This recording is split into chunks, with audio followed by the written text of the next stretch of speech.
Saturday lunchtime. We're back. After an international break means Liverpool play 12:30. That's how it works. But they're playing Manchester City away from home. City 1.72. The draw is 4.3. Liverpool are 4.4 to go and get themselves a win.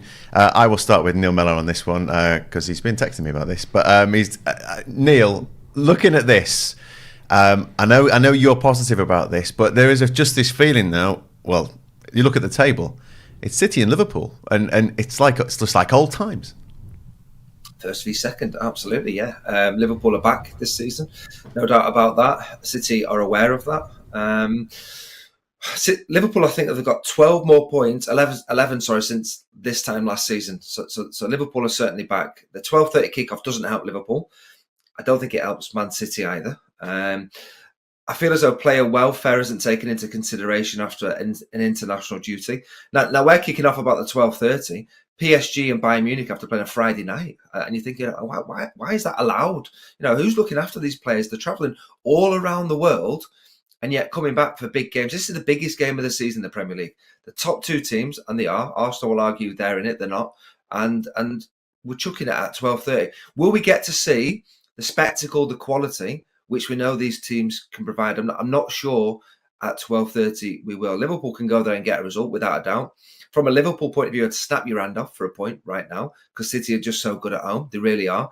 And a lot of Liverpool's key players have been in South America. The fact that Nunez is on fire, but he's been playing for Uruguay. Diaz, Colombia, McAllister for Argentina, Alisson for Brazil. These are key players for Liverpool that would start, and I'm not sure all will start because it's a 12:30 kickoff. If this was Sunday, they'd all start, and I think you'd see a better game. Yeah, it's been positioned here. I mean, obviously the European week doesn't help them when they come back. They've both got to play in Europe next week. Paul, what's your neutral opinion on this one? City, Liverpool. Liverpool don't go there and get wins too often.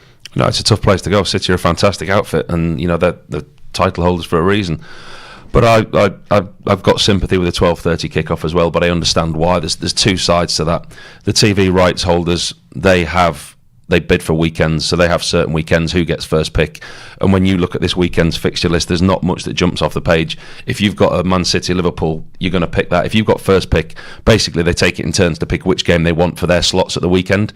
If you have the first pick and you don't pick Man City Liverpool, another TV broadcaster will take that game. So that's the reason. But it seems to be Liverpool every single time after an international break, which... On another thing, we're guilty of a Premier League and a country of not helping our teams in the Champions League. I like quite a few others like to see British teams do well in the Champions League. Yet we seem to give teams playing in the Champions League on a Tuesday or a Wednesday the 12:30 kickoff on a Saturday. When you look across Germany, you look across Italy, they'll postpone games. They'll put the league back a day to help their teams in the Champions League, and we don't do that. So the Man City-Liverpool game, I think we will be deprived of a little bit of quality because Jurgen Klopp's players, so the South American players, they'll get back. I mean, they'll get back Thursday, jet lagged. Yep. They'll go into training Friday, stay in a hotel Friday night, and be expected to be ready for selection Saturday. Pep Guardiola, on the other hand, call me a conspiracy theorist, but Haaland pulled out of the international side for a dead rubber game. Rodri pulled out of the Spanish side for a dead rubber game, I didn't know that. And he got them both back, and they'll both be fit for the weekend. Yeah, Haaland was in a lot of pain apparently from a small injury. I've had one of those. When you bang your toe. Terrible, isn't it, for a few seconds? But Haaland and Rodri, both games, dead rubbers. But to be fair, Gareth Southgate did Jurgen Klopp a bit of a favour by just playing all of his England, Manchester City players as long as possible, and again in dead rubbers. So whatever happens in the international break, Neil, there's still players who are playing elsewhere. They're not with the club against their biggest rival inside both of these clubs. They both know that this is the game, and they will want to be prepared for it to the final second, won't they? Yeah, and both teams haven't had that preparation. I think that's what we're talking about. That's why it's disappointing that it's obviously after an international break, because the players will have had literally a day to train, to recover ahead of such a big game. Mention about Haaland, didn't play for Norway. He didn't play last year when City beat Liverpool 4-1. So I think Rodri would be the bigger miss for Man City. I really do believe that. Ederson as well didn't go away with Brazil. I presume he'll be back fit. Ake, another one. He's a doubt. But again, there's a list of 4 or 5 players that City have said have been struggling. I expect to see on the team sheet at the weekend. The other one I don't is Kevin De Bruyne. But I think City's players will be will be fit for this huge game. And like I say, Liverpool have a terrible record at City. They really do. 2015 was the last time they won there in the Premier League. Of course, Pep Guardiola wasn't even the manager. It was Pellegrini was the manager. So Liverpool haven't beat City under Pep Guardiola in the Premier League. Did in the Champions League, which was a good one. So we've had a good moan about the international break, but who's going to win this, Paul? Because it's and at this stage of the season, we're into November, coming into December. It's starting to matter. Looking at the table as well, Liverpool would definitely take a point here, though, wouldn't they? Yeah, absolutely, they'd take a point. But you look at the table, they win, they go top. I mean, but this is, for me, it's a strange Premier League season already. Seeing it this morning, the amount of teams that have got over 25 points at this stage, and the bottom half that have got below 15 points combined. I mean, there's a lot of points that are at the top and not a lot at the bottom. But the points at the top this season are more shared out than they have been any other seasons, all the way down to Aston Villa in 5th. City are susceptible. We saw them concede 4 at Chelsea. I don't think they're actually at the level where the manager wants them yet. Defensively, they can concede goals. I'm looking at that 4.4 for Liverpool. Listen, if I'd never back against Man City at home, but for the Liverpool fans and for those of you out there that like a bit of value, you look at the Liverpool team, you look at the Liverpool players that can hurt this Man City side. There's definitely going to be goals in this. It's a both teams to score without a shadow of a doubt. Liverpool's record isn't great there. Are they due one, Mels? Are they due one? Yes. Absolutely due one. Yeah, I'm biting on that one. Don't forget, Brighton, Bournemouth and Fulham have all scored at Man City this season. So I do think both teams will score. Listen, you need a little bit of luck in these games. There's no doubt about that. We've seen it in previous seasons when it's, I think, Liverpool nearly scored. It was like 3/4 of the ball was over the line. It was like 11 inches or something. It's 11 millimetres. Never mind your inches. Don't get those mixed up. It was that close. But yeah, I think you need a little bit of luck in this one. And maybe Liverpool are due that. You know, City have been absolutely brilliant at home. There's no doubt about that. More vulnerable away. You know, Paul mentioned the 4-4 at Chelsea. I think more vulnerable away. But at home, they've been absolutely superb. Liverpool can go there and win. Need to be at it. They were against Brentford. Was there for that game. Liverpool were brilliant in that game. They're on a good unbeaten run. Got goals in the locker. It's the clean sheets. That's the worry. Haven't had a clean sheet away from home. So both teams to score. And also, here's a great stat for you. It was a great stat. I sent it on the WhatsApp group if any of you saw it. City have not beaten Liverpool in back-to-back top-flight league games since 1937. None of us were born then.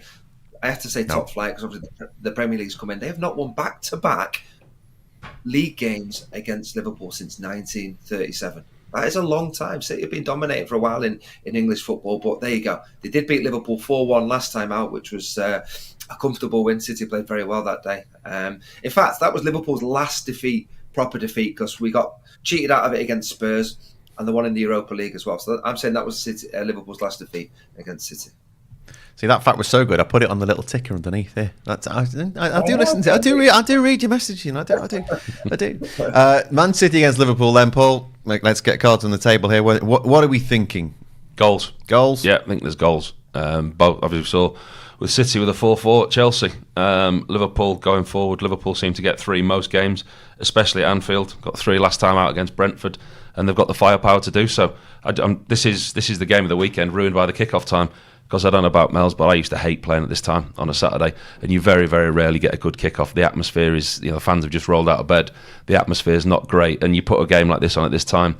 I think we're deprived of a game, but I think there'll be goals, and I think that City will just edge it. But it's a hard one to call for all those Liverpool fans and those of you that like Liverpool out there. At 4-7, there's value there. There's definite value because you can't separate them really. Over 2.5, over 3.5. I'll go over 2.5 for sure. Over 3.5 is, potentially you're looking at a 3-1 then, aren't you? A 3-1 or a 3-2. City and both teams to score is definitely over 2.5. That's 2.6. Neil, I know you're backing your Reds.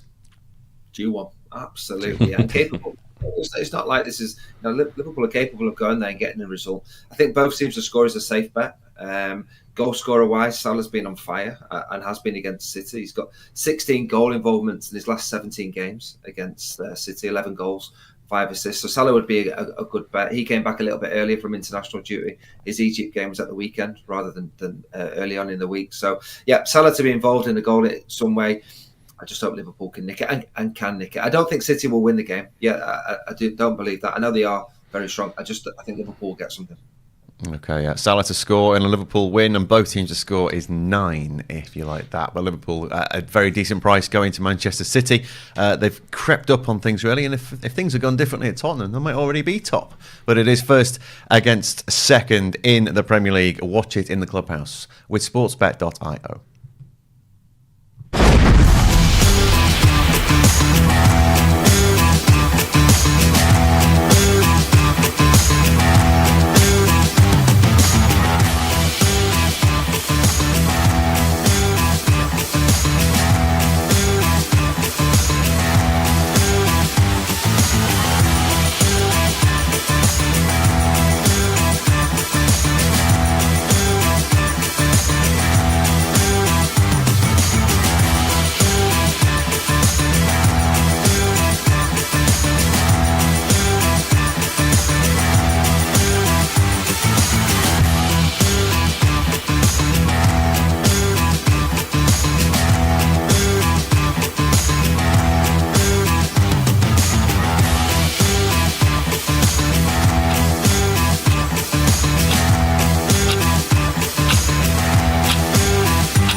Covering every game of the English Premier League, Champions League and Europa League, live as they happen. For the best live bets, this is Clubhouse TV with sportsbet.io. Please gamble responsibly. Oh, welcome back, Clubhouse creatures. It is very, very good indeed to see you all here with us on this Saturday of the Premier League. We are back, everybody, and it's good to see you back with us. And a lot to look forward to. We start off with the kind of the worst fixture, isn't it, of the weekend. Manchester City taking on Liverpool. Oh, boring. And then Burnley, West Ham, Luton against Crystal Palace, Newcastle against Chelsea, Forest against Brighton, and Sheffield United against Bournemouth. They're all our 3 o'clocks. And then at 5:30, it is Brentford against Arsenal. So we have a fair bit to get our betting fangs into. It is me, James. Hola, muchachos. And alongside me today, he's been away for 2 weeks. He's had plastic surgery. He's been doing all of the warm-up exercises ahead of coming back on air. He looks good. It's Harry Kane. Namaste. Hello, everybody. Oh, yeah. Nervous, isn't it? When it's your team playing in this early kickoff. Yeah. You've had a bit of a restless night. I had Leeds last night. Won all against Rotherham. Boo hiss, but at least it's out of the way. Yeah, you've got yours out of the way. Yeah. Mine is all sort of building up inside me, so... Yeah, I was pacing around all morning thinking, does it really matter if we lose this? As a Liverpool fan, I'm speaking, just to be clear. So yes and no. It's not. If this was April, then I would probably be being sick in a toilet somewhere, but through nerves. I know, I'm sorry. That gets to me, doesn't it? But because it's late November, if Liverpool lose, they're 4 points behind City, is that a disaster? Maybe not. Liverpool win, it's like, whoa. But you're going to lose though, aren't you? This fixture tends to go to the home team, it seems, nowadays. I think Liverpool won one of their last 14 away at Man City. If it was Anfield, I'd be thinking, yeah, I fancy us to win this. But away, going to be tough. So I'm kind of braced for not the greatest afternoon. There's one thing I think we both agree on, which we'll come to in just a second. On the free bet side of things, we got one 10 USDT free bet available for the Man City Liverpool game. We got another one available for the last game of the day, and then 20 times 10 available for the 3 o'clock kickoff. So there's 3 chances today, everybody. 3 chances today to win yourself 10 USDT. So potentially you could get 30 USDT if you stay tuned with Clubhouse TV all the way through this afternoon. DT, Manchester City against Liverpool. Shall we start with the teams? Man City 1.72, 4.3 the tie, 4.4 for Liverpool. How do they line up today? Yeah, I mean, the team news is pretty exciting, isn't it, today? Because there's been a lot of injury possibilities. There's players coming back from international break from all corners of the globe. So who do we choose? Who do we pick? Who's fit? Well, Manchester City, they go with Ederson, Walker, Akanji, Diaz, Ake, Rodri, Bernardo, Doku, Foden, Alvarez and Haaland. Liverpool go with Alisson, Alexander-Arnold, Matip. I think it's his 200th game for the club, or league game. Van Dijk, Tsimikas, McAllister, Szoboszlai, Jones, Salah, Nunez and Jota. Yeah. Lots of goals potentially all over the place with this game. We both fancy goals, don't we, in this? And we spoke about this earlier. Your first reaction was when I was winding you up saying that Man City are going to stuff Liverpool. You said, "I'll just play goals," and I agree with you. I agree with you. And I think that's what we'll do. We'll keep it simple for this first free bet of this Saturday afternoon. How many goals do we get? I'll give you a stat. There's definitely, and I used to be part of this. I think it's when I went to see Liverpool play Chelsea at this kick-off time last season. It was 0-0. It was just poor. No atmosphere. Everyone looked a bit sort of half asleep. So in my head, it was like, oh, these games, they don't get goals. I've got a great stat for you, James. Okay. So here we go. Well, we'll decide if it's great or not. Well, it's interesting because I think it's a surprising one. So it's goals in international fixtures after international breaks. So 27 games after international breaks, right? Do you know? And 27 games where there's been a 12:30 kickoff after an international break. The average goal count is not 2.77, which I think is the general overall average for a Premier League game. It's 3.3. So you get more goals in these games than you do in your average 3 p.m. There you go then. Goals, looking for a good time. Over 2.5 goals in this match is 1.5. So the compiler's kind of thinking along the same route as me and DT. Over 3.5 goals in this one is 2.2. Shall we go for 4 goals in this? Yeah. 4 goals, free bet lands, I think. I think that's fair enough. Because I actually think it could even be more than that today. These two sides as well have a tendency to produce lots of goals. Not all the time, but generally speaking, this is a fixture which is littered with serious amounts of goals, isn't it? We've had 4-1 to Man City in this corresponding match last season, 3-2 to Man City in the League Cup, and prior to that, just 1-0 to Liverpool at Anfield, 3-1 to Liverpool though at Anfield, 3-2 to Liverpool away in the FA Cup, 2-2 between Man City and Liverpool in the Premier League. There's a Community Shield game as well that was over 3.5. Yeah, there are, 2-2 in the game at Anfield, 1-4, 4-1 to Man City. There's loads, isn't there? There's loads of games where this goes over 3.5. This could easily be over 4.5. Yeah. So even beyond. So I think 4 goals in this one. Genetics likes it, and Genetics is back. I haven't done this for 2 weeks. Genetics, I need to warm up my tonsils. His Royal Majesty Marquis Maharaja Kaiser Caesar Tsar Supreme Ayatollah Grand Vizier Lord King Emperor James VII Rex Grand Professor Dave the Duke of the People, man of many voices. Genetics, good to see you. How have you been? How have you spent the last 2 weeks, Genetics? Have you missed us? But it's good to have you here. It is good to have you here. So we're not too far away from kickoff. Over 3.5 goals is what we need, or 4 goals. When the 4th goal goes in, free bet lands. Pep and Jurgen hugging each other dramatically on the touchline there. It's like a scene from the Titanic or something, wasn't it? It's no Wenger Ferguson, is it, those two? I think Klopp and Pep get on quite well. Yeah. A lot of respect. Mutual admiration club there on the touchline. So the teams are out there. Man City are in a huddle, and we're not too far away from this, everybody. The first kick-off of this Premier League weekend. Counting down to kick-off, covering every game of the English Premier League, Champions League and Europa League. Live. This is Clubhouse TV with sportsbet.io. Please gamble responsibly. Football is back, everybody. And Chi, hello to you. He says, hello, James and Dave T. Good to have you again. Good to see you, Chi, as well, because we are up and running in Manchester. Manchester City 0, Liverpool 0, strangely enough, because they've only literally just kicked off. And Dave has shared his best bet in the Clubhouse TV chat on Telegram. DT, what is your best bet and why? Yeah, I think there'll be goals. Definitely both teams to score, but I do think City have the edge as this fixture is at home. Their unbeaten home record is fantastic. They win just about every home game going, don't they? So yeah, Manchester City and both teams to score. It's 2.88. It's a good way of boosting the City price up by about a point. Well, both teams to score is a regular feature in Liverpool games anyway, isn't it? Yeah. And City aren't averse to conceding. They tend to score more goals than the other team, but they aren't averse to actually... they've not got the best defensive record. But they don't need it, do they? When you've got the attacking players like them. They don't need it. Here comes Doku down the left-hand side. I do like Doku. He's my captain in the front seat. Doku's first little moment up against Trent. He gets his cross in, but it's well cleared by Liverpool. I was telling you in the car that Doku is my captain this weekend, and purely because he's up against TAA. And it from Pep's point of view, it pins Trent back a little bit if Doku's on the front foot.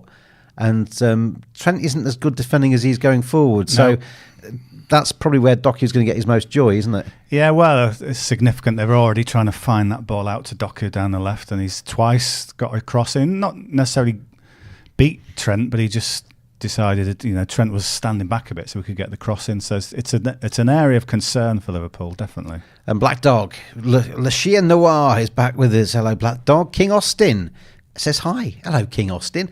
King Austin, have I spoken to you before? Or have you just changed your name from somebody that I used to know? Tell me, King Austin, are you in Austin, Texas? Whereabouts are you watching in the world from, King Austin? Good to have you with us this Saturday afternoon. In Amarios in Cyprus, hello to you. He's got a wavy hand there. And good to have you with us as well. For those just joining us, the free bet in this first one is over 3.5 match goals between Manchester City and Liverpool. If we get the fourth goal, I will tell you that free bet lands, and then I'll ask you a question. And we'll have to decide. Depends on whereabouts in the match that happens. But we might do a draw, or it might be the first 10. We'll just play it by ear. And then at 3 o'clock, we've got 5 matches kicking off at 3. 20 times 10 USDT up for grabs in the 3 o'clock kickoffs. And then when Gav joins you later for Brentford against Arsenal, there is another 10 USDT up for grabs there. So there is potentially, if you're lucky today, there is potentially 30 USDT up for grabs. It's on the table at this stage. It's on the table. I think 4 goals happens in this game as well. So I'd be very disappointed, I think, because I've been looking forward to this one. I'd be very disappointed if we don't get goals. Yeah, McAllister's just winded himself a little bit. He went up for a header. Just as he went up, he got a little knock from Bernardo Silva. I think it just winded him slightly, but he's up on his feet and he's okay. If we think goals, then you might want to look at the player to score the next goal market, i.e. the first goal. Loads on offer there. Haaland is 3.6. You've got Darwin Núñez at 10. That seems quite a big price, isn't it, for someone who, I think he scored 3 times for Uruguay on the international break. By the way, thank you to Bielsa, who has realised that Darwin Núñez is now his big project. He's got rid of the kind of old guard, Luis Suarez, but he's certainly given some great advice to Darwin Núñez, so well done Bielsa there. Bielsa's the god. Well, yeah, if he helps Darwin Núñez become a better player, then all good. We haven't mentioned rapid betting. Oh no, we'll have a look at that. You get that up. I'll just run you through some more first goal scorer prices. Doku, I know he's your fantasy man, isn't he? 9.4. Phil Foden 9.4 as well.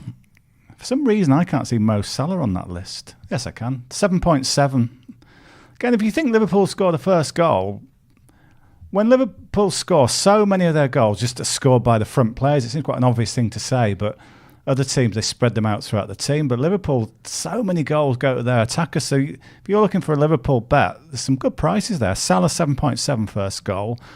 Darwin Núñez 10. Diogo Jota 11. And you could back all 3 even, potentially. Yet to see a shot in this game. And I've just gone for both teams have no shots each.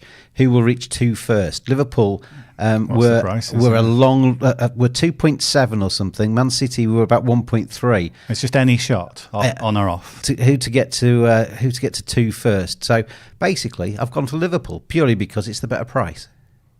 Yeah, fair enough. There's Doku trying to get a first shot in. He's well Go shepherded on, by Doku. Mo Salah tracking back to stop Doku there. Cross comes in. Poor cross.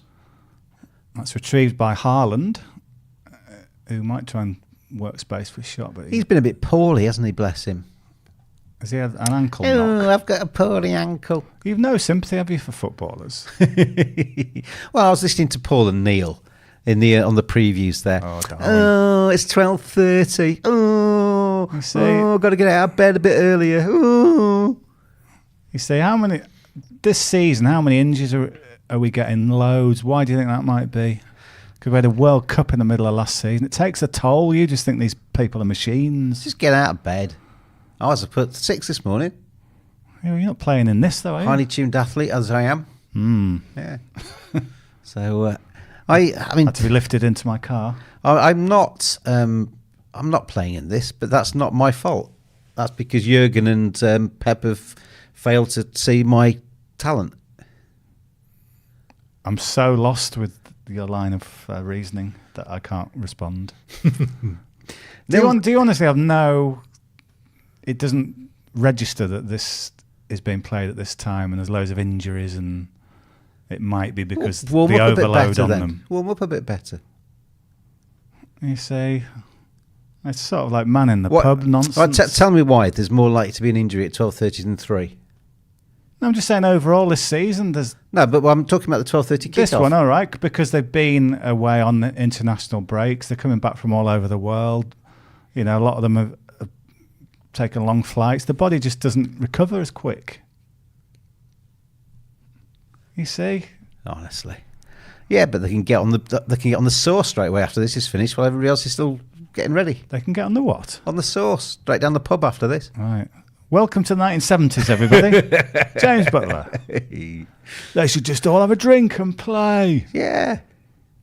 So what we used to do in my day. I mean, I guess that's the only problem for them, really. If you're meeting in the ahead of the game in the pub, then they're probably not open for the 12:30 kickoff, are they? You've thought it at last some logic. Yeah, there is a reason. I can understand that one. I used to play cricket in a night league, and before here comes Haaland into the penalty area. He's just been shepherded away. Oh, that's a good bit of play. Doku's got it. Go on, son. Doku crowded out by 4 of them. They are very wary of Doku's threat. 4 of them He's on good him though, there. isn't he? He's good. And then the ball comes out to Kyle Walker, who just about keeps it in, or does he? I think he does. And Simic, no, he doesn't. We used to meet in the pub before the game. Didn't have a drink before the game. Who's this? Sorry, my old cricket team. Okay. And but we played in the night league, and it was in the days of 7 o'clock pub openings. And our matches used to start at 6. There was one match that we got beaten so quickly that we were at the pub before it opened. We were waiting in the car park for 15 minutes for the pub to open because we got bowled for 24. And they knocked it off very quickly. Different times. Navidart. Hi, King James and Dave T. It's out. Oh, he says, talking about the ball there. He says, talking about Brahy. Oh, Brahy, we've missed you. Very good to see you, Brahy. He says, hello. One each. One for you, one for me. Fairly cautious opening 9-10 minutes here. Say hello to Brahy. Hello, Brahy. Sorry. Yeah, how rude. I didn't realise you'd set me up to say hello. That's one each. Hello and hello, you see. Hello. Yeah. Here hello, we go. Sir. Hello, sir. Here we go then. Liverpool. There's Virgil. He's not had the best of seasons, has he? Did he watch football? Yeah. Every week. I didn't watch any last weekend. Did you pay any attention to it? The whole vibe around Virgil van Dijk is he's back to his best. Yeah. This is his best season in ages. Don't see it myself. So you've just said, I've not really seen him. I don't see it myself. So I didn't see any last weekend, I said. Right. So have you watched much Virgil van Dijk this season? If you were picking a Premier League 11 then, as things stand now, from what we've seen so far, would Virgil van Dijk be in it? Definitely. Really? Yeah. Oh. Do you not watch football? He wouldn't be in mine. I think he'd be, if you asked the panel of pundits who know anything about the game, I think he'd definitely be in one of the best defenders so far this season. I'm not saying he's a bad defender. I'm just saying he wouldn't be my best 11. You're thinking about him last season. No, I'm not. You clearly are, though, aren't you? I would have. Who would I have in? Actually, there's not many central defenders that have really caught the eye so far, has to be said. So you might be right, but purely because the standard's low. Now he's wriggling out of it. Here come Man City down the left-hand side this time. There's your man, Doku. Go on, son. Just confirm to everybody, you've got Doku as your captain. He's my captain. Who's your captain? I've gone for Son. I kind of thought, I don't know, I've got Salah and Haaland in my fantasy team. I just couldn't decide who I wanted to pick as a captain, so I thought, well, I'll just go somewhere else entirely. I'll go somewhere else because Son, Tottenham are playing against Villa at home. Villa have this really high line. I just thought that would suit Son for his bursts from sort of deep. So that's the thinking there. Man City have had the only shot in the game so far. Yeah, when was that? I don't know. Call might be about to happen. Right. So our pitches are about a minute behind, aren't they? So it may be about to happen. But the so in my race to 2 thing, where I've gone for Liverpool, I need them to get the next 2 shots. Oh, Alisson's just given the ball away to. Well, there it was. Yeah, Alisson. A scary clearance straight to Foden. He does that sometimes, doesn't he? He does. He has little moments of madness. Brilliant keeper, but he's still does go mad a little Oh, bit. he'd be my keeper in the best 11. Yeah. Yeah, he's had a superb season. He had one game against Man City at Anfield a few years ago. I think it was the COVID season where he went mad completely and just kept passing it to them. Yeah. I think City won 4-1 that day. I wouldn't want to fight him either. He's a big beast, isn't he? He's a big bear of a man. I think he's a lover, not a fighter, though. I think. I don't think he's nasty. Yeah, I think he'd just. I don't think he's nasty, but I think he would intimidate me. I think he's a big unit. When Paul Robinson comes in here, he's massive. Paul Robinson's huge, Dave. He is, and a specimen, isn't he? I'm about to sneeze, I think. Really? It used to be me. Yeah. Right, 12 minutes gone. It's sort of like little jabs, little probings, nothing really settled down yet. Oh, Navidat's in the UK. Oh. Get yourself up to Leeds. Guess what, King James? I'm in UK. I went straight to a Liverpool tour. Had an amazing experience, like a dream come true, he says. What a beautiful country you have, he says. Thank you. Yeah. There's nothing to do with us, that, Navidat. We're not out with our dustbin and brushes every morning. Navidat, do you mean a tour of Liverpool, the city, or the actual stadium tour that they do? Let us know. I mean, yeah, because it could be the Beatles and all that kind of stuff. Strip, or it could be. I was reading about one the other day, a stadium tour. They are very good. Takes ages because there's so much trophies to see. That's about 3 hours to see every trophy. Takes ages. Right, there's one European Cup Champions League, and there's another one. Do you want to see the third one yet? And then there's a fourth one there, fifth one. Then you have to see the sixth one. It takes ages. All good fun though. If you want a quicker tour, go to the Leeds one. Oh, he's been on the stadium tour, Dave. Navidat. Brilliant, yeah. I did that once with my dad ages ago. But yeah, I know some friends who went on it quite recently. I hope you had a fantastic time. Oh, Rodri A. Are you watching us, Rodri A? Good to have you here. And tell us where you're watching from. So the first question, whenever we get a new watcher on Clubhouse TV, I'm James East Dave, by the way. We ask, where are you watching? Where in the world are you watching from? Because we have people all over the place. It's just nice to get a little bit of a grasp on where you are. So Marius is in Cyprus. Navidat's currently in the UK. Yeah, very good. Matip just overran the ball there, and I think Szoboszlai did well to use his pace to sort of help Haaland off the ball. A few little mistakes creeping in from Liverpool at the back. But overall, I'd say it looks a bit like a 12:30 kickoff at the moment. I bet everyone's a bit out of sync. Just get out of bed a bit earlier. Do your exercises earlier. Warm up sooner. Honestly. Yeah, but have they not thought of that? You have body clocks and rhythms. Have you not thought of that? Honestly. Absolutely. I mean, doing what I do, I do some tennis at 3 a.m. I'm still brilliant. On the computer? Commentating. Oh, right. Cricket, sometimes the Ashes goes overnight. I'm still brilliant. Yeah, you don't have to run around. I did nearly fall asleep on an Ashes commentary once. Was it a slow passage of play? You get those they call them nano sleeps. Apparently you can do them when you're driving a car. Yeah, scarily. If you're really tired, you kind of literally just drop off to sleep for kind of half a second or something like that. And then your eyes wake up and you think, where am I? Kind of thing. Oh, I'm driving a car. I did that on a cricket commentary because it was during COVID times. So we were in booths, and we were in booths that were separate to each other, commentating off the TV coverage from Australia. And I was commentating, and then the other guy started speaking, and I had one of those nano sleeps, and suddenly my eyes woke up, and I was thinking, well, oh blimey, I've been asleep. And I was thinking, how long have I been asleep for? Then I looked at the score, and I looked at what was happening. I thought, I've missed maybe half a ball here or something like that. I thought, I'm all right. Yeah. You could cover for that, but yeah, it's not good when you're so tired that you're falling asleep when you're working. Not good. Right, always Joel Matip. That's a good run, Dave. That's a very good run. Doing one of his charges forward. Salah can cross into the box. Oh, a header. Oh, good save. Oh. That counts as a shot, doesn't it? Best chance so far.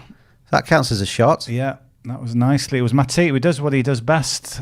Strides it forward, brings it out of defence. He did that against Leeds, didn't he? I've won. Oh, really? Yeah, my rapid bet's come in because they've had a shot off target as well. Right. Because the follow-up will count as a shot. So he parries it out. Oh, Darwin Núñez with the header. And then it comes back out. It's parried by Ederson, comes back out to McAllister. Is it Jota? I think Jota. And then that goes Jota wide. heads over. But that counts as another shot. Well so done. yeah. So I've won. We're up and running, everybody. We're back. We're back. Clubhouse TV with sportsbet.io. Fun, fast, ferociously fair. Yeah, that makes sense because it's a goal kick. So yeah, it was a shot. Yeah, that's nice. Are you going to go in again? Are you watching? I'm going to try to find out if you're watching Rodri. I'm going to ask him. Are you watching Rodri? Oh, chance for Liverpool. Darwin Núñez. Oh, he just couldn't get the ball out of his feet. Liverpool, in the last couple of minutes, have suddenly come alive a little bit there. Hasbullah's on Clubhouse TV. Look, my brother, Hasbullah. He's a handsome young man. There he is. Hey, me? I want to know where Rodri is in the world, because we've got people in the Caribbean, people in the Americas, Canada, etc. Oh, Darwin. People all the way through Europe, Africa, the Australasias. Well, I think everyone around the world will be watching this game, whatever time it is with you. Navidad says, Núñez, come on, man. Yeah, I think it was Diaz just got back and nicked the ball off his foot as he was preparing to shoot. But that's the thing with Darwin, isn't it? He's always doing something. He's had that header that was saved by Ederson. Now he's had that little moment there. Has he got the skill, Dave, to live up to Bielsa's expectations of him? Bielsa thinks so. Bielsa is his favourite new project. Yeah, but Bielsa's only got Uruguayans to pick from. Yeah, well, he makes the best of what he's got, doesn't he? There's a Rolls Royce of a player, like Soboslai. What a Rolls Royce of a player. I mean, to be fair, old Bielsa is a good judge. He is, yes. He's got more out of Kelvin Phillips than Pep has. That's right. And Pep kind of admits it, doesn't he? Yeah. Well, Pep and Jurgen Klopp are big fans of Bielsa. They are, yeah, very much so. Quite rightly so. Absolute legend of a man. And did it the right way. He did it. He played good football. Had kind of the rapport with the fans. He did everything well. Daniel Farker's doing it now. Daniel Farker and his halftime sausages. How did you see, Daniel, the 1-1 draw with Rotherham last night? I've totally forgotten what I do. Yeah. 2 weeks. It was a good goal at halftime, breakfast, and it was good. But we conceded a late goal, but it's not too bad. Something like that. Yeah. Good to have you with us, Daniel. Yeah. Enjoy the rest of the weekend off. Thank you. The point in your back pocket. Half-time market here, just to point out. I'll tell you what I was going to do. I was going to ask you for your best bet right now. Okay. So shall I press that, and then you can go into your diatribe then, can't you? Do that then. Yeah. I've forgotten where the best bet button is. There it is. It's 2 weeks. It's been a long time.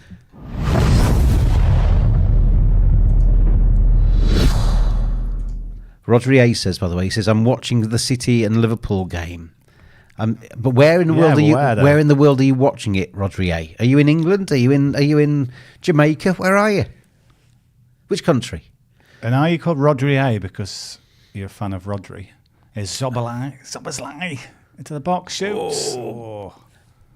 Right, I'm going to go back into rapid betting while you tell everybody what your best bet right now is. Well, we mentioned it a couple of times, so I've got to do it now. We've been talking about him. Darwin Núñez, 10 to score the first goal. It's a value bet, isn't it? But he's had the best chance so far. He's just always all action, isn't he? Darwin Núñez, always getting involved with the shots. So I think that's a big old price for probably Liverpool's most likely scorer, maybe. I have done my rapid bet. There's been no corners for Liverpool so far. I haven't mentioned the corners markets actually, have we? No corners for either team just yet. But for Liverpool to have a corner between minute 21 and 29 was odds against 2.63. So I thought, I'll have some of that. I can have there's a Liverpool corner coming. I'm sure Man City though have the ball with the legend that is Doku, my captain this week in the fantasy. Tell us who you're captaining out there. Fantasy's back, obviously. Did you forget to do your changes because you're out of sync with the football, or did you get up nice and early this morning, unlike the players, and get your changes done?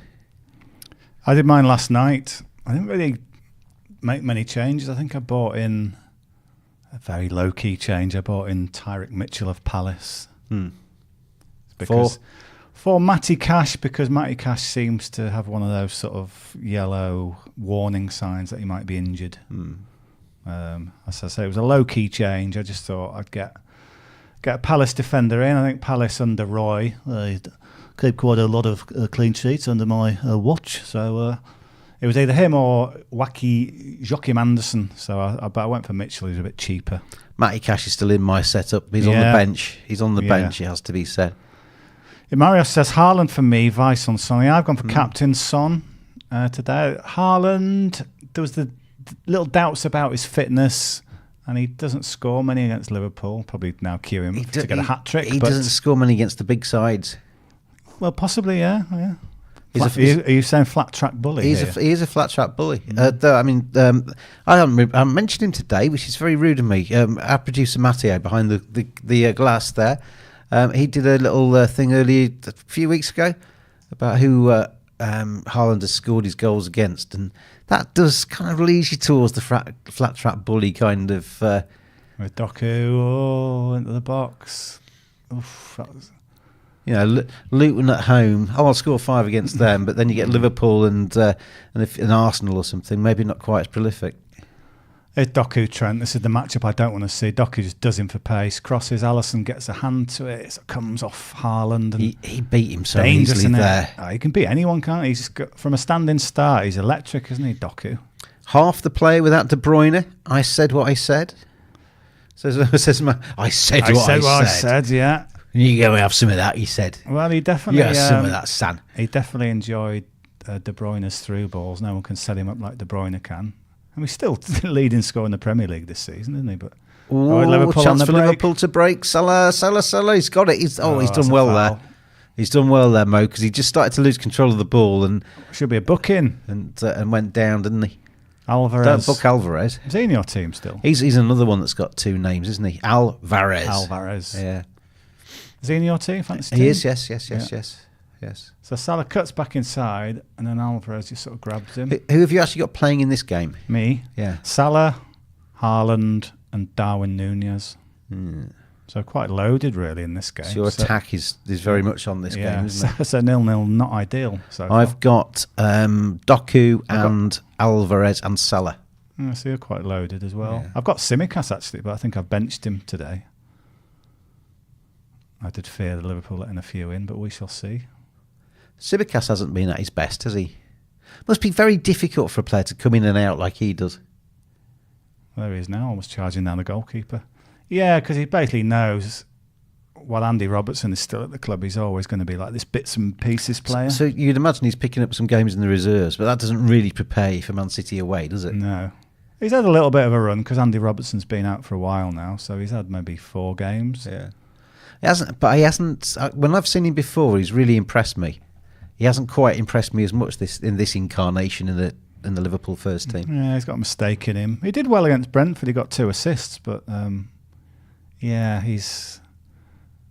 Is that an area of the team that Jurgen might just strengthen a little bit? Because Robertson's gone down a little bit from from a very high level. And fullback, there's a lot of energy involved in being a fullback, isn't there? You have to run up and down the lines.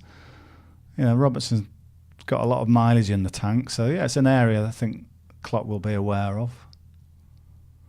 You can have Junior Firpo. I did like. I don't know if you watched the England games. Ball over the top. Darwin Nunez is sniffing. Or Zoboslai actually sniffing around for a knockdown. I actually didn't watch any of the internationals. I took a complete break from football. Well, Rico Lewis played Man City and he was superb. I like him. Yeah. Here's Doku. Go on, son. Go on, son. Get the shots away. Cuts back. Set somebody up. Rodri, it's not really his assist. Crowded out. Doku now asking for the ball again. So they're trying to find Doku all the time. Here he's on the ball again. It's very much a tactic, isn't it? Get the ball to Jezza. Yeah. And another corner for Man City. What's the corner count now? Is that you mentioned? That's the first one, I think. For the entire game? Yeah. First or second? I think they might have had one. Liverpool haven't had the single corner yet. Not a corner. I need Liverpool to have a corner in the next 4 minutes. My rapid bet. Right. Well, look at Doku. What a fine figure of a man. He's like a rich man's Willie Nonto. Sometimes your best chance of a corner for Liverpool is when they're defending a corner because they can break fast. Come on. Here comes And the it ball comes- in. Could it go for another corner? Probably will it? It will. I think that's actually bang on corners. I think they're the first two. First two of the entire match in the. That one was just headed behind at an angle, so it If ran I'd out actually, slowly. if I'd actually gone on Man City to get a corner, I'd have been all right, wouldn't I? Haaland with his little ponytail. He looks a mess, doesn't he, when he puts that hair down? Looks like a giant. Oh, here we go, Man City. I think we have our first goal, folks. Alvarez with the corner. Is it going to come straight in off his assist? Played short to the edge of the penalty area. And then it's going to be Foden. Foden Shoots. Oh, Goes straight into the hands of we're Alisson. behind a bit, so Goals. All right, here we go, because it's going to come from this now. All right, so Clearance didn't clear, did it? no, Ake's gone past a few players there. Into Haaland, and he scores. Guess who, everybody? He might look like a big baby. He might have just messy said. hair, but Haaland has put Manchester City ahead, and he's rather happy about it, I think it's fair to say. He's celebrating wildly. Manchester City 1, Liverpool 0.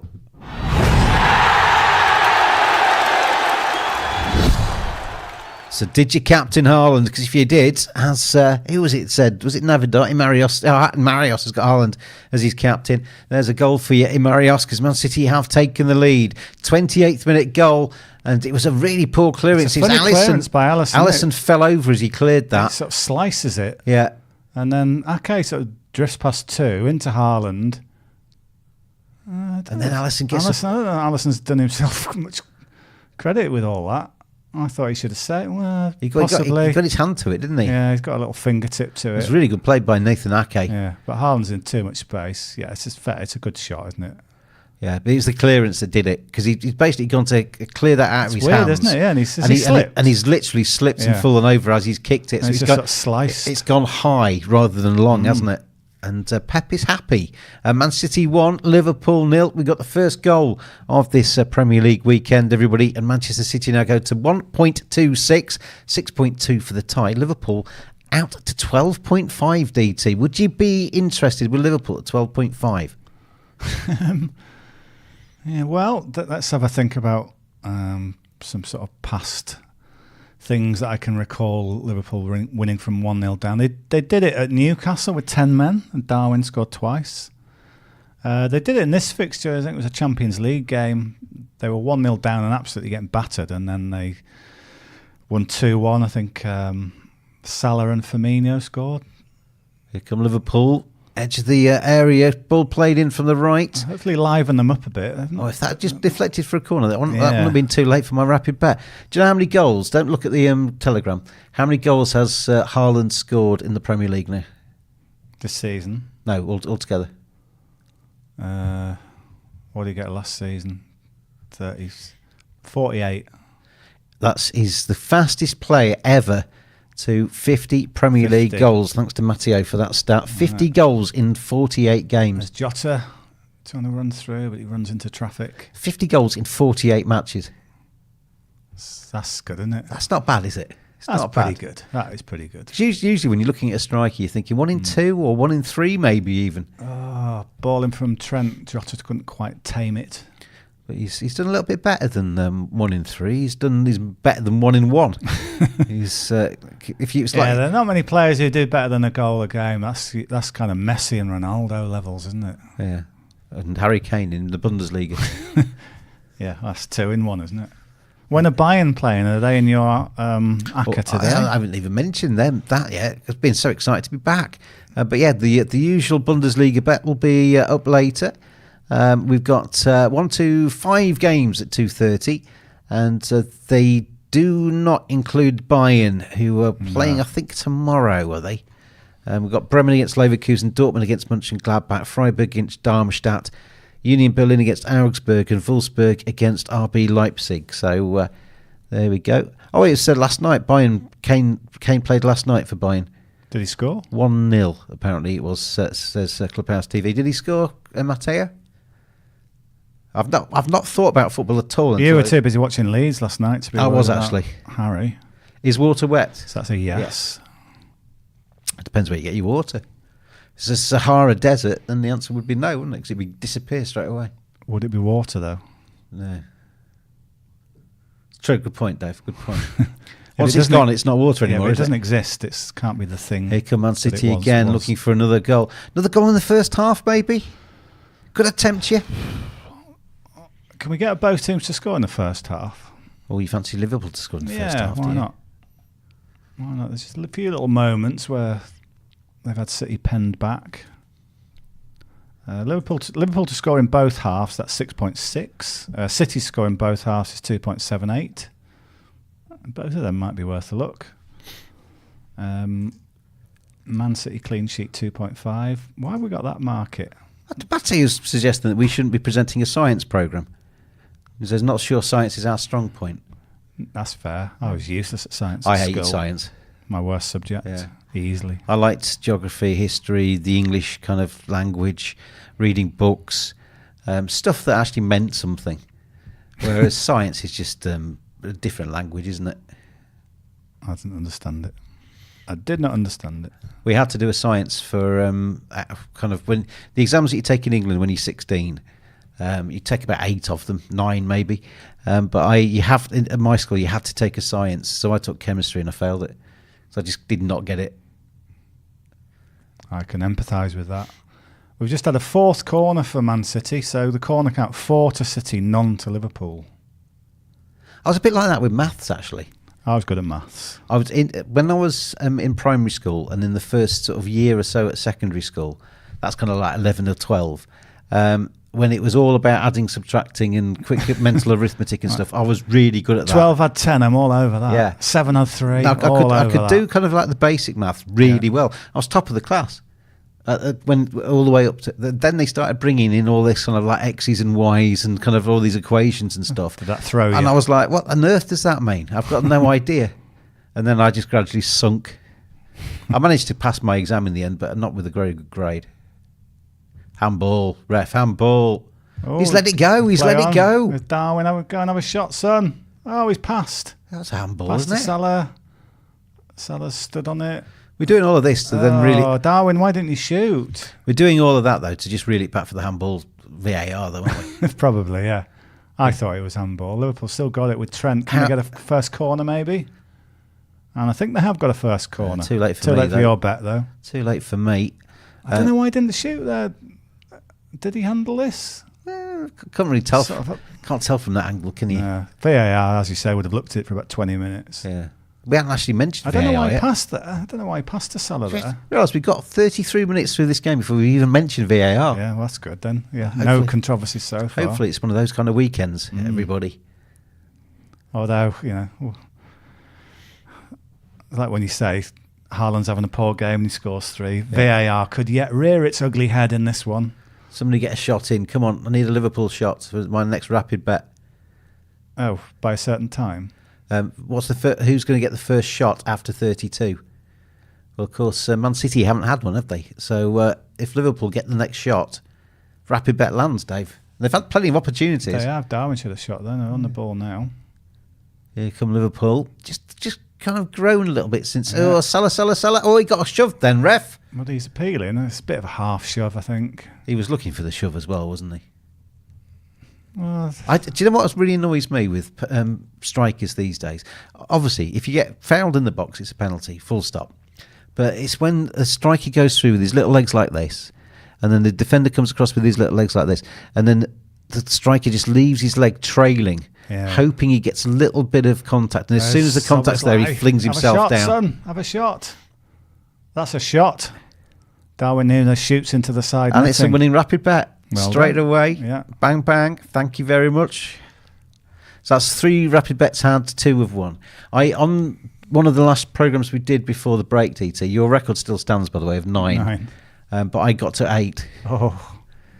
And I was getting excited that I was going to tie and go past you, and then. I think is that a corner? I think Edison saved that. Do you know what I learnt that night with rapid betting? What did you learn? And this is good advice, kids. I learnt that you should just go with your heart. You get, obviously bear in mind the stats. Bear in mind the stats. See how the game's going, but go with your gut. Go with what you believe. You're moving it around the body. Go with your leg. Go with your hand. Go with your big toe. Go with your shin. Don't overthink it though. Because as soon as I started thinking, right, I'm nearly up to DT. I'm going to look for a safe one. I need to find one that's going to definitely win. I delayed and dallied and dillied and dallied and delayed, and in the end found one that lost. Much better off just going with your gut. When people say go with your gut, they don't know what they mean. The gut is very much connected to the brain. So when people tend to use gut as if it's like some non-sort of thinking part of your body. It is. Gut decisions are based on stuff. Is that another corner? No, it came off the City Alvarez. Yeah, but it's kind of... there's all the stats in the I know world. what you mean by overthinking stuff. There's all the stats and all the brain power, but it's kind of go with something you feel rather. It's about feel, isn't it, and belief rather than necessarily. Because sometimes you can, and that's where we talk about getting the betting value, isn't it? Yeah, you got two teams here that I think, other than the scoreline, are about 50-50 in this first half. Whenever I've seen Liverpool to get this next shot, they're priced at about 2.7. City are priced at 1.3. In a match, it's pretty much 50-50. You go for the 2.7, don't you? Yeah. Yeah, I think it's been a fairly even contest apart from that goal. Liverpool had a few moments. I'm sure City have created an awful lot. Remember the free bet in this early game is for 4 goals. That first goal helps us, I think. Obviously, because we need the first goal to get the fourth goal, don't we? But, half-time 0-0 wouldn't have done you any favours, but getting one in keeps you alive. I wouldn't be surprised to see another one before half-time as well. I could quite easily see this either being 2-0 or 1-1 at half-time. Yeah, I hope it's the latter. Overall, if you're looking at correct score betting, for it to stay 1-0, that's 6.7. The 1-all scoreline, which is 7.8, actually just gone out to 8.1. City to win this game 2-0, that's 5.7. 2-1, 6.5. 3-2, I saw lots of people saying it could be before kickoff. 3-2 Man City, that's 20. Oh, nearly. Yeah, Haaland was trying to find a sort of almost a carbon copy there, just a slide rule pass through to Haaland. De Bruyne would have picked him out. Another goal in the first half, by the way, 3.5 over 1.5 first half goals. Yeah, we've got about 7 extra minutes. Plus probably a couple added on. You might be looking at nearly 10 minutes from here. Yeah. So I think in the last 10 minutes, Liverpool have upped their game a bit, and they didn't really do much for the first kind of 18, 19, 20 minutes. The last maybe 8 or 10, just a few signs of danger. I don't think it's a great game, do you? No. Sometimes when you get two very good sides playing each other, they tend to cancel each other out a little bit, can't they? And there has been an element of that in the first half, I think. And there's also a lot riding on it, isn't there? Because although we're only in November, you look at the live league table as things stand. Man City would go 4 points clear of Liverpool, which doesn't sound a lot, and it's obviously not a lot, and it's totally bridgeable in the time that's left. But it's still 4 points. It's better to be 4 points ahead than not, isn't it? Oh yeah. That's why I wasn't kind of like super nervous about this, because 4 points isn't ideal, but say Liverpool win the reverse fixture at Anfield, and that's sort of 1 point, and then it's what you do against everybody else. There's nothing fatal today. Flip side would be if Liverpool won nicely today, they'd be level. Well, Liverpool won, they'd be ahead, wouldn't they? Man City, they'd be 2 points ahead of them. They would indeed, yeah. Yeah, I hadn't taken the 3 points off Man City though in that calculation. Yeah. I'd only taken one off for some reason. Here come Man City. Can they get another before half time? There's your man Doku. Go on, son. Skid him. Oh, referee. No. Protect the man. Protect him. Trent read him there. Fouled him. Hacked him down. There's Salah. Here comes Mo. Oh, he's got that's offside, is it? He has to be offside there, Darwin doesn't he? Nunez. The rest of the Liverpool players, you've stopped there because they know he's offside. Yeah, eventually the flag goes up. The two Liverpool players that remotely close to the penalty area actually just stopped in their tracks there. How far offside? They just thought there's no point in running for this because it's going to be offside. It's a shame. If he just could have held back, then that's a good chance. He's stopped there, hasn't he? Jota's just given up on it, yeah, hasn't he? he's basically his head goes to the sky and he just stops running. It's a frustrating goal, that that Haaland one as a Liverpool fan, because it's just come from a slice. That's the first problem. And then to allow Ake to walk through two players, it's like, come on. Yeah, I wonder if you look at the goal again from a positioning point of view for Alisson, because he gets his left hand on it as he dives, and it comes off a little deflection off his fingers into the corner. Does the fact that he's just miskicked that ball actually mean that he's thinking about miskicking the ball and doesn't quite get himself into the right place? Possibly. I mean, that's one of his big strengths, the way he positions himself. Right, here's Salah. Go on, hit it. Somebody. I quite like a Liverpool goal. Oh, a little dink just over Jota's head. I wouldn't mind a Liverpool goal, you know. Threatening. We are threatening here. And there's Curtis Jones. Is he going to have a shot? No, he tries to play a too cute a pass, and City work their way out. Go on, Jeremy. Go on, Doku. Go on, son. Doku's striding forward. Go on, Doku. He's still going. Go on. Oh, that's a nice ball. And it's sort of nothing in the end. What on earth was that? He flicked the ball out to Alvarez, who didn't really know what he was doing. Mr. Varese. That was your classic. Didn't know whether to shoot or cross, and he did neither. He might as well just have stayed in his own half there, hadn't he? Player to score the next goal, Markets. We've got Haaland to double his tally.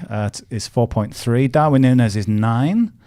Still think it's worth a look. 9.1 now. Salah is 6.5. Who else have we got? Phil Foden is 11. Dominic Szoboszlai. He looks older, doesn't he? He looks older. Who looks older? Phil Foden, he said, is 11. He looks older. Only just looks older. He looks 14. He doesn't look much older. 14 at least. Like Liverpool on the break again. Darwin Núñez got the ball down the right. What can he do? He's a bit like Bambi on ice, isn't he, Darwin Núñez? He drives to the line. He wins a corner, I think. Or did the ball come back off him? Ricocheted off his knees, didn't it? Yeah, a bit unlucky there.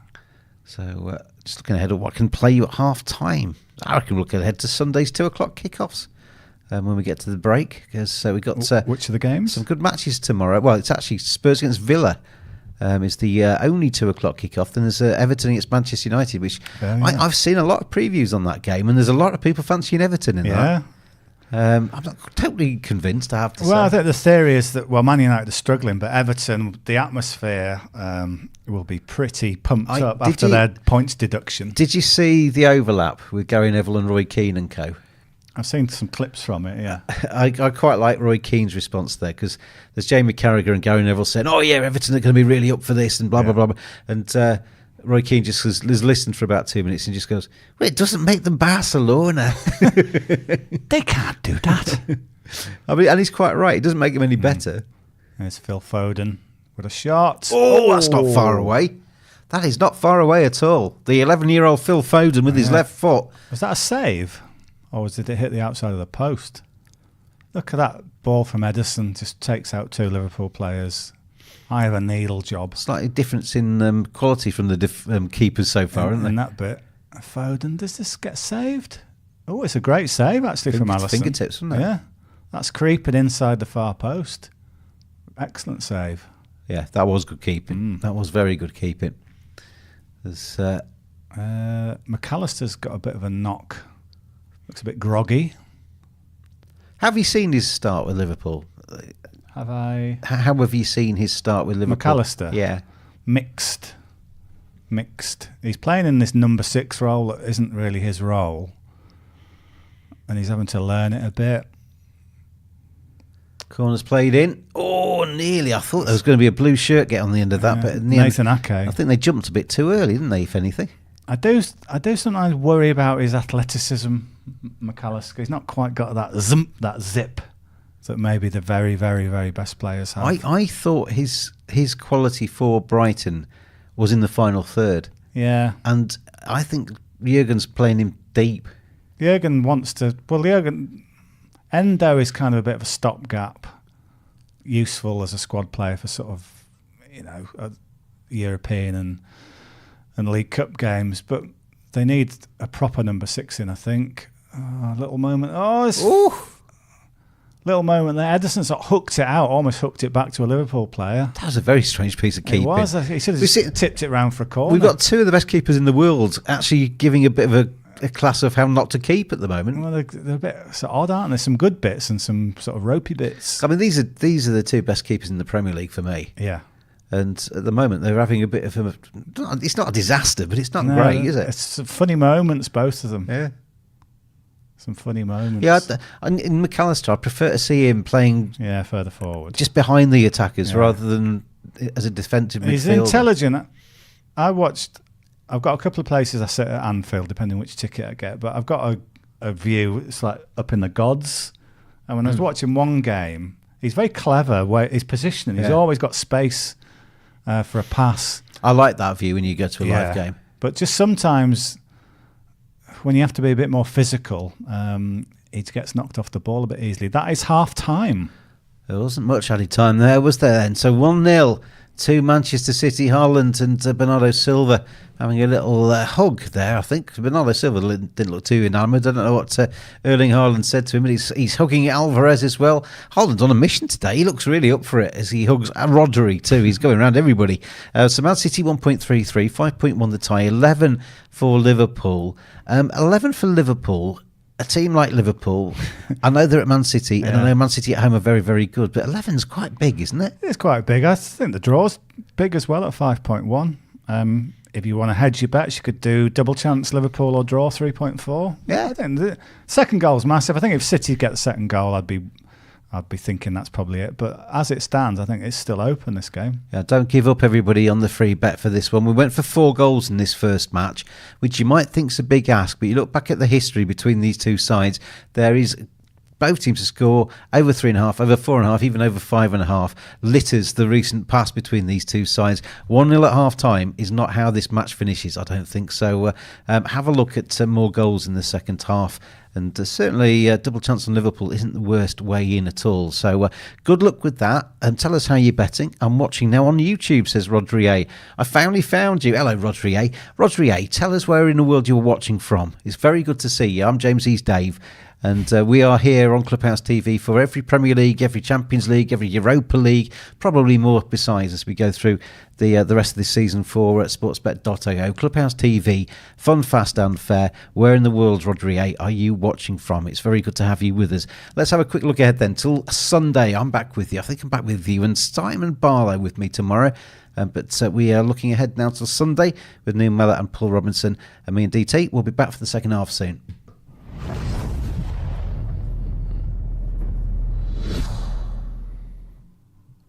To your Sunday football, this is the Clubhouse at sportsbet.io, and it is Tottenham versus Aston Villa. It's a good old-fashioned game of English football. 2.28 the draw for Tottenham. The draw is 3.9.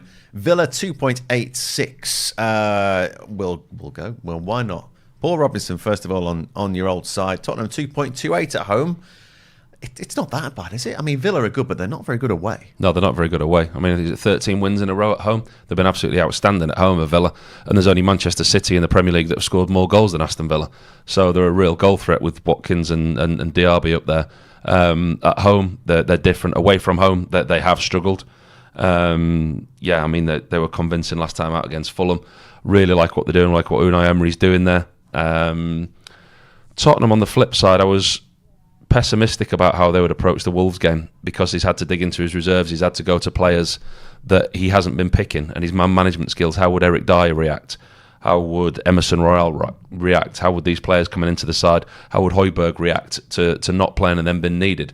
And I think in the first half against Wolves, I thought they were very good. I thought they controlled the game for the majority of the time. They were guilty of not pressing on and getting a second when they were in comfortable control.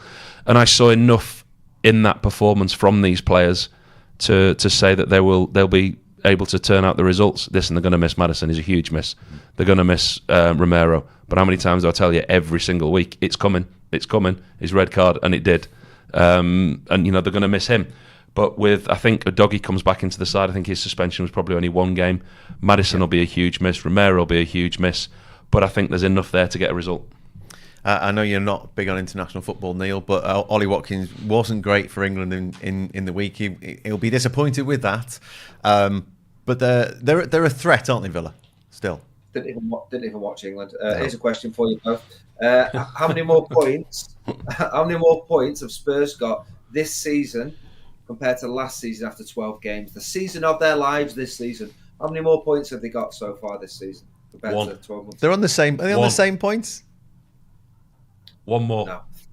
3 more points. 3. I knew it was close. Season of your lives. I knew it was close. Yeah. Aston Villa. But the table looks a bit different, though, doesn't it? That's the thing. Aston Villa, how many more points have they got after 12 games this season compared to What have they got where now? were we last season? They've got 25 now. Bottom half 10, I'd probably say 14. What, Dave? Oh, That's obviously not right then. 12? Oh, in between 30. Oh. Much improved, yeah. If this was at home, obviously it would be on Villa. If Dyer and Davies are centre halves of Spurs, Villa are going to score. You mentioned you started the questions with Ollie Watkins. Yeah, I'd fancy Watkins to score if that is the centre half partnership. I just think the way that Spurs play, the way that they do attack, despite all the players being out, I think they'd be good for a goal. So both teams to score, I would certainly fancy backing. But it's hard to back Spurs with so many key players out. I don't think they'll lose, but I think they'll get something from it. So both teams to score is a good bet for this one. Yeah, your anytime goal scorers really come in with Villa because they do score so many goals. I mean, even Matty Cash is down at 5.8. Let's see. Pick as a goal scorer each. Kulusevski, because he's definitely due one. He's not had one for a while. Spurs to win, both teams to score, and Kulusevski to score. Oof, right. He's go. building me a bet. Spurs to win, both teams to score. And Kulusevski. Here we go. He is due one, actually, isn't he? He is. He's not had one for a while. I've not got the stat in front of me. I've not looked, but I'm just from memory. He's not scored for a while, has he? I've got it in front of me. He's got 2 in his last 4 at home. I've got him down as somebody who's scoring at home. So Kulusevski, 2 in his last 4 at home. 7.5. See, we're on top of the stats. There you go. 7.5. 7.5. Watkins, he loves a goal at home. 1 away Premier League goal this season. 1 in his last 10 away Premier League games. So Watkins and Kulusevski are my two. Surely you're not giving that deflection to Kulusevski the other week. That wasn't his goal. Ollie Watkins anytime is 2.22. John McGinn anytime 4.35, and a bit of a Scottish high there. Kulusevski anytime 3.8. We like goals and we like the game in general between Tottenham and Aston Villa, and you can watch it along with us in the Clubhouse with sportsbet.io.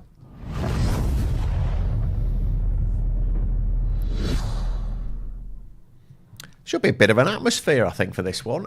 Everton against Manchester United. Everton 2.82. The draw is 3.4. Manchester United 2.52. I've dug out United's away stats. They've won their last 3 in the Premier League. The informed team, by the way, Manchester United. They are the form team. You wouldn't believe it, would you? No. Harry Maguire's made the difference. He's even got apologies in the Ghanaian Parliament. What was all that about, by the way? I just heard that on TalkSport coming in. What was that about? One of the Ghanaian MPs suggested that the government was letting down the country as badly as Harry Maguire was letting down Manchester United. So he had to, scoring many an own goal. What an awful comparison. So yes, it is. He's obviously not watched him recently because he's been very, very good. A colossus at the back. Although the challenge in the game I know you wouldn't have seen it, Neil, but the challenge that he put in and maybe should have been a penalty in the England game was slightly comical. But Everton, Manchester United. Neil, you've got loads of Evertonians around you. They're ready for this, aren't they? They're ready for Manchester. In fact, probably Manchester United has not really come into it. They're just ready to get to Goodison. Yeah, I take a Sunday League team for my boys' team, and 2 of the lads are big Everton fans, and they both said they ain't playing this weekend. They're going to Goodison for this game. So I'm missing a couple of key players this weekend. But yeah, it's going to be a horrible atmosphere. But yeah, horrible one for Manchester United, but a really good one for Everton, and they'll stick with them whatever the score will be. I think if you look at the odds, you're sort of saying they're good odds for Man United. The way they've been playing away from home, the way that United go to teams like Everton and get results. They struggle against the top sides, but United have been really good against the sides where you go lesser down, which is Everton. I mean that atmosphere is going to be tasty. So. I don't think United will score in the first 10-15 minutes because of that atmosphere. They're like, wow, what is this all about? But I think that quality may come through at some point for those odds. It's a game it's not always on a par with Liverpool, Manchester United, but when these Liverpool versus Manchester fixtures do kick off, and when Goodison is absolutely rocking, like literally rocking, it is an intense place to play football, isn't it? I'm staying in for this one Sunday. Can't wait to watch this. And there's not many games that I say that for. I mean, we have a lot of family time and I work quite hard at weekends, go to most games. But this one, I'm staying in to watch. I can't wait to watch it on the TV. I think the TV coverage will be fantastic. The atmosphere will be incredible. Manchester United, believe it or not, I saw them in Copenhagen watching the game. They were poor in that game. And then we talk about them being the form side in the Premier League. They are because of results, but not performances. Struggling against Luton at home, no disrespect to Luton, no disrespect to any other teams, but teams that Manchester United should be beaten. There's still all this stuff ongoing off the field, whether the manager's getting a stay of execution because there's nobody in place at the moment to make a decision on his future. They're nowhere near where they want to be, and I think, in all honesty, there's two sides to this coin this weekend. This is a game that Everton cannot wait for. It's a perfect game for Everton, and it's the last place Man United want to be going to this weekend. I think if Man United score early and quieten the place down, if they get 2 goals early on in the game, it could be different. It could turn quiet very quickly. Or if Everton keep United out, get a goal early on first half, the atmosphere is going to be phenomenal. I can't wait to watch this game. I'm really looking forward to it. Yeah, I think weirdly, whatever happens on the pitch, I think it'll still be loud off it. I think it might not be one of those, Neil, where an early goal for United would calm things down, because a lot of them won't even be there for the football. No, they've got a lot of anger about the current situation, and Everton fans are very passionate, very loyal. The team have obviously struggled on the pitch for a long time, and the home games is where they come together. If you're going to treat us like that, we're going to come together and say, we're Everton, and so that's why it'll be a good atmosphere. I mean, I must admit, I was thinking Everton would get something from the game. I'm looking at those odds and saying they're really good odds for Man United. I thought they'd be like 1.9, something like that. I've got to say I'm surprised that they're so high at those odds, because they've not been playing well, but they've been getting results, and away from home as well. And Everton aren't great at home. They lost the first 4 games. Have they won 1 at home so far this season? So they've not been great at home. So they're very good away, aren't they? That's the thing. They're picking up points on the road. Really good away. I think both teams to score would be one. I think this will be a good game. Both teams to score, maybe a high-scoring draw, 2-2, something like that.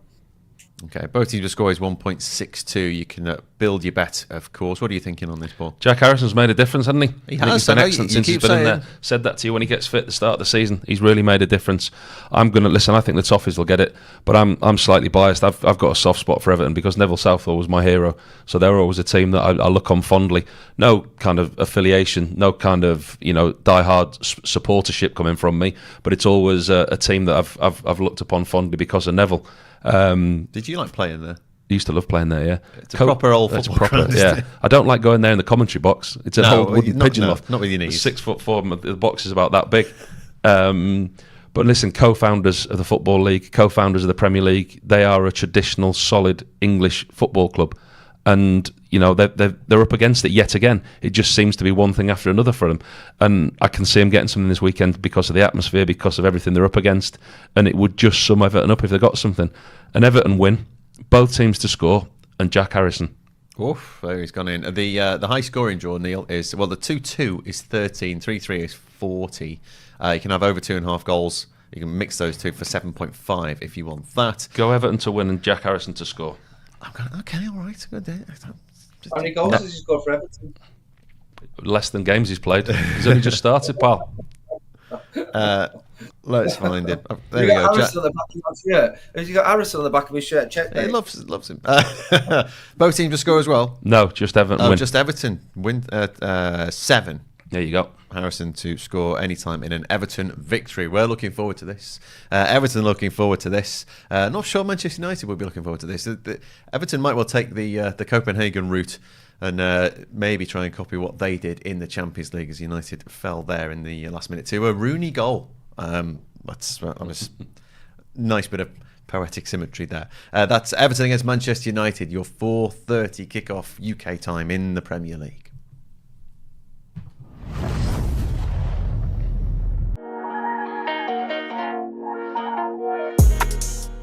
And the away changing room is down here. As you can see, it's very boring, very dull. It's actually a lot nicer than it used to be. So in the summer of 2022, we hosted 3 of the games for the UEFA Women's Euros. And they told us that the away changing room wasn't nice enough for the teams they were bringing. So they actually changed the changing room to make it a little bit nicer. So we used to have benches that were too big for a player to sit on comfortably. The ceiling, as you can see, is really low. On the back of the toilet doors, there are 2 mirrors. So when you sit down, you have to look at yourself on the toilet. The 2 bathtubs here are facing each other. So when you're in the bath, you have to look your teammate in the eye because you're facing each other. Round here, there's a massage bed, and the massage bed is purposely difficult to move, and that means your teammate is getting a massage whilst the rest of the team is having a shower. The Premier League changed the rules. So at one stage, we only had one plug socket in here. As you can see, we've put one here now and some there. But before we put those in, the only one we had was here, which is next to the urinals, the toilets. So everything we do in here is about having a negative psychological impact on the away team, making it as uncomfortable as possible. As you can see, if I stand here, you can see how small the room is. A Premier League team will bring anywhere between 30 and 40 people. So that's 21 players. On top of that, you'll then have manager and coaching staff, physios, kit men, analysts, media, all squeezed into this one tiny room. There'll be kit crates, boot boxes. Each player has 2 to 3 sets of kit. Each player has 2 to 3 sets of boots. And it's all squeezed into this one tiny area. And as you'll see when we go to the home changing room, there we have 7 rooms. In here, they have just this one.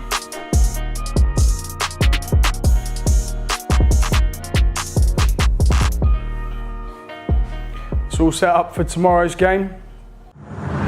Covering every game of the English Premier League, Champions League and Europa League, live as they happen.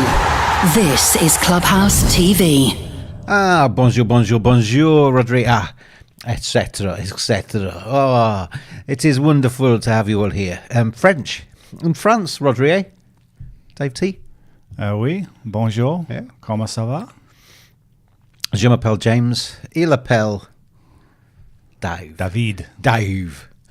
As Man City, we're back up and running for the second half. 1-0 to Man City at half-time in this first Premier League game of the weekend. 1.33 for Man City now. 5.1 the tie. 11 for Liverpool. 3 goals required. We need 4 goals or more for the free bet to land. And if you're watching for the first time, like Rodri is, when we do these free bet sort of competitions, I guess is for want of a better phrase, as we go through our coverage, and we always do it, Rodri, for a kind of as a bet. So in this one, it's 4 goals required. In the games kicking off at 3 o'clock, we'll have another thing that we need to get to. We don't do it so it's impossible, but we do it so it's a challenge. But potentially there's 30 USDT up for grabs for you out there today. We've got 10 in this first game. We've got 20 times 10 up for grabs in the 3 o'clock kickoffs, and then we've got another 10 times 10 available in the last game of the day. So stay tuned, everybody, stay tuned. In terms of this match, though, DT, Man City 1-0 up against Liverpool. Your boys, Liverpool, I was going to say struggling, but they weren't really. They were a match for Man City in the first half. If it hadn't been for a bad Alisson clearance and a bit of Haaland magic, it would have been 0-0, wouldn't it? I thought we did okay. I don't want to go above okay. I thought we did okay. I don't think they were amazing. We looked a bit cautious, but generally fairly solid, apart from the odd individual little error. But yeah, we did okay. So there was a scenario where City could have been absolutely up for this and showed who's boss, and could have come out and be raining shots in, but they didn't. So as it stands, and given the fact that we are a better second half team than we are first, I still think the draw is in play here at 5.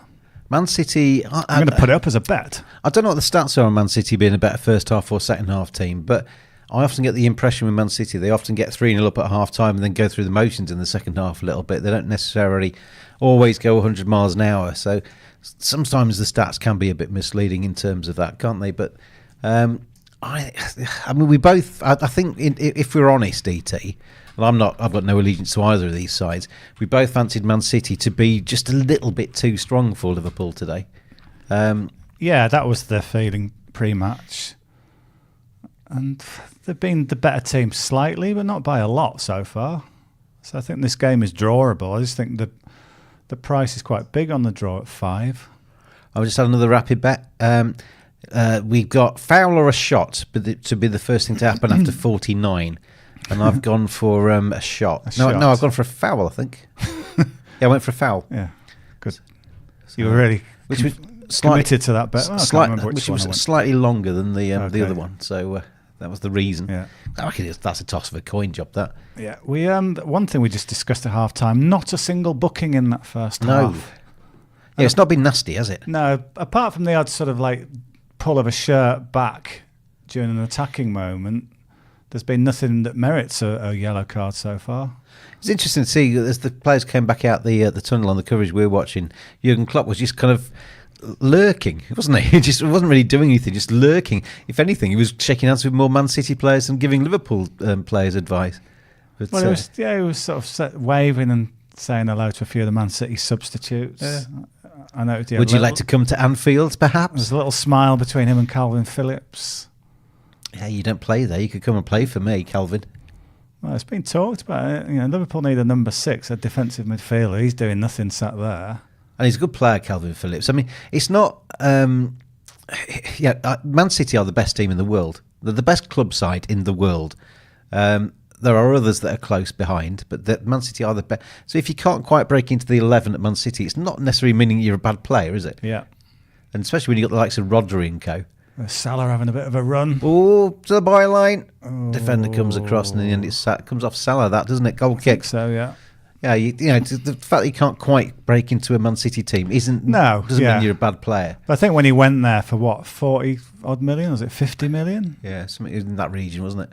I think there's a feeling he'd get more game time. What do you do? I mean, Rodri is just the best in the world, isn't he, at that position? So in Ballon d'Or, Rodri was number 9, number 6. So he was in the top 10 anyway. The problem is, though, when Rodri's injured or suspended, then Pep seems to find someone else who might fill in there. Yeah, which is a bit of if I was Calvin Phillips, I'd be thinking he doesn't fancy me, does he? That quote that you kind of hinted at earlier on, where Pep couldn't quite work out what he was saying in that quote. I haven't quite got the best out of Calvin Phillips. Not quite what Bielsa got out of him.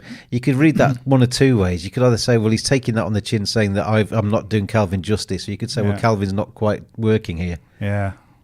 Well, he was saying both probably. But, I think it was deliberately a little bit kind of good interception by Trent, who can now drive forward. This is where he's at his best. Little cross. Is that going to be headed out for a corner? It's going to be a corner. Yeah, corner kick for Liverpool, near side. So what they need to do, they need to up the attacking intent a little bit. Pep's on his haunches. I don't quite know why he's so bothered that City have conceded a corner. That's what I don't like. I'm not a fan of Man City. I can see how good they are, but I'm a big fan of Pep.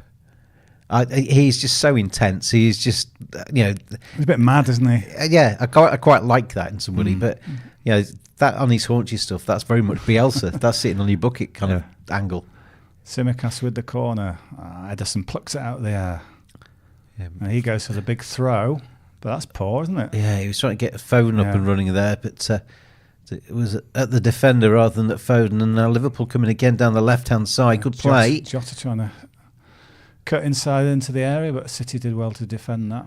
Man City defenders probably have to do a lot more to earn the money today than often. Yeah, they're being tested. Let's get them honest. Here comes Doku. Go on, Doku, son. Go on, Doku, son. Ball back. Oh, you absolute lettuce. Oh, Alvarez. That could have been perfect for my fantasy team with my captain cutting it back for my striker. So Doku's in acres of space down the left here. He's found with the ball over the top. So this is where McAllister, he's just gone past him too easy there. Doku cuts it back to Alvarez, just maybe on his wrong foot, leaning back. Yeah, but technique wasn't great. That's good from Doku, isn't it? Yeah, very good. McAllister can't live with that. The thing is, though, you dive in there and you make yourself look even sillier because he's passed you. Yeah, he sort of put a hand on him to sort of... He's passed him before he's really had a chance to even think about what he's going to do there. Jota's down. Gone down. So in terms of rapid betting, so I've had my shots. Oh no, I wanted a foul, didn't I? I went foul, and I sort of lost my rapid bet. No foul? No. Yeah. Well, Jurgen is not hanging around here. 7 minutes into the second half, it's a double substitution. Gravenberch and Luis Diaz are coming on. I would suggest Jota and Curtis Jones would be the two to make way. Curtis Jones playing, is he? Yeah, see. That's a pity comment, but I know what you mean. Yeah. He's not done much, has he? He's done nothing, has he? No, but game has sort of passed him by somewhat. Don't know, it's a little hammy sort of. Jota's felt a twinge of some sort. He's walking off, but I think he's just. I'm having that for a rapid bet. What? Luis Diaz has just been subbed into the game. Yes, gone. Will Luis Diaz take a shot between 55 and 65? Okay, yes. Are you having yes? I'm having yes because, not only because I think it's possible, but because it's 4.35 as odds. Oh, that's quite big. That's just for him to have a shot. Any sort of shot? Yeah, I mean, the blocked shots are always excluded, aren't they, in the rapid betting markets? But if he has one that ballooned into row Z, it counts. There you go. See? Jones coming off as well. Oh yeah, no, he's been disappointing today, Curtis Jones. Yeah, I like him. I'll take him at Leeds. But the game has kind of just got not been on it today. So two good people to come off the bench. They're sort of two first teamers, really. Yeah.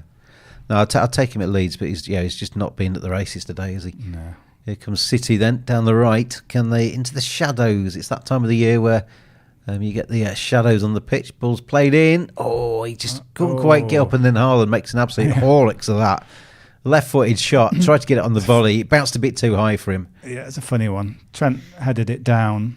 Decent sort of defensive header down, but yeah, it's just he's trying to sort of get too much power for. When you say it was a decent defensive header down, he headed it back into the danger area, didn't he? Well, he did well to win the header. His positioning was good, but maybe he could have. I don't know where he would have headed it. Yeah, he headed it straight at their best striker. In a bouncy sort of way. But they're not creating an awful lot, are they, City? I get the feeling if Pep would just be absolutely thrilled not to be at their best and get out of here 1-0, absolutely job done. Doesn't need to make this one of the great Man City performances. They've just got to be sort of competent and solid.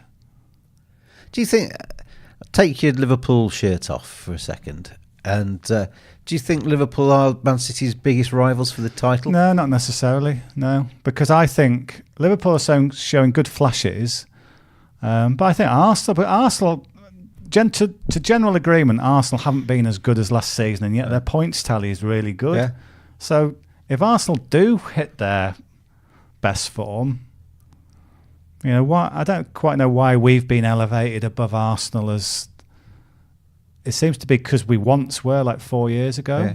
But I think this team needs another season or so. Well, if Arsenal win later on today, yeah, they will be just 1 point behind Man City, and they'll be above Liverpool if this result stays as is. Which is all very feasible. Yeah. So saw some people have been saying, "Oh, this is now 2-horse race." No way. I think Arsenal are definitely worth looking at. I saw some pundits the other day saying they actually quite fancied Arsenal as having a better chance this season because they aren't ahead. Yeah. Yeah. When you're ahead and they you've were there got to be shot at, weren't they? and you're catching all of the attention because you're leading, and everybody's saying, "Can they hold on? Can they hold on?" As soon as you have a wobble, then all of a sudden that's you choking and you're written off.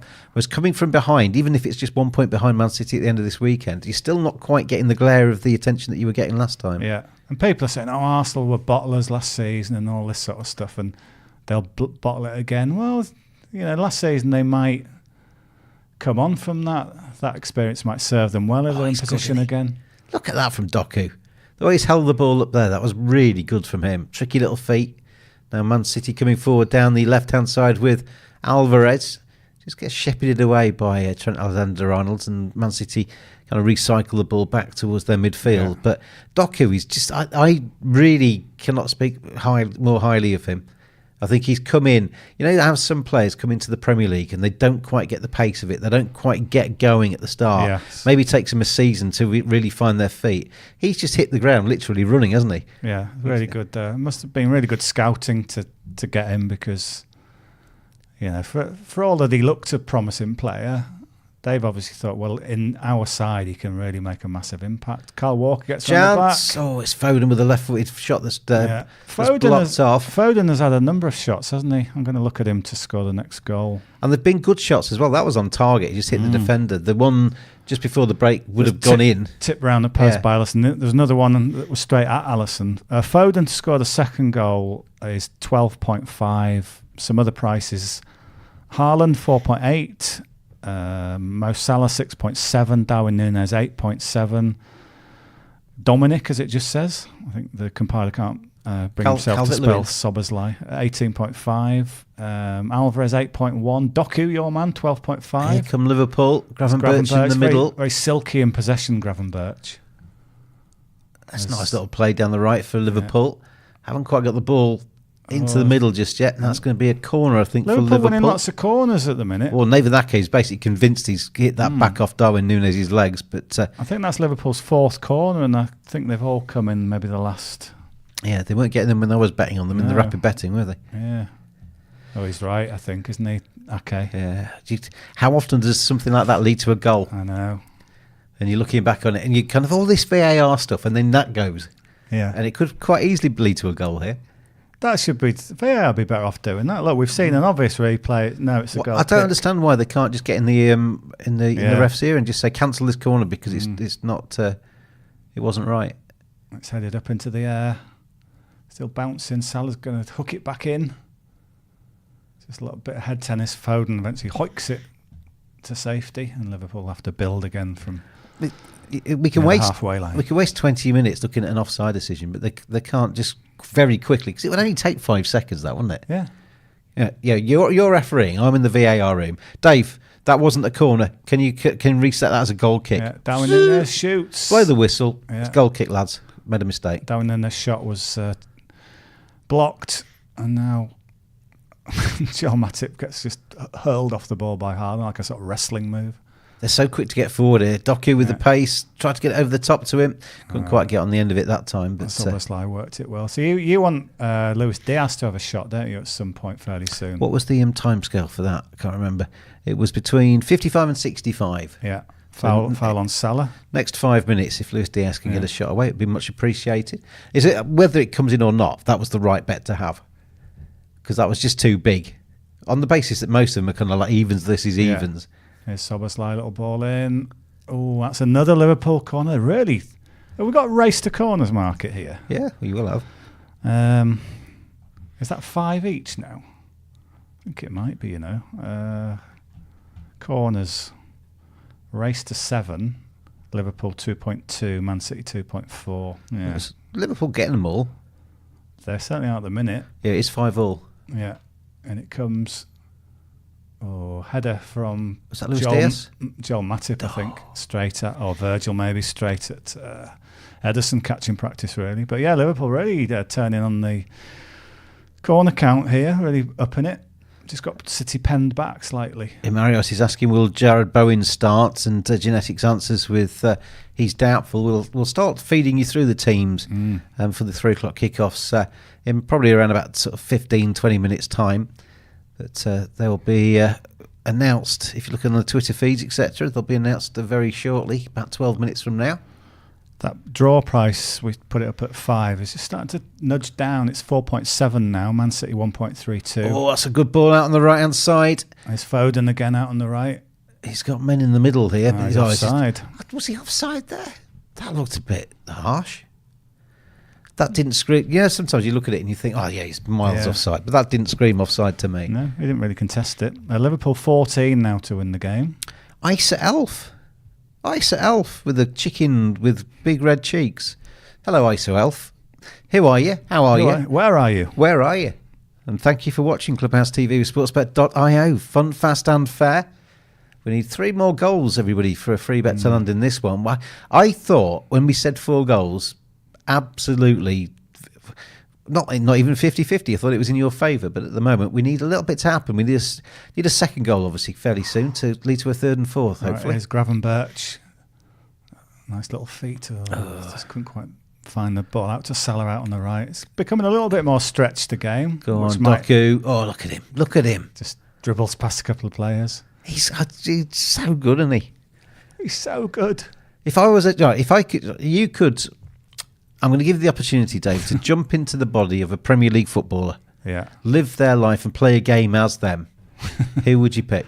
It's an interesting one, isn't it?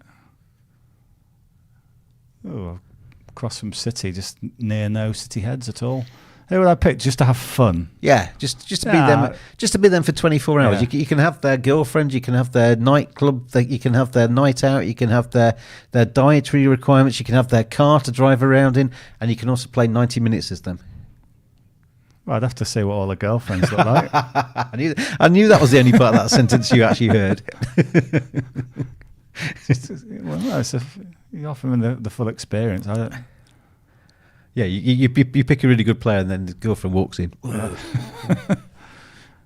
Yeah, they might have a terrible diet of food I don't like. I don't know. No, but you got their body. You'd be able to cope with it. You can abuse their body for 24 hours, basically.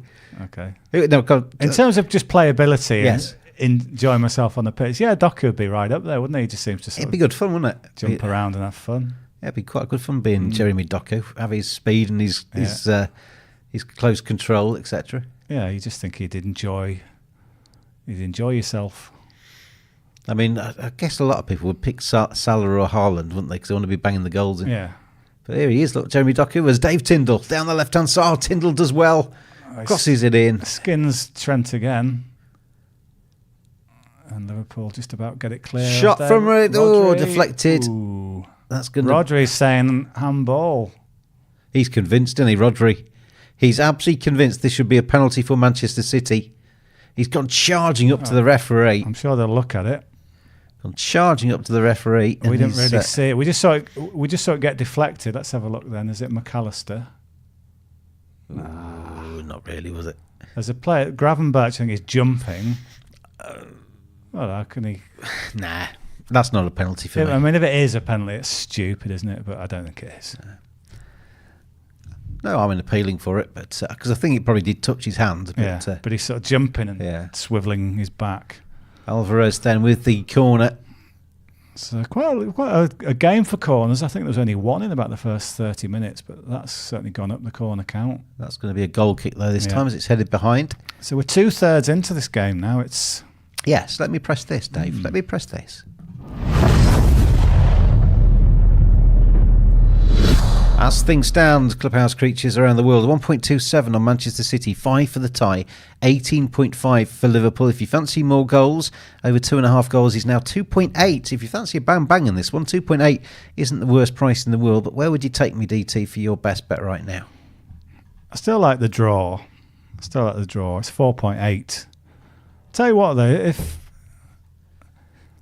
if there are only so many routes back into this for Liverpool, if they've started getting corners, what about, I'll point out the prices anyway, what about two of the big lads up from a corner? Matip is 50 to score the next goal. Virgil van Dijk 40. We saw Van Dijk win a header from a corner that was straight at Ederson. Set pieces is how Liverpool sometimes do it. It might be, yeah. It might be the way back in. They've got to force the corners, but they're doing that. Got some new people watching today. Ali Yavsan. Hello, Ali. Nice to have you here. He says, what on earth's going on here? Or something along those lines. I do not understand. Well, basically, There's Doku again. Ali Yavsan. We are here with you every single Premier League match. We're here with you for the Europa League. We're here with you for the Champions League as well. And we try and put up the best bets as we go through. It's Clubhouse TV with sportsbet.io. As Man City are about to go 2-0 up. Ali Yavsan, you've joined us just at the right time. This will be the killer goal, I think, for Man City. We're going to get the second goal of this match. Now, is it going to be that man Haaland again? Or is it one of my boys, Doku? Go on, son. Go on, Doku. Well, will it come from this corner? It's a corner that they've won. Alvarez taking. What could be an assist for Alvarez? It's whipped in. Oh, it's just a tap in from Diaz. Has that been cancelled? Alisson's found himself in the back of the goal. Taimo, hello to you. He joins us just as that goal. Been ruled out, I think. I'm not sure it is. Been ruled out for a foul on Alisson. City don't look very like a team who just. Alisson's got bundled over. Keepers get all sorts of protection, though, don't they? Haaland's gone charging in. Alisson. Oh, come on, Dave. Keepers, Nothing to do with me. Keepers just get touched and they go down, and it's goal ruled out. He's basically been touched there after he's got nowhere near that ball coming in. That should be a goal. He's just missed it. I agree. I can't say I don't agree. I don't disagree. He's got a touch. He's gone down. I think it's Akanji who's jumped with him. That should be a goal. Who was it that put the ball in? Well, it's VAR. It might well be a goal still. Who's on the back post here? It's Akanji, as you say, that's gone up with Alisson. And the back post, we could just... Really? No, they've cancelled it. It's been ruled out. Because there was some contact. But I mean, honestly, it was like... It was contact that was about as much as that on my cheek. It's about as much as that, and he's gone down. It's almost because those two are so isolated. That if there'd been 10 people around and that was all that there was, maybe it would have been hidden amongst it. There's got to be some contact in... I mean, I was watching a couple of keepers the other day. I think it was an Arsenal were warming up, and David Raya and Ramsdale were getting a lot of the attention ahead of the game. And they were actually doing a drill where the coach was alongside the keeper, pushing him basically, trying to say, right, come out, be forceful, be strong, get the ball from the cross. Well, what's the point? Because as soon as you get pushed, it's a foul. But no point in practicing that, Arsenal. Alisson looks to me like a player who's just come back from Brazil. He's not had a good game, has he, today? His focus has been a bit off, hasn't it? Yeah, to me, if I was Diaz, I would be thinking, honestly, why is that being ruled out? Oh, it was Diaz, wasn't it? Too late for my my bet, though. Oh, yeah. My rapid bet. About 3 minutes too late for that. Well, the wrong Diaz. You want Luis Diaz. Oh, yeah. So Ron Diaz, too late for the bet. Yeah. And it wouldn't have counted as a shot anyway because the referee had already blown his whistle. Yeah. So other than that, perfect.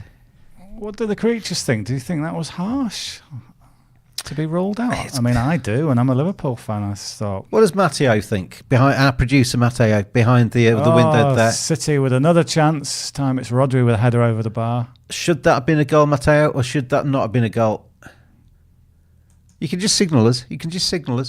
No, let him chat. Write it in. Go on. We want to see what you think of City being robbed. Al Yavsan says, what exactly does this place do? If yoga. Oh. We're here to help. We're trying to put you up winning bets. Keepers get too much protection for 8 foot tall blokes. I agree with you. Be stronger, keepers. Be stronger. Here comes Bernardo Silva down the left for Man City. That's a good little piece of play, but he's ended up falling over, basically. And the ball goes behind. He's not happy. The game just sort of... it's gone quick, hasn't it, this game? But it's not been a classic. I talk to Viv just as much on my Twitter feed now as I do on here, you know. Cricket chat. Yeah. It's a sad day for you the other day, Viv, wasn't it? Did you watch any of the World Cup final?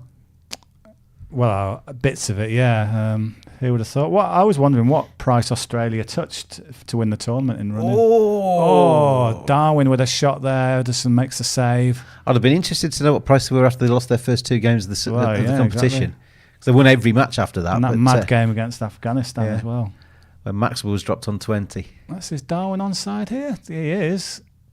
Is that a save? Does keeper get a bit of a paw on that? He does. I think he does. I think he was probably going to go wide anyway.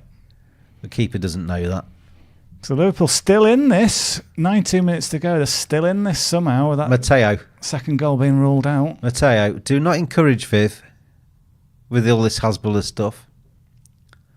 Doesn't need any encouragement, Matteo. And the corner is wasted straight to Edison's Ederson. finding these corners so easy to come out and pluck, isn't he? Just comes out, plucks them out of the air.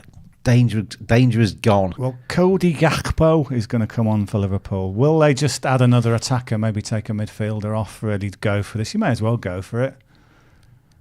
You know, lose it 2-0, whatever, but if you can get a 1-1, that would be a brilliant result. I am going, Dave, for a throw-in to be awarded. When? Between 74 and 76. Just saw one there.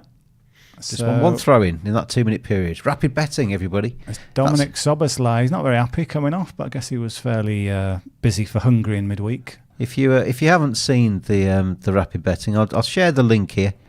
And that's the link through to the rapid betting. If you haven't, I'm not putting any pressure on you to have a go at all, but just have a look. It's quite good fun. We like it, don't we, DT? Yeah, it's been good. Yeah. Viv says weak mentally, just like most people in this country. Blimey. We'll take one more generation to remove that. He says, talking about Indian cricket. Oh, you don't hold back, Viv, do you? Yeah. Doku. Shame we don't get. Well, have you got the bonus points thing? Doku must surely be getting some bonus points. Oh, I hope so. I do hope so. You think Haaland, as the goal scorer, might get the most? Let's have a look. Yeah, that's you. Score a goal and you. Yeah.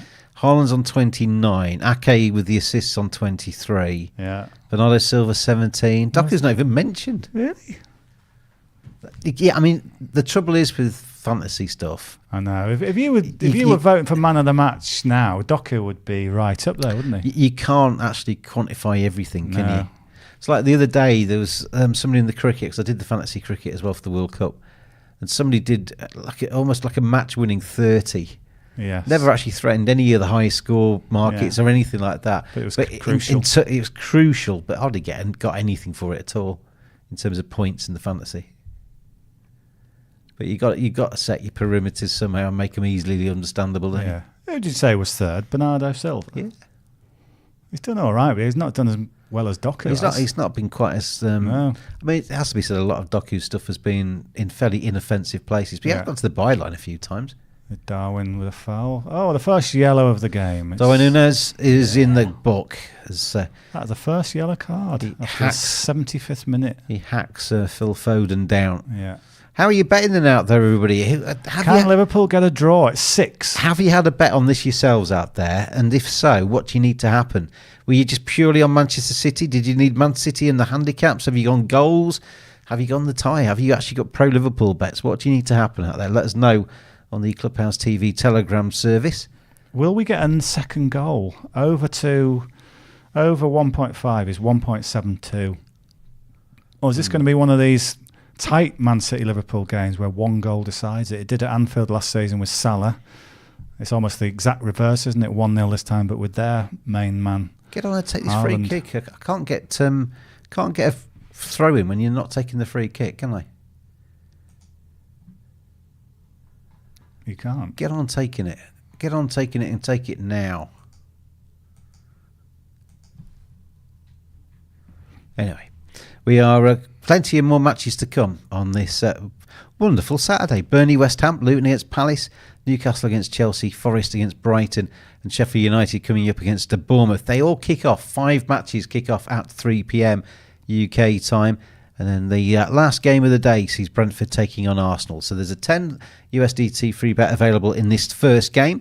There's 20 times 10 available in the 3 o'clock kickoffs, and then there's another 10 times 10 available in the Brentford Arsenal game. So if you're looking for free bets this afternoon as you enjoy the football and hopefully you enjoy Clubhouse TV with sportsbet.io, then this is the place to be. It's free bets galore. You could potentially get 30 USDT today if everything goes right. We do need a little bit of a goal fest, it has to be said, though, in the remaining 15 minutes or so of the Man City-Liverpool game, because we need 3 more from here. Foden's down, clutching his face as if he's been shot in the face. Lewis Diaz is saying, hey, what?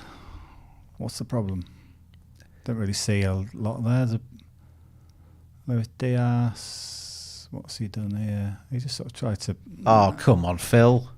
Come on, Phil. If somebody did that in the pub to you, you would not go down clutching your face like that. He's just kind of tried to hold him off. If he did that in front of his mates on a Saturday night, they'd say, get up, Phil, you absolute lettuce, wouldn't they?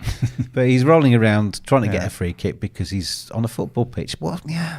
I know, you're a big bugbear, isn't it? It is cheating. You're a big bugbear. It is cheating. Mario says both teams to score is what he's got. Yeah, 3.45, that is, if you're going in there now for that. The Man City 1-0 scoreline is 2, if you think this is how it stays. 1-1, I mean, you can back the draw at 6. The 1-1 draw is 5.6. Viv knows how to push my buttons, you know. You see his latest message? He's basically stirring me up. Hey. By the way, James, he says, I'm hearing there will be no county cricket in the English summer from next year. 100 getting an upgrade. Brace yourself for MI London. Oh, Viv. It's not the future, mate. It's not the future. It's taking the soul of the game away, and it's not all about money. There's more. Money obviously pays the bills. It turns the floodlights on. It opens the ground. It pays for stewards. Blah blah blah blah. Pays for players. But it's not all. Sport can't. If we end up having sport being all about money, and I include football in that, and we're already probably past the point of football being all about money, but it does kind of take away what's actually really important, doesn't it? About the heart and soul of a team and everything else that goes with it. All right, Liverpool breaking here with Salah. There's Luis Diaz. He's going to cut inside, which is his favourite move. Oh, that's a poor ball inside. It's the nice ref. control from the ref. It's the ref. Referee controls it on the inside of his thigh. I think it just stops City potentially breaking down the other end. It'll just be a drop ball that will go to City. But yeah, Diaz has just got a bit of height on that pass inside. Liverpool had numbers over this side. 10 minutes left. Yes. What happens, DT? What happens?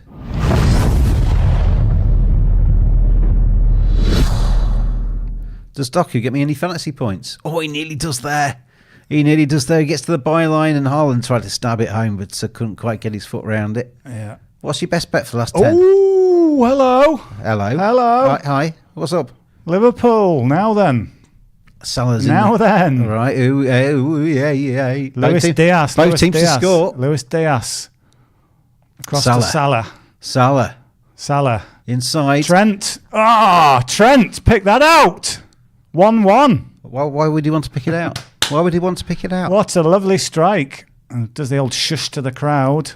There we go. We said the draw at 5 was always in our thoughts, and the Liverpool fans go wild. They do. They go wild. The Man City fans have been told to be quiet by Trent Alexander-Arnold, and they've probably gone a little bit quieter because it's 1-1.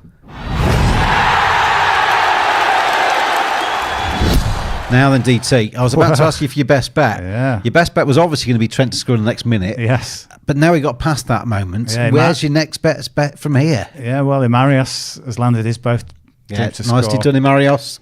It's a lovely little pass by Salah. Yeah, just hit it early, didn't it, Trent? I tell you what, that brings the free bet back into the possibilities. Another couple of goals from here isn't beyond the realms.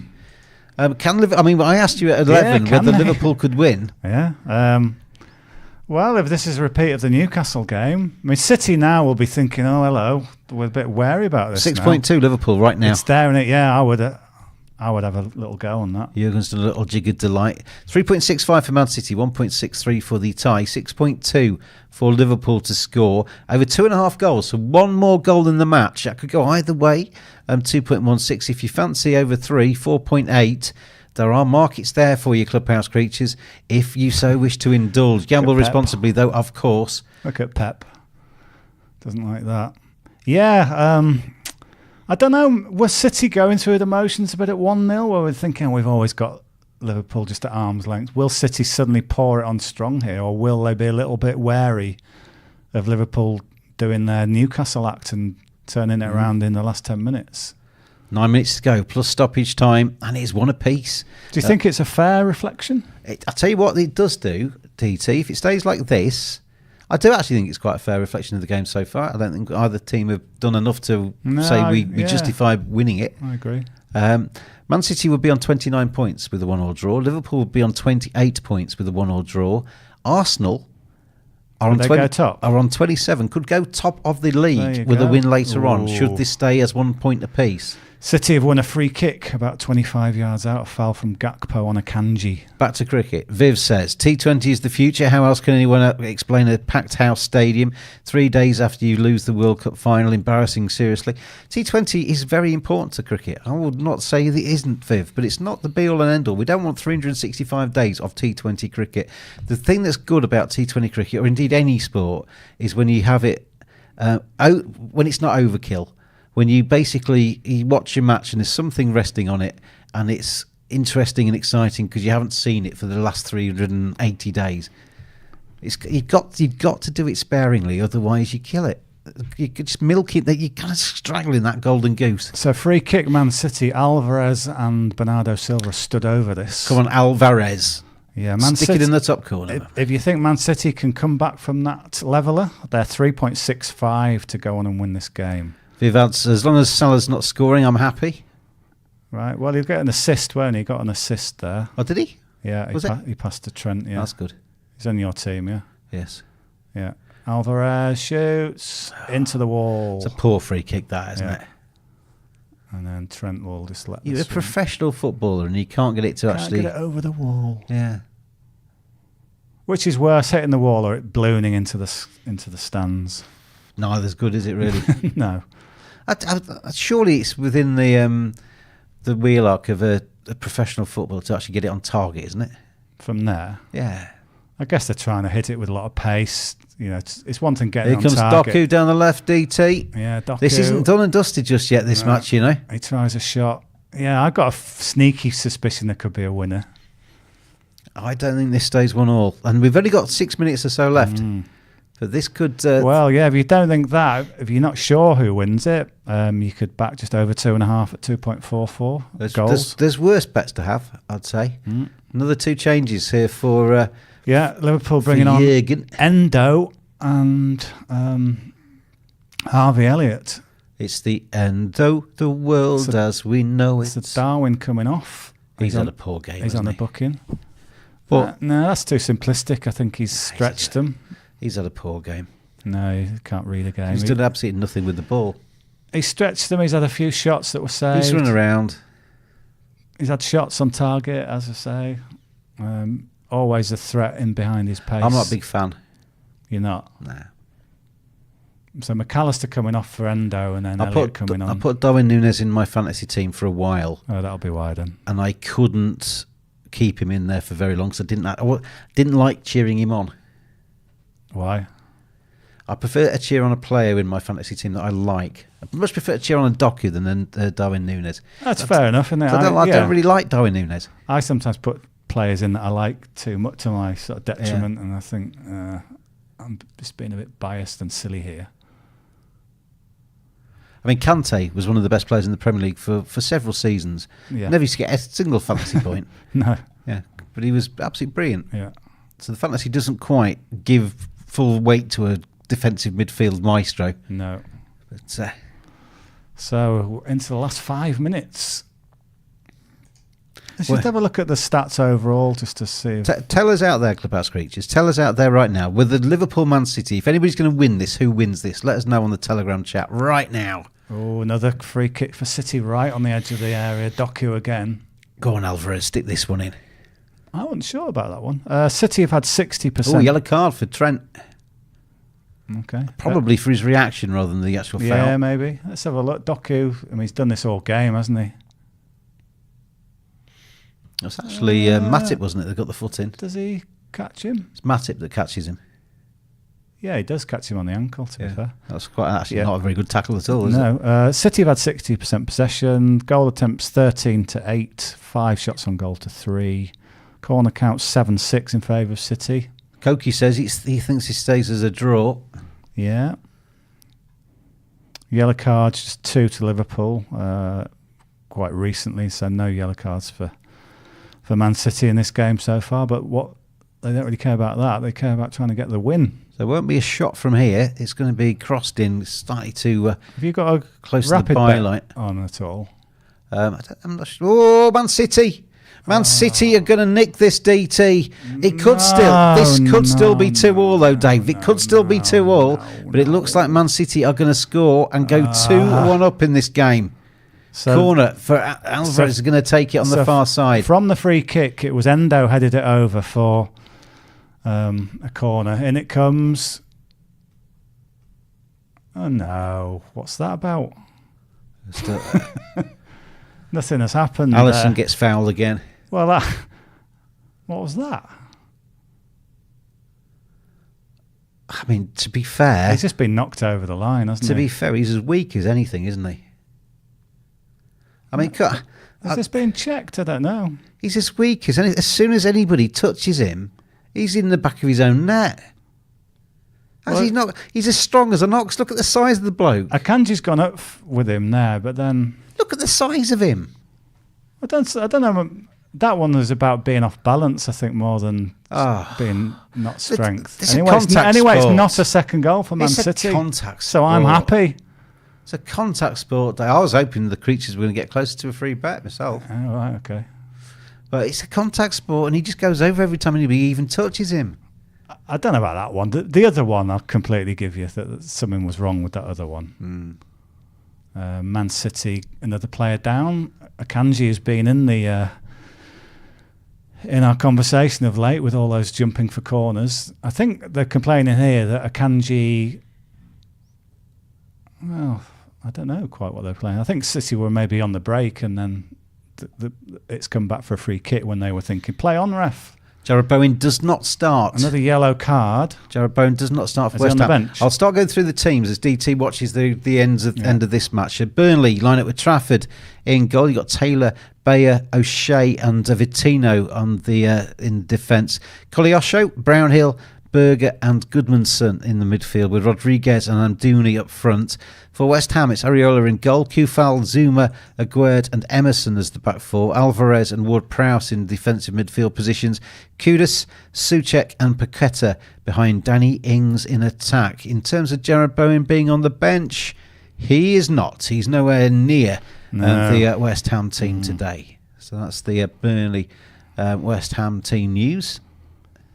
Yeah, I mean, it's almost taking a goal away from West Ham because he scores in every away game, doesn't he? Good player, Jared Bowen. Yeah.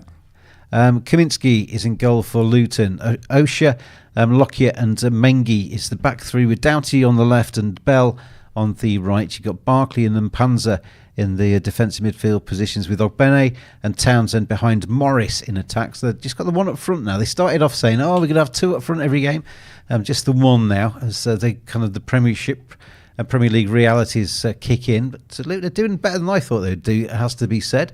Johnston in goal for Crystal Palace. Ward, Anderson, Guehi and Mitchell are the back four. So your Tyreek Mitchell is in the defence for Palace today. Decore and Lerma in the defensive midfield positions, with Olise, Eze and Schlupp behind Edouard in attack. No Wilf Zaha for my team. No. He's what? He's gone to Turkey on holiday. He's gone to Galatasaray? Gone to Turkey, yeah, on holiday. I wasn't aware of that. How long have we got added time? We will know in a second. We have got, I'm going to say 8 minutes. Where's that come from? Yeah, it's time for 2. Come on, Doku. Go on, Doku, son, get me some point. Oh, he's done him again. No, he hasn't. No, it's the goal kick. Pope. Where have they got 8 minutes from? Well, those of all these checks for Edison, for Allison falling over. Yeah, but there were checks done after about 20 seconds. Pope's in goal for Newcastle. Surprise, surprise. Livramento, Share. Is Trippier playing? Lascelles and Trippier. If you just actually just held off for 20 seconds, not even 5 seconds, there, you'd have actually heard the name. Trippier in defence. Joel Linton, Guimaraes and Miley. Is Joe Linton playing? In midfield. Ask me about Flash Gordon. Is Anthony Gordon playing? Gordon and Ishak and Almiron in the attack for Newcastle. Gordon's in my fantasy team, so good.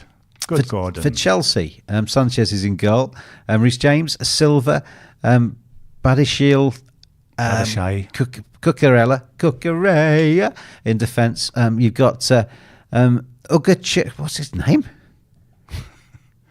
Chimanu Ugachukwu, right. 19-year-old from France, is starting for Chelsea today in defensive midfield position. Cole Palmer. Fernandez. Cole Palmer, Gallagher and Sterling behind Jackson in attack. Jackson playing? Yeah, Jackson's playing.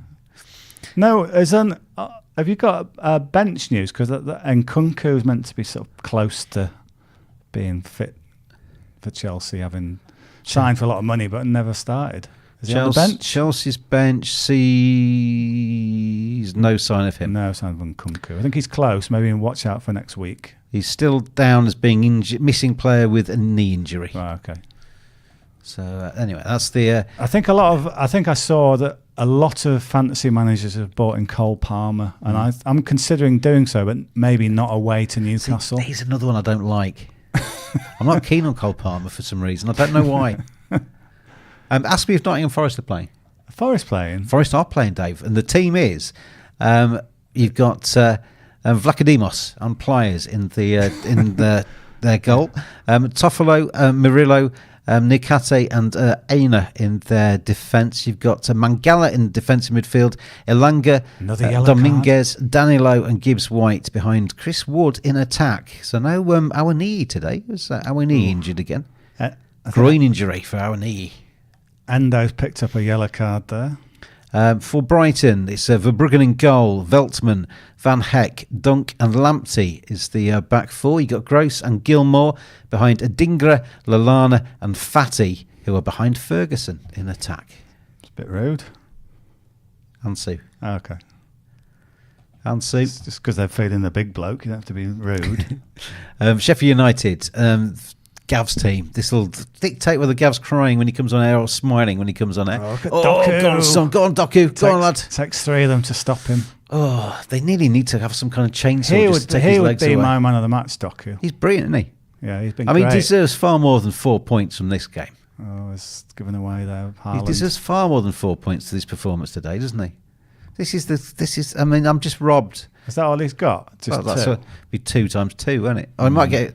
No, yeah, but just 2 times 2. Fodringham is in goal for Sheffield United. Trusty, Robinson and Baldock are a back three with Thomas on the left of defence, Bogle on the right of defence, Norwood and Souza in midfield with Homer, McAtee and Archer in attack. And for Bournemouth, finally, the 3 p.m. kick-off teams.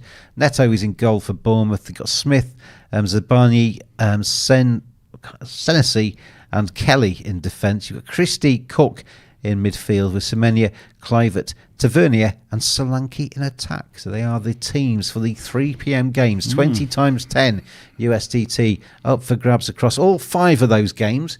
And we're keeping you up to date with the best bets as we go through all of them. It's the first time shot from Bernardo Silva, mate, who'd been creeping in. But I think Matip stuck out one of his long spidery legs and made a block. It's basically going to be a draw or City, isn't it? I think Liverpool have sort of given up the ghost. Come on, here. City. Of trying to score. Come on, Alvarez or Doku. City Come are on. pushing. City are pushing. Doku, give it to Doku. Give it to... Here he is. Doku, hit it, man. Go for the pass and it's cut out. Be selfish, Doku. It's sort of defence for the attack here. City just desperately trying to get this winner. Yeah. Liverpool hanging on. Bibs against skins, isn't it? Yeah. 10.5 for Man City. They've probably got a couple of minutes left. Draw 1.09, Liverpool 23. Here comes Foden. The 11-year-old Foden cross comes in. Nobody's there. Nobody's there at all. Nobody's there. So we've got about 2.5 minutes left of Manchester City against Liverpool. We're giving you the team news of all of those 5 games kicking off at 3 p.m. And then DT and I will be back with all of the action and DT's. We'll get an ACCA from you, DT. Yeah, we'll get your best bet in every game. Yes. We'll put them together in a 5-fold ACCA. Yep. And then see where that leads us. We've been close on a couple of these. We've had some Saturday big prices, haven't we? Oh, and don't forget as well. You're getting your Bundesliga. I was going to say, on. in 8 minutes' time, the Bundesliga kicks off. So I will get those bets on right now for you for the over 0.5 first half goals and the over 2.5 goals in the across the match. I'm trying to find it. Where's the German Bundesliga gone? I'll find it in a second. We're not going to get another goal in this, are we? Got 1 minute left. Liverpool just running the clock down with a throw-in. It's looking like it's going to be one apiece between these two sides. But it's been a good second half, actually. Yeah. Well done. Tsimikas gets back there. Alisson's just had one of his funny games today. That clearance with the outside of his foot lacked power. Ball into the box. Trent heads it away. There's your man Doku again. Come on, Doku. Oh, look at that. He just gets in another cross. He's a beautiful little fella, isn't he? Yeah. Oh, great. Alisson's now holding his hamstring. Well, he's had a disaster. Honestly, I think his hamstring's gone. 9.27 is the over 2.5 goals today in Germany. No. This is bad news. This could be Alisson out for a while, maybe. Well, the way he's playing, you'd be better off with your reserve keeper, wouldn't you? Well, he's stood up again. He's had a strange old game. If your hamstring's gone, why are you still on the pitch? There's a Kanji's on him again. I'll tell you, if I was a manager watching this, I'd be saying to any team playing Liverpool, just get right underneath Alisson's nose. Oh, wow. That's so close. From the corner, Haaland gets a little flick. It's just gone wide. That was so close. Well, Alisson's not normally like this. He's just had a funny game. Look at this from Haaland. Just gets a little flick and it drifts wide of that far post. Right, I've done the over 2.5 at 9 point whatever it was. I'm just going to try and get the over 0 and open 0.5 on before it kicks off in Germany. We're into the 9th added minute. Of 8. Yeah. So no more betting available. Pep just running his hands through his face there for that late miss from Haaland that almost stole it. Liverpool have finally got the ball in the City half, just trying to run this one down. Endo just keeping possession. And it's all over. And that's 1-1. And I will take that as a Liverpool fan. Take that and party, as Gary Barlow would say. Because I'm not quite sure who was the happiest there. What do you mean? Of the two teams? The happiest, Liverpool by a mile. You reckon? How can they not be happy to get a draw at Man City? To come back from, I guess so. Why is Pep's trying to sort of have a... what's going on here then? Darwin Núñez is being sort of held back for some reason. He was being held back for a big bear hug, wasn't he? I don't know. And Pep was trying to get in on something. There's a little bit of afters here after the game. I don't know. Pep's now pointing. Oh dear. Players are sort of generally just having a handshake and a hug. But the management teams are a bit to go at. If you were Pep, you would be... My point, if I was Pep, I'd be saying, why was that goal ruled out? Yeah, absolutely. That would have made it 2-0. Yeah. And then that would have been it. Pep and Klopp now speaking. Just keepers are giving the... Yeah. I totally get why keepers are protected, because it's a horrible job to be doing. And they're under all kinds of pressure. Well, Pep and Klopp do sort of pat each other in a friendly way. There's a line, though, isn't there, where if you brush somebody across the cheek with a feather, you don't just drop into your own net. Yeah. You just Pep and Klopp just... they're sort of talking away, manically, but sort of smiling a bit as well. But yeah, that I think if you're a City fan, I would expect the City sort of message boards, chat rooms to be going, we've got done there a bit. That should have been 2-0, and why wasn't it? And from 2-0, they win the game. Over 2.5 Bundesliga is 9.27. Over 0.5 in the first half. ACCA is 3.43. So good luck. If you want that, you've got 3 minutes to click on those links. Gamble responsibly, Clubhouse creatures. And hopefully the Bundesliga will take us close again. It's either close or we get across the line. Hopefully today it will be across the line. Docu on for 3 bonus points, says Marios. He wasn't last time I looked. 3? He can't be, can he? I'm going to check that. Let's have a look. How many bonus? Who's got the most bonus points? Oh, Doku got up to second. Yeah, he's actually leading. Get in, Doku, my captain. Yes, he deserves to be. He deserves to be. He was man of the match, easily. He deserves it. Wasn't even close. He deserves it. He's a very fine young man. Anyway, score predictions, and then off the back of the score predictions, obviously the first score prediction you will hear will be whatever Neil and Paul think to Man City against Liverpool. You'll know if they were right or wrong by what they say, but after that it's the score predictions for the rest of the weekend, and then we'll get our teeth into the Saturday 3 p.m. kickoffs. There's 5 of them. There's another set of 10 USDT free bets up for grabs. We didn't land the first one. We'll try and make these 3 o'clock ones get across the line for you. We'll see you in a sec.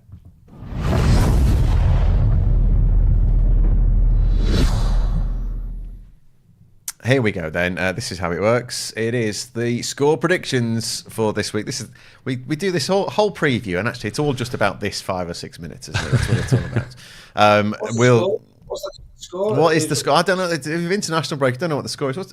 If only there was someone who kept score. Yeah. What is it? I'm winning 6-4. 6-4. 6-4. Thinks he's winning. He knows fine well exactly what the score is. He's so good at maths. Let's start with you then, Neil, at Man City Liverpool.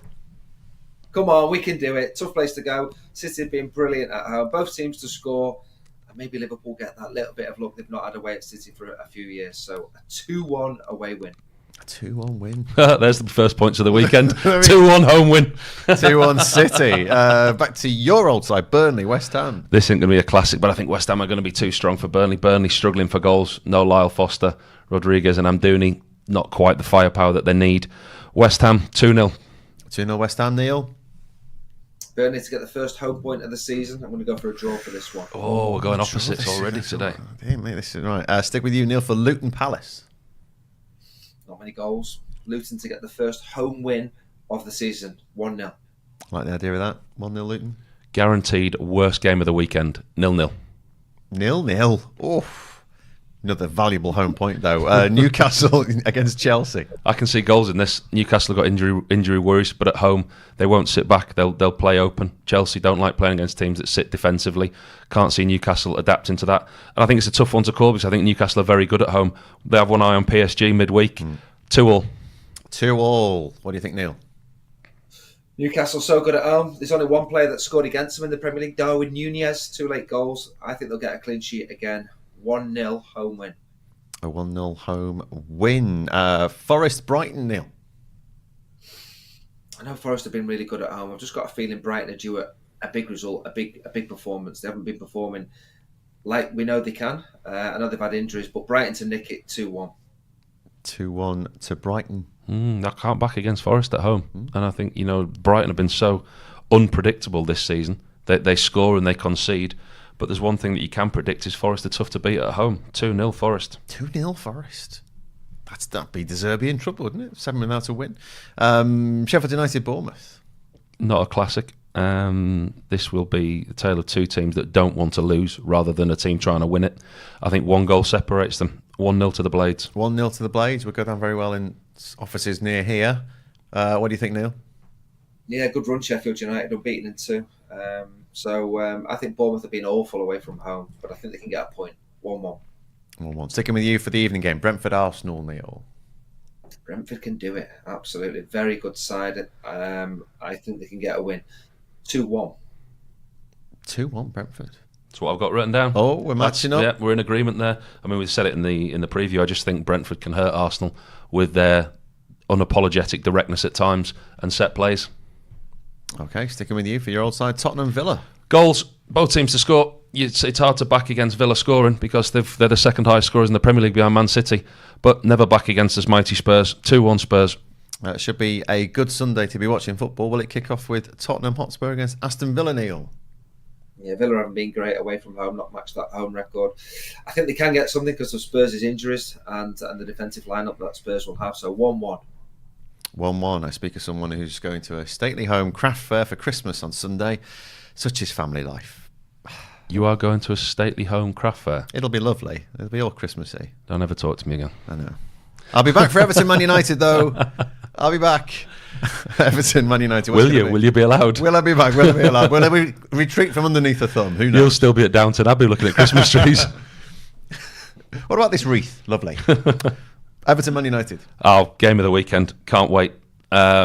Regardless of what goes on in this game, there will be bookings because the atmosphere will be absolutely fever pitch, and it's hard as a player not to get sucked in and drawn into that, regardless whether you're Man United or Everton.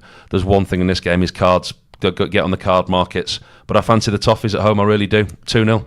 2-0 Everton. Neil Mellor. Yeah, United have been in good form. I just hope the game delivers for what the atmosphere will want. I think Everton gets something now. 2-2. 2-2. I think we're all looking forward to that early Everton VAR red card. Let's see how that works out. To the Monday night game, Neil, sticking with you. Fulham Wolves. Yeah, not a classic. I think Fulham will get the victory. Under 2.5. 1-0 home win. 1-0 to Fulham. I like the under 2.5, but I can't separate them. I think the two teams that would rather not lose than win. 1-1. 1-1. That completes the draw for these scorelines for this week in the Premier League. Follow them because they do pretty well. They do.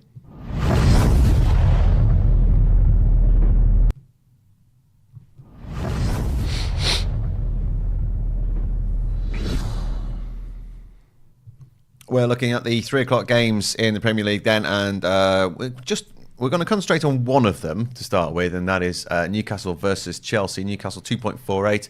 The draw is 3.55. Chelsea 2.78 because I think it's the game of the 3 o'clock kickoffs, unless someone, my guest here, can argue against that. But Neil Mellor and Paul Robinson looking at these matches at 3. But we'll start with Newcastle Chelsea. Paul, Chelsea are just getting themselves involved in weird matches, but they're coming out of it on a positive, aren't they? I mean, they've done so well to get where they are now. Considering where we were a few weeks back, Chelsea were a couple of results away from another disastrous season. But as with Chelsea, they are always a couple of results away from another disastrous season. Yeah, I mean, they've scored 8 in the last 2 games, which is a huge positive for them, and that's a positive that the manager will take. Have they fully turned the corner? Are they the finished article? I don't think they are, not yet. A decent result against Tottenham, a 9-man Tottenham, but let's be honest, it wasn't a 4-1 game. It was only the last 10 minutes that put the icing on that scoreline for them. I thought they were good against Manchester City. I thought they gave them a real good game, and I thought they showed signs of what they'd shown most of the season in parts without putting a 90 minutes together. I thought against Manchester City, they put a 90 minutes together. They showed a fight, they showed a desire, they played for the manager, and you could see the work in progress was just starting. Have they fully turned the corner? No, they're sat in 10th on 16 points. So they're 12 points off top and 10 points off the bottom 3. So there's still a lot of work to do, but I've said it numerous times. I like the manager. I like the structure, what they've got there, the players they've got there, the age of the players. Are they going to be challenging this year? No. Are they going to be challenging next year? Possibly. The year after? Certainly. Neil Mellor then. Chelsea, are they working towards this Pochettino thing now where if you go and play openly against Chelsea, they'll definitely give you a game. If you play with a bit of a low block, play defensively, he as a coach, he can't work his side out to get round you. And that's what Chelsea are, and that's kind of almost what Tottenham were. If teams went to defend, then Pochettino's side would struggle. But what will Newcastle do against Chelsea? I think the interesting thing for this will be, what's the team news for Newcastle? Because they've had that many injuries. Now, we've had the international break, and how many will be closer to fitness, to being involved in this fixture? Bruno Guimaraes was suspended for that last game. Disappointing result, wasn't it, against Bournemouth? They're just so good at home, Newcastle. So I'm looking at those odds and saying, that looks quite appealing to me. Because I still don't trust Chelsea to go on a run of 4 or 5 wins. They got a good win against Tottenham. Paul mentioned it, 9-men Tottenham. So how good was that win? Not sure. Gave City a good game, yeah, at home. They've won the last 3 away, actually, which is quite surprising, but all against teams that you'd say, okay, would fancy them too. Obviously, the Tottenham one was different circumstances. Newcastle at home are just so good, so those odds are really appealing to me. Team news will be interesting, but I think this will be a really close game. Yeah, I don't think Newcastle will run out big winners. I just don't see Chelsea going there and getting anything, to be honest. 4 wins in a row for Newcastle. The only player to score against Newcastle at home this season is Darwin Núñez, that brace. So they've had 4 clean sheets as well. So hard team to score against Newcastle for a narrow home win for me. Real possibility as well. I mean, looking at the injury list, as you mentioned there with Newcastle, I mean, this is what we had to start with. So it's Almiron, Isak, Botman, Wilson, Anderson, Barnes, Byrne, Murphy, Targett, Tonali. There's a whole side there. Tonali's definitely gone. Javier Manquillo's, again, also on the list. Whereas Chelsea are toying a bit with Nkunku and whether to bring him into the side. Chelsea look like they've needed a striker, although in recent weeks they've not been doing too bad for scoring goals, and people like, well, Nicholas Jackson's been scoring goals, hasn't he? But if they do get Nkunku coming in and he hits the ground running, then Chelsea are much more of a force than they were. Yeah, they are, because the one thing they missed was goals, but in the last couple of weeks they've got goals, and Nicholas Jackson started scoring. I'm looking at the 2 teams now. I'm looking at Newcastle's 11. Lewis Hall came in last week. Lewis Miley came in last week. The youngsters, Longstaff, Willock. Starting 11 is okay. If they get anything more than that, they're struggling. You look at the bench. I think they had a couple of fullbacks on the bench last time, whereas Eddie Howe's treatment room is filling up. Pochettino's treatment room is empty, and he's starting to get his players back. I don't think he'll put Nkunku in. I think Jackson will play. I think he started scoring goals with Cole Palmer in there. Conor Gallagher's playing for England as well midweek. I just think that the attacking third is not a worry to Pochettino at the moment. Having scored 8 in the last 2 games, I can't imagine him changing much. Neil, then, are we thinking Chelsea have got a chance here against the depleted Newcastle? They've got another big game in midweek. PSG, isn't it? PSG in the Champions League. Yeah, no, I'm on a Newcastle win, narrow win, under 2.5 goals. I don't think there'll be many goals in this game. And looking at maybe a goal scorer, possible one. Anthony Gordon scored in his last 2 home games, so maybe Gordon and a Newcastle narrow win. But 2.4 for Newcastle at home? Yeah, I don't trust Chelsea that much away from home. Yeah, we've been stung too many times with Chelsea, haven't we? You don't know what you're going to get. You don't know what you're You don't know what you're going to get with them. If you back them on last week's performance against Manchester City, then you give them a chance. You give them a fighting chance. I can't predict what they're going to do. I think they'll score goals because I think that's the way they're playing at the moment. Newcastle won't sit back. They won't be defensive, and I think they will have a go in the final third, which will give Chelsea the opportunity. I think there'll be goals, and I can't separate them. I think it'll be a score draw. Okay, a good game between Newcastle and Chelsea to look ahead to. Other games at 3 o'clock include Burnley, West Ham, another claret and blue derby. 3.8 for Burnley, still without a home win. The draw is 3.65. West Ham 1.97. And Neil, we're looking at teams going to Turf Moor now. Teams like your West Hams. This is a bit of is this between you two? So Burnley, West Ham, old teams. Going to Burnley and being odds on because Burnley will let you run away with the 3 points. Is that what's going to happen here? I think if West Ham were fully fit and everyone available, I think they'd go there and win the game. I think they've got injury concerns, big injury concerns, which could affect them to get the result there. And they've been awful away from home, West Ham, recently. I think they've lost the last 3 games. Burnley have lost every home game so far this season. They're due to get something. I think this could be the game to get something. I wouldn't be backing Burnley to win the game, but I think the draw looks a little bit more appealing. And like I say, only because of West Ham's injury concerns at the moment would I be tempted to go for the draw rather than the away. If Bowen was fit, if Antonio was fit, I'd be saying, all day long I'm on West Ham. But I just think that those 2 players, and maybe a couple of others, might be the difference. And a chance for Burnley to get something from it. But a draw more than the home win I'd be on. Plenty of goals in West Ham's away games. 3-2 defeat at Brentford, 4-1 defeat at Villa, 3-1 defeat at Liverpool, 1-2-1 at Luton, and 1-3-1 away at Brighton. So there's both teams are scoring over 2.5. Locked in, but will Burnley do their job and get themselves a goal? Well, that's where they're struggling. I mean, Lyle Foster's out indefinitely with his personal issues.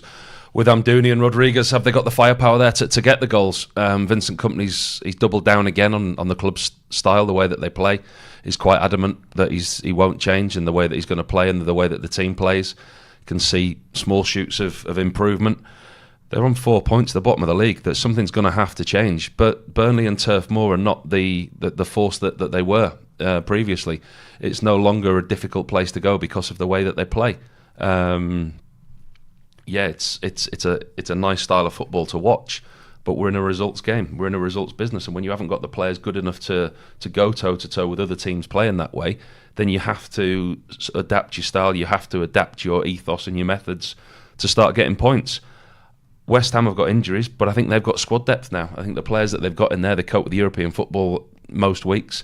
They're getting decent results in the Premier League. Sat 9th above Chelsea in the league. I can't see anything other than a narrow West Ham win. I think even with the injuries, I don't think Burnley have got enough to trouble them. Okay, so that's Burnley against West Ham. You never know, but Burnley are not great at home. 6 consecutive defeats. Let's move on to Luton, also not good at home, but have shown more green shoots of recovery against Crystal Palace, who happily went to Burnley and got 3 points. A 2-0 win there, exactly what Palace needed on the run that they were on. 3.65 Luton, draw 3.35. Palace 2.12. Is this tighter than it looks, Neil? Yeah. I mean, Palace, not a great side, are they? But done all right away from home. They've beaten 2 of the newly promoted teams already away, Sheffield United and Burnley. The chance to make a hat-trick this weekend. So done all right against them sides. But Luton maybe get a chance to get the first victory at home this season. This could be the game. You're looking at those odds and think it will be close. Luton have been really competitive at home so far this season. Nearly got a victory against Liverpool. This could be the one. I would be swaying towards maybe Luton getting that win more than Palace. I know Elise and Eze are back fit, which is huge for Palace. It really is. At home, I'd be all over Palace here. But just that Luton, the venue, Kenilworth Road, Colton Morris, different sort of style of play from Luton to Palace. So, I think under 2.5s would really interest me for this one. Maybe a Colton Morris to get the winner in a narrow 1-0 win for Luton could be the one for this one. First home win of the season for Luton.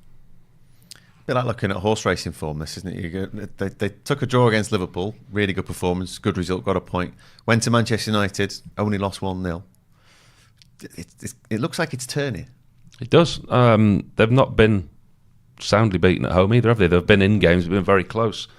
It's going to be a difficult season for them. We know it is, but I think the passion they're playing with, the organisation that they have from the manager, and I think they'll take a huge boost of confidence from the draw with Liverpool. That their home performance, what they had, they dug in. They probably didn't deserve to get a point, but they got one against one of the league's best sides.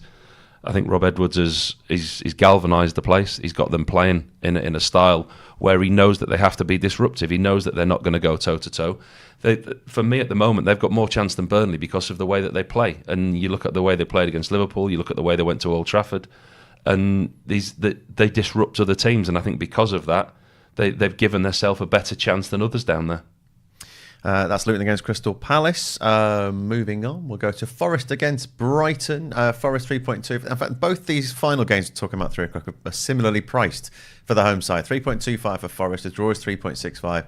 Brighton 2.16. Just looking at Sheffield United Bournemouth, that's pretty much the same prices. Would you rather take Forest at home or Sheffield United at home, Neil? Sheffield United at home. I think Forest are excellent at home. And they really are.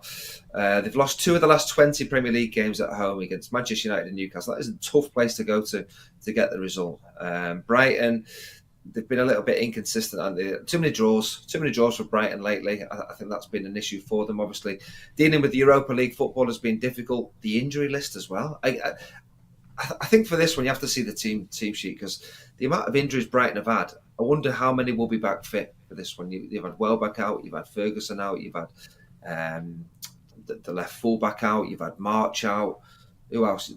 5 or 6 players out, aren't they? The Brighton. So if they can get a couple of them players back, then I think that could make a big difference. The last game as well, they should have won, but they had João Pedro on the bench, Matoma, both came on for second half. I think both of those players could play. I think both teams have scored, be a good one. This would be a good game. I think this would be a really good game. Brighton have been a good watch, haven't they, this season? Scored and conceded in every Premier League game this season. I think that will continue.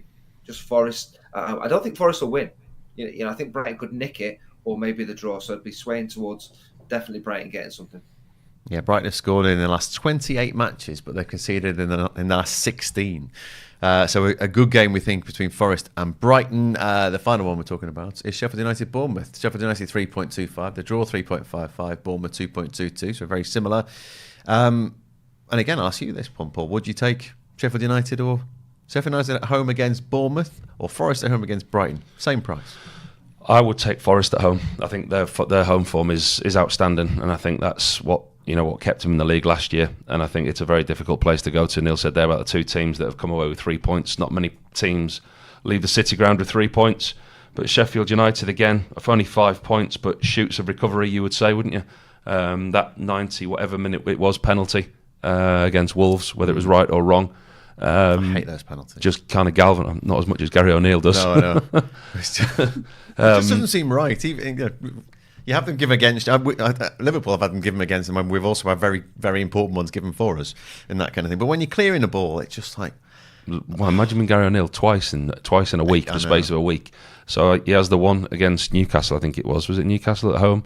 It was when Wang went to kick the ball away, and he gets an apology from the PGMOL. They tell him that it was a wrong decision, that it shouldn't have been given. Yet a week later at Sheffield United, he goes and sits in a referee's office after the game, and the referee tells him how it was a penalty and how he made contact. I mean, I was at the Wolves-Tottenham game, and as much as I wanted Tottenham to win that game, I actually felt a little bit for Gary O'Neill and thought, you know what, there's one that you're owed type thing. But that was the penalty at the Sheffield United game. Sheffield United at home against a poor Bournemouth. It's a big game for them. Listen, if they want to stay in the league, they're going to have to win games like this. And this win will take them right up there. It won't take them out the bottom 3. Depending on other results, it won't put Bournemouth in the bottom 3, let's say. I'm not convinced by Bournemouth. I was convinced he was getting sacked last week, but they pulled out a result against Newcastle. Yeah. My tip for him to go. Playing for him, told you they're playing for him. Playing for him. They've got 9 points. No, not having him. He'll be the first one to go. Tough place to go, Bramall Lane, and Paul Heckingbottom will get his team up for this one because they need the win. I've got Sheffield United and Bournemouth as a United win. Okay, they are the games at 3 o'clock in the Premier League on this Saturday. Lots to get out there and watch it all in the Clubhouse with sportsbet.io.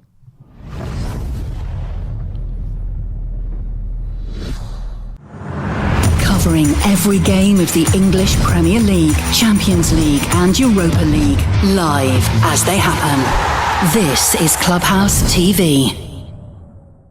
It certainly is. Hello, everybody. Saturday afternoon. It's got 3 o'clock kickoffs. We've had one game already, one apiece between Manchester City and Liverpool. And now we get our teeth into 5 matches kicking off at 3 p.m. It's James and it is Dave taking you through this afternoon. We were just saying, DT, before we came back on air there, not a single manager been sacked in the Premier League just yet. No. You wonder if one domino goes, maybe a few might follow. But it's not often you get to this time of the season and nobody has actually been axed. No, obviously Paul Heckingbottom looked to be absolutely on the brink, but then they've taken 4 points from the last 6. So, and who's going to do any better than that for Sheffield United? Paul just saying there, the Bournemouth manager must be under threat. But they've had a little bit of, results. Nobody gone yet. So, it's quite unique, I think. I bet there haven't been many Premier League seasons where there's been every manager still in place come what we're in now, kind of towards the end of November. So into December, you wonder, we've had 2 big international breaks as well, where probably if you're going to sack anybody, you do it before that and get a manager with his feet under the table during 2 weeks of international window. But nobody gone just yet. Anyway, into the 3 o'clock kickoffs. There is a free bet available, 20 times 10 USDT up for grabs across these 3 p.m. kickoffs. I'll tell you just ahead of kickoff what we need to do. We've agreed it today. We've had a chat. We've actually talked about it today, and so we know what we're going to be asking of you as we come into these 3 p.m. kickoffs. But let's start off with Burnley against West Ham. DT, that's the match that I've currently got on the screen there, and Burnley 3.3 the tie, 2.28 for West Ham United. 2.28 on West Ham. Can I ask you a quick quiz question, see if we can get this? Go on, gun. What is unusual? Is it about cricket? As a bunch of 5 games today, what is unusual?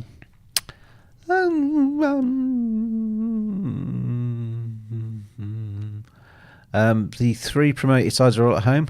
No. I mean, they are. No, what is unusual about this set of 5 fixtures? Shall I tell you? Unusual about it? Shall I tell you? No. You want to get it, don't you? Let me have a think while you tell me about Burnley West Ham, what your best bet is on that. Well, but it's related, so I need to answer the question. You're looking at that and you're thinking... All of the home sides are the odds against. No. I mean, that's true as well.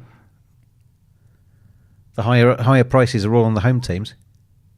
Okay, well, that's a double one, well done. Yeah. That's not the answer, but the answer is there is not one odds-on team across the board of the 10 teams playing. That's very, very rare, isn't it? And all of the home sides are the highest price. Yeah, so I think that makes it a trappy set of fixtures, because normally you'd think, I'll chuck in a 1.4 or something, 1.5. But the only kind of example you can find of an odds-on team playing today are Arsenal, who are away at Brentford in the later kick-off. So a bit unusually, even if you go through the weekend, there's no other odds-on teams. Arsenal are the only odds-on team remaining today. Five draws in these 3 p.m. kickoffs. It's 484.04 as a price. Yeah, well, just throw it in there. Yeah, on that evidence, it wouldn't be the worst thing. But for this game specifically, Burnley. I mean, sorry, just on that, the draws across the board, you could play that as a lucky 15 or something like that. You get a couple winning. Yeah, 3 of them coming for you. You're well ahead, aren't you? Yeah. That thought did pass through my head. If you want to go down the draws route, mix it up in a certain way.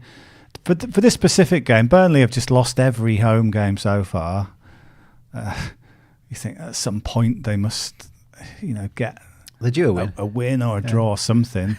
I'm happier here to play goal, so I think for this one I'm going to go over 2.5. Okay, over 2.5 goals in that match is 2. Exactly, double your money for 2 goals. Burnley over 2.5 goals in that game. You listen to Vincent Kompany; he wants to keep on playing football. He's not going to change suddenly, so that means they're going to attack, leave themselves open a bit. So goals. Luton 3.85, 3.25 the tie, 2.08 for Palace, DT. By contrast, I think this is a game not for goals. I think Roy Hodgson will see this game as something they can nick 1-0 maybe. Okay. But I think overall it could be 1-1, something like that. But I don't expect goals, so I'd go under 2.5. Under 2.5 is 1.65. Under 1.5, by the way, is 2.95. But 1.65 goes into our fivefold there. Newcastle taking on Chelsea in their game as well. And Newcastle are priced at 2.66, 3.55 the tie, 2.56 for Chelsea. Yeah, Newcastle, earlier in the season, this would have been an absolute home banker, wouldn't it? But Newcastle have run into a bit of a sticky patch. They've got injuries. Chelsea have started to come good to some extent. Don't completely trust them just yet. I think this is a game where you can play a draw. I don't mind playing the draw in this ACCA. 3.55. Yeah, it's quite a big. Yeah. It's the biggest price of the draws today, and I think to me, it's almost the one most likely. Well, that takes us to 11.71. And we've still got two selections to go. And the next one that we're going to be looking at is Nottingham Forest taking on Brighton and Hove Albion. Forest are priced at 3.5, 3.45 for the Tyne, 2.12 for the Seagulls. If Brighton's kind of the short name is BHA, I think they should be better called BTTS, because both teams to score just lands every time, doesn't it? So that's the safer play and here. Forest are not immune to that either. Yeah, Forest are good at home. They always seem to score at home, so I think both teams to score there. 1.73 for both teams to score in that game. So we'll add that to our ACCA. That's 4 selections in. We're up to 20.27. Finally, Sheffield United are taking on Bournemouth in the final game that we're looking at the 3 o'clock kickoffs. Sheffield United are priced at 3.3, 3.35 for the tie, and 2.22 for a Bournemouth win. It's a little bit of me tempted by Bournemouth, but Sheffield United have certainly stepped it up a bit recently. My reaction when I looked at those prices was, well, A, I can't trust any of them, and B, 2.22 on Bournemouth is ridiculously skinny. Yeah, ultimately I don't trust to back a team there, so I'm going to back just simply, again, both teams to score. Both teams to score, yes, in that game. Not great defences. Is priced at 1.73. So if you put all 5 of those selections into your betting slip, you've got Burnley against West Ham to be over 2.5 goals, Luton against Crystal Palace under 2.5 goals, Newcastle against Chelsea being the tie, and Forest against Brighton, both teams to score yes, and Sheffield United against Bournemouth, both teams to score yes. That gets you an ACCA when it's got the boosted odds as well, because you've got 5 selections or more, 38.57. There we go. So I will share that with you, Clubhouse Creatures, on the Telegram chat. That's the CHTV ACCA for the 3 o'clock kickoffs. And whilst I do that, TT, would you like to explain to the lovely creatures what the free bet is for the 3 o'clock kickoffs? Ah, yes. For a moment I thought, has he told me? He did tell me. I did tell him. Yeah. It's going to be corners based. So we're looking for corners. And correct me if I'm wrong here, but I think you said if we get to 7 in all 5 games, so 7 or more corners in all 5 games, the free bet lands. Yes, we're monitoring the corners across all 5 fixtures this afternoon, and if we get to at least 7 corners in every single one, so we could have 20 in 4 of them and none in another, free bet doesn't land. But if we get up to 7 in each of the 5 kickoffs at 3 p.m, then free bet lands. Happy days. 20 of you will stand a chance of getting yourselves 10 USDT. The free CHTV ACCA for the 3 p.m kickoffs is 38.57. And that is being shared there on the Clubhouse TV chat. It is Clubhouse TV with sportsbet.io. We are fun. Well, he's fun. We're fast. I'm fast. And we're fair. Matteo's fair. So we are fun, fast and fair, taking you through the 3 p.m. kickoffs. I am fast in my mind. Careful, yeah. Alert and sparklingly agile with my brain. Talking of that then, if you're fast, I'm going to take you across to Germany. How are we going? How come you didn't argue against the fun bit for you? It's perfectly reasonable. I mean, the Bundesliga, we have got goals, and we're doing all right, actually. Leverkusen leading by a goal to 0 away at Bremen. We've got Dortmund about to go 2-1 down at home to Mönchengladbach for over 2.5 goals tick, but also the goal in the first half tick. Freiburg are a goal down in the first half against Darmstadt. It is still 0-0 between Union Berlin and Augsburg. It's always Union Berlin that seems to be the nasty one. Wolfsburg are a goal up against Leipzig. So in terms of the over 0.5 first half, ACCA, we need a goal in Union Berlin against Augsburg before half time. and the bet will land. Fantastic. And obviously, then we push on to over 2.5 goals. A gift from Viv there. Who's that then? He's holding his chin. Like a bear holding his chin. Are you not quite sure about the free bet, Viv? Is that what you're trying to say? Yes, I think that's the... As we need 7 corners. We need 7 corners in every single game. We're kicking off now. We need 7 corners or more in every single one of these 3 o'clock kickoffs. Good luck with your bets. Hopefully you got your hackers on. Fingers crossed in Germany. We're up and running, everybody. Counting down to kick-off, covering every game of the English Premier League, Champions League and Europa League. Live.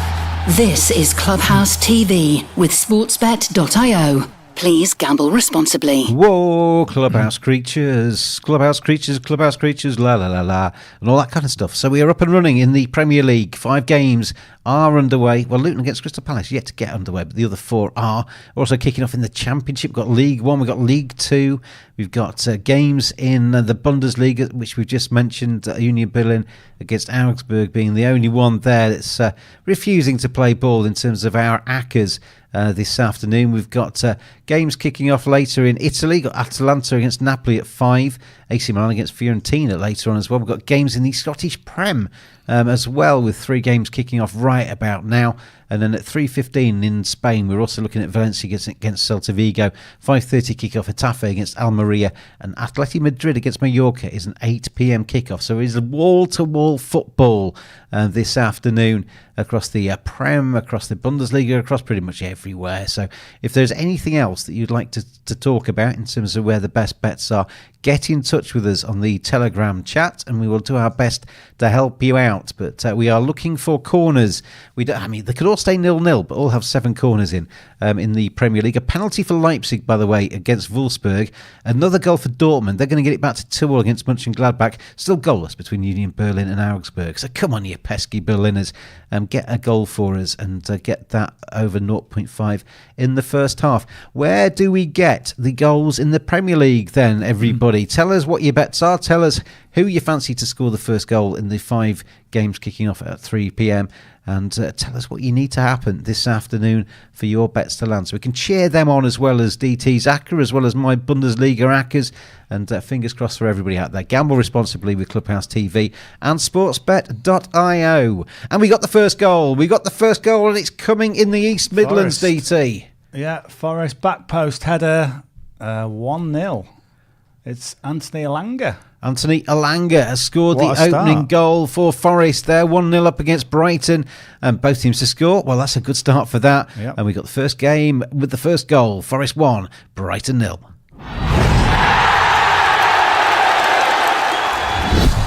That is a very good start for Forest, because that ground is raucous, to say the least. Yeah. The home crowd get behind them, and they'll get behind them even more with the goal advantage. Yeah, and earlier in the week, there's a bit of negativity. Well, not negative, but bad news for them, because Taiwo Awoniyi was ruled out injured for what might be a little while. Steve Cooper just said, "These things happen. We'll take this on the chin. We'll just play on without him." And after 2.5 minutes, they found a goal themselves. Great ball. I think it was Gibbs White whipped a ball to the far post. Anthony Langer's just there to head it across the keeper.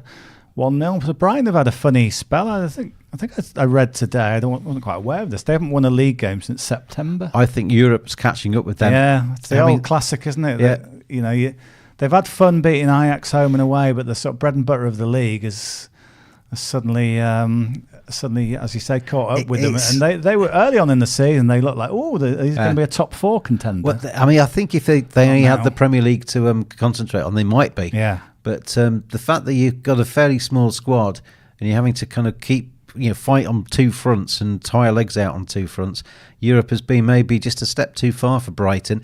Goal for Freiburg, 1 apiece against Darmstadt now, but still yet to get that goal in Union Berlin against Augsburg. Where's the next goal coming then? We've had Forest scoring. Where are we going to get the next goal in the Premier League? Let us know on the Telegram chat. And we want corners as well, so keep an eye on corners out there. We need to get 7 corners, 7+ corners basically, in every single Premier League game this afternoon. So if we get to 7 in all of them, free bet lands. See Sports.Bet.io all over the screens there at Newcastle on the advertising hoardings. What they need is a face, the face of Sportsbet.io. Your little face, just... I'd be lovely, just in a little circle, wouldn't I? I'd be lovely there. I can imagine a player just sort of getting the ball and just whacking the ball into your face. Yeah. Well, I mean, why not? Yeah. And to a man and a woman, the crowd all burst into laughter. I quite like, when Matteo first started, our producer, on a Saturday afternoon, I quite liked him, but you're kind of going off him a little bit now with these little messages he's putting in. Black Dog, yeah. Le Chien Noir. Bonjour, Le Chien Noir. Comment ça va? We need to get 7 corners in every single Premier League game. So 7 corners or more. It's easily doable. It's just an average of 3.5 corners per half. Should we go around the grounds and count them? Is it early to do that? Yeah, just why not? Have we got a head start? Yeah. We got 1 corner already for Burnley. Yeah. You do Luton. Okay. We have got, so far we've got no corners in that game. In the Newcastle game, we've got no corners. In the Forest game, we are currently cornerless. In Sheffield United against Bournemouth. Augsburg have got a penalty in Germany to get us across the line for the over 0.5 first half goal. Come on, Augsburg, stick it in the back of the onion bag. And no corners in Sheffield United Bournemouth. Yeah. Early days, as you said. Early days. I was getting a little bit of encouragement. So, come on, penalty for Augsburg. That'll get us the over 0.5 first half goal in the Bundesliga. And what did it pay? That was 3.43. 3.43. Yeah, Augsburg. This would come in the 37th minute. So and it would bring the 9.27 over 2.5 Aka very much into range, because we're already past it in one of them. Got a 2-2, got a 1-1 Freiburg. Yeah. So come on, Augsburg, stick it away. Come on, don't let me wait. Don't make me wait. Don't miss it now. Right, come on, the goals in the Premier League. Come on, the corners in the Premier League. Come on, Augsburg, with your penalty. I'm not so sure they've missed it. No, it's fine. It's still down. Yeah, then the referee, there's treatment for a player, and there's a yellow card being given. So I think that's why there's the delay. Yeah, okay. There's a yellow card for the person that's tripped up the player. Right, it lives on. Still waiting for the penalty to be taken. Yeah, still just a single goal in the Premier League. Anthony Elanga for Forest. Quite a bright opening in this Newcastle-Chelsea game that we've got on our screens here, quite end-to-end. Chelsea had to drive into the box from Jackson, and Raheem Sterling looked a little bit disappointed that Jackson's ball was poor, couldn't find him. And then we had a clever reverse through ball from Anthony. Why was I going to say that? What? Anthony Gordon. I was about to say Anthony Worrell Thompson. Just came into my head. He's if you don't know, Google him. He's like a TV chef, and he looks like a little rat. I must be hungry or something. I don't know. Oh, the referee isn't 100% sure if it's a penalty to Augsburg. He's going to review it using VAR. I hate VAR. I like it, but I hate it at the same time. I don't think in Germany. I don't think it's if we get one or the ref's going to review, you know exactly what's going to happen. I think in Germany they're a little bit more independent of what VAR have said. The refs. Come on, confirm the penalty. But yeah. So now we need 2 things to happen. We need it to be confirmed and scored. Yeah. Oh, all this wasting time as well. So only the 1 goal so far. We had the express start, Forest scoring in the 3rd minute, Anthony Elanga with the goal against Brighton. Goalless elsewhere as well. We'll leave it another 5 minutes, then we'll go around the grounds looking at the early stats in each of these games. Shot from Chelsea there, from Conor Gallagher. Drove into the box, right foot shot, but didn't really get any whip on it, and it went wide of the post. He looked like a world beater at Palace, didn't he? But at Chelsea, he's maybe not quite set the world on fire. Yeah, he kind of looks like he's hit his sort of ceiling a little bit. Oh, I think he might be all right with this penalty. Augsburg. Referee Florian Badstubner is happy with his original decision after the VAR review. It is a penalty to Augsburg. And they've scored it. It is a penalty. And they've scored it over 0.5 first half goals. The Germany Acker. Well, one of them is a tick. And onwards we go from the over 2.5. So hopefully you followed me in. As I said to you all the way through, we get higher prices some weeks, we get lower prices others. We always get close with these German Bundesliga Ackers. And some weekends we get across the line. And the prices are such, like 3.43. I mean, you land that once a month, you pretty much Yes. you're leveling off, aren't you? And the over 2.5 match goals, it's 9 today. It has been as high as 33. I think was the highest we've had it. They come good. I think the compilers have reduced the prices a little bit. I don't think we're going to get another 33 because the Bundesliga is now known as a league of goals. The secret is out. Yes. But whilst we're riding the wave, we might as well carry on riding it. The first half goal, Acker, is in. Ka-ching. Happy days. Here's a quiz question for you. Manchester City, Liverpool, Arsenal, Villa, Forest, what have they all got in common? Manchester City. Liverpool, Arsenal, Villa and Forest, what have they all got in common? All won European titles. This season. They haven't won them this season, no. No. You're wrong, Dave. They haven't won them this season. No, go on. Well, they have won the European titles. Stop going about that. It's irrelevant. Well, that's the correct answer. This season, what have they achieved You didn't this say season? this season. What have they achieved this season? Or what haven't they? The home records are very good. Yeah, you're on the right line. They're the only teams with unbeaten home records. So Forest, they're up there. So the first 4 teams I mentioned, City, Liverpool, Arsenal, Villa, that's 4 of the top 5 unbeaten at home. The only other team unbeaten at home, Forest. Yeah. So Forest, I don't know, they're 1.88 to win that, and they're leading. Yeah. Seems quite reasonable. The Premier League home and away table is quite interesting, actually, because the Villa are right up there in terms of the home form. Oh, Bournemouth have scored, we think. Oh, 2.22 Bournemouth were at the start. This isn't going to please Gav Pudjalowski, is it, when he comes into the studio? But it looks like Bournemouth have found the back of the net and gone ahead against the Blades. Still to be confirmed, but goal, says Genetics for Bournemouth. He's ahead of us. But Sheffield United 0. Bournemouth 1. Yet to be confirmed completely on my screen. Have Bournemouth gone ahead?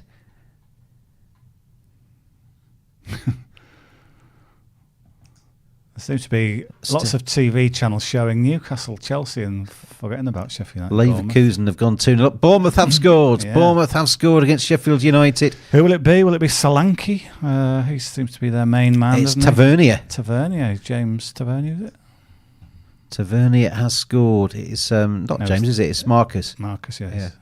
So Marcus Tavernier, set up by Semenyo, has scored and put Bournemouth ahead. Goal number 2, everybody. Goal number 2.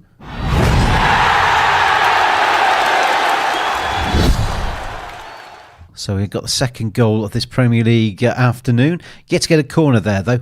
So they're not doing their job in terms of the corners in that game. Newcastle are about to go ahead against Chelsea.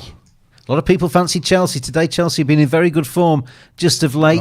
All played through. Will it be Ishak. onside? Will it be onside? Ishak scored it if it stands. It's marginal, isn't it? Yeah. I reckon he might just be on, One I'd need to see back. When he picks it up, suddenly there's a lot of space around him, but was he onside? It's one of these that sometimes a defender kind of a long way away is suddenly playing him on, isn't it? Well, Newcastle don't look in any doubt, do they? Well, the fans don't. But normally it's looked like the young lad, Miley, has played the through ball to him. Miley's only about 12, isn't he? Is he 16, 17? He's very, very young, isn't he? Yeah. Yes. So Gordon gets the ball here, passes little flick. Let's have a look. Oh, he's on. He's well onside. He's well on. Cucurella's playing him onside, definitely onside. Yeah, Cucurella then steps forward and puts his hand up, but it's too late. It's too late, Cucurella. Newcastle score the third goal of this Premier League afternoon. They take the lead against Chelsea. So then, we've got 3 goals. We got to, I didn't get time to mention this, but I'm starting to believe that on these busy Saturday afternoons, the same bets that I play in Germany are actually transferable to the Premier League. First half goal and over 2.5 across the board as well. So you could quite easily play them when we get a lot of games on the Saturday afternoon. Sometimes there's only 2, isn't there, or something like that. But when there's 5 like this, We get a good price on a goal in the first half. Because we had a goal in the first half at Newcastle. We've had a goal in the first half at Forest. We've had a goal in the first half at Sheffield United. But DT, let's go to Burnley West Ham and just check in on that game in terms of where we are on the stats, etc. Looking at the screen, they're just one shot on target apiece so far in this match. Had just the one corner as well. Is there anything that steers you in view of the bets on this one? I went for goals, didn't I? Yeah. Probably like to have seen a bit more action, to be honest, in that first half. Bonsoir, it's a hurrah. Yeah, I mean, it's very, very balanced, isn't it? As you just said, one goal attempt each, one shot on target each, one corners to the home team. Nothing jumping out there. Maybe the draw. If anyone's backed that big draw Aka, you'd be happy with that game so far, wouldn't you? Very balanced stats and obviously a 0-0 scoreline. Burnley 3.4, 2.36 for the Hammers, if you fancy them. Let's move to the other goalless game, Luton taking on Crystal Palace. And looking at the stats there, DT, one goal attempt for Luton, 2 have come to Crystal Palace. One of those has been on target from Palace. Yet to get a corner in that match as well. So not a huge amount happened in that one either. No, I went for unders in that game. I thought Palace might nick it, but I couldn't see a lot of goals there. So, yeah, not a big surprise. I think it reminded me of the maybe Palace game away to Burnley. Palace would have earmarked that one as an away game that they can win. They went 1-0 up. Burnley had quite a few chances, then Palace killed it off to win 2-0. So I wouldn't be surprised if Palace nicked that 1-0, something like that. But yeah, certainly nothing in the stats to suggest anything different from what I was thinking pre-match. If I had played the over 0.5 first half, those two matches would concern me a little bit, I think. Yeah. You could quite easily play a double of 0-0 at half-time in both of those, I think. And have a sniff, I think, I would say. Certainly Luton Palace is definitely a 0-0 half-time scoreline contender. Burnley West Ham, I'm not so sure, because Burnley, there always seems to be goals involved one way or another with them. Newcastle have started well. 1.7. Lolo Jones, he says hi, King James. And Simon. Hello, Simon. No, not Simon. Chelsea have scored 4 in their last 2 games. So you think from a team that couldn't score at all, going 1-0 down shouldn't be the alarming proposition that it was once, but Newcastle look more likely to add a second. Newcastle's second goal, 2.28 in that game. Newcastle 1.67 to win. You'd say it was a very bright start from Newcastle. Just looking at Miley, who's what is he, 60? Squad number 67, by the way. So if we ever do the squad numbers for a Newcastle match, he'd be quite handy in terms of getting you across the line for that one. He's aged 17. He turned 17 on the 1st of May. Right. So he's 17 and a half-ish. Yeah. Because when you're that age, you still say half, don't you? It counts, doesn't it? Yeah. So he's not yet reached his 18th birthday, and he's playing for Newcastle at home.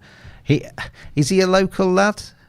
Let's have a look at see where he was born. You'd think so, wouldn't you? You'd imagine he's come through their setup, wouldn't you? Midfield at Newcastle. Doesn't actually tell me on that this site where he was born, but. Lewis Miley, 17 years old. What were you playing for any professional sports team, D2, when you were 17? No. No, strange as I wasn't either. Yeah. But Lewis Miley was born in Gateshead. Yeah, you couldn't get any more Geordie. You couldn't get any more Geordie than Gateshead. Was there a place about Stanley? Is that a borough of... He was born in County Durham. Yeah. He's born in a place called Stanley. It says, centred on the hilltop between Chesterley Street and Consett. Oh, I had a girlfriend that came from Consett. Is this a joke? No. It sounds like a setup for a joke. No. Did she play? Well, she actually was in the kind of smaller town village of Ledgate, which was on the edge of Consett. Right. But we went to... a concert? We went to Consett, and we went to Newcastle for a day out, and it wasn't that much of a journey. You literally had to go across over one hill, and you could see the bridge and everything. So she might be his mum. I went to there's an indoor fair kind of place at Newcastle, or we used to be. I don't know if it's still there. It's quite a few years ago. And you know those things where you put your 10p in and your horse goes along the thing. Oh, yes. I ended up playing that for about 2 hours. I love that. I love that. Yeah. It's just like like 6 horses. They all got different prices, and you basically put your penny or whatever in to kind of back the horse that you think's going to win. If you choose, I think the white one on the outside, if it comes in for 10p, you get £1.50. Yeah, and it's often leading, and then one of the red or blues comes juddering past it down the flies finish. out, and it's just got its nose on the line, and then another one comes back and gets it. Yeah, like Devon Lock. As we are half time in Germany across all of the games, apart from the Union Berlin-Augsburg game, which had that stoppage for the penalty decision. But 2-0 to Leverkusen, so only 1 goal away there. Dortmund against Mönchengladbach, 5 goals already in that game, so that's done and dusted. Freiburg and Darmstadt is 1 apiece, and 1 goal in both the Union Berlin games and the Wolfsburg games. So the over 2.5, not out the question. I thought Anthony Gordon had crocked himself then. He just seemed to fall over, but I think he's slipped on the surface, and they're just looking at his studs on his boot. I think he's all right. As Amanda Stavely. Now Joe Linton's gone down, holding his left buttock, it seems. You know these documentaries that are around, behind the scenes at various clubs. There's a Newcastle one out now. Yeah, I think it's one of the most tedious watches I've ever seen. It's so there's nothing exciting happens. right. I think it's quite. You'd imagine the clubs have a little bit of a say in how they come across. And I think Newcastle have quite heavily censored that because of the Saudi money and everything that's in there. The one that surprised me the other day that I decided to watch Sonsational. Okay. Have you ever seen that? No. The young. How would you think his sort of family situation is? Do you have any sort of feeling? Do you think he would have a normal sort of London life with a wife and 2 kids? Yeah. And what? Because he seems like a nice rounded, smiley bloke. Is he basically out in the town every night? No. Or Chelsea on the break here. Just watch this break. Sterling, he gets knocked over. Out in the town with a load of glamour models on his arm.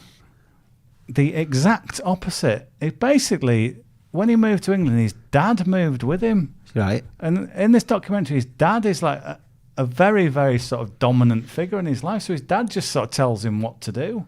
So he lives on his own. Yeah. Basically just sort of eats healthy, and his dad's just hanging around all the time saying, do this, do that. Yeah.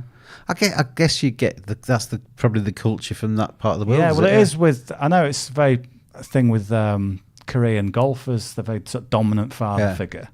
But I don't know, I just thought Son, I didn't expect that. But his dad's this very sort of hard-faced, very sort of Korean hard-faced, driven guy, and Son's much more sort of laid back and amenable, but it's quite a surprising watch. Free kick for Chelsea, by the way. Trippier just rather harshly done for a foul there, because he was made no contact, but the referee's blown up for this free kick. Didn't get booked, did he? I don't know if he did or not, actually, but the referee was hanging around for ages.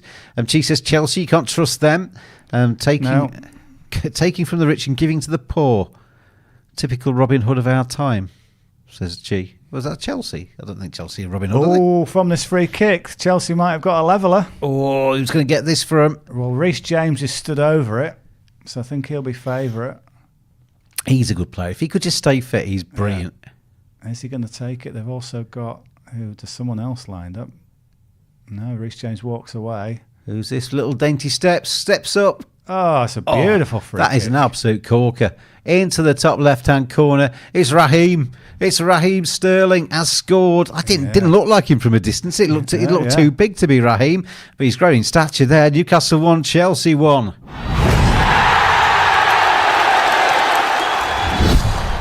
So we are back on level terms. Both teams to score in the Newcastle-Chelsea game. Easy in.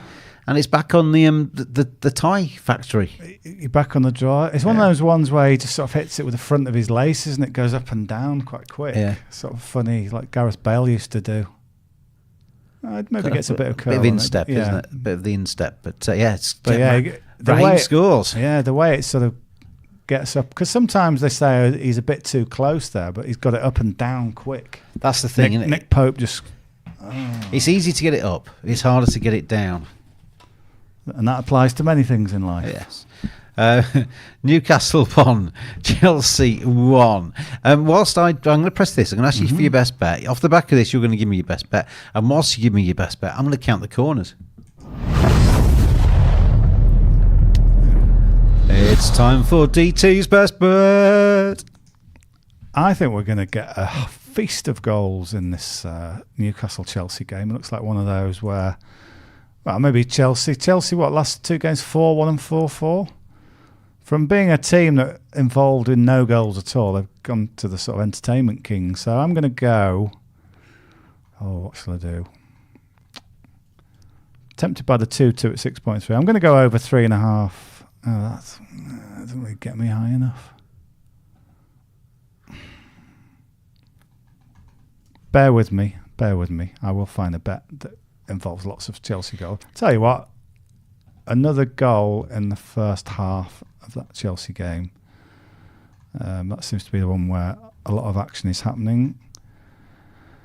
Where are we with the highest scoring half? Chelsea. Brighton. Half. Brighton. Yeah, we went both teams to score in that one. Tick. Yeah, that's good. Brighton. Here we go. Level is up. First half Asian total over 2.5 or 3, 2.62. Marvellous. So that's the bet there. Looks like Brighton have levelled things up against Forest. So Brighton 1-1 against Nottingham Forest. Yet to find out who scored it. By the way, Ansu Fati off there. Jan Pedro's come on for him, so presumably there's an injury for Mr. Fati. But goal confirmed. Brighton have levelled things up against Nottingham Forest, and we will find out who has scored that for you in just a few seconds' time. Evan Ferguson has scored for Brighton. Very good player he is.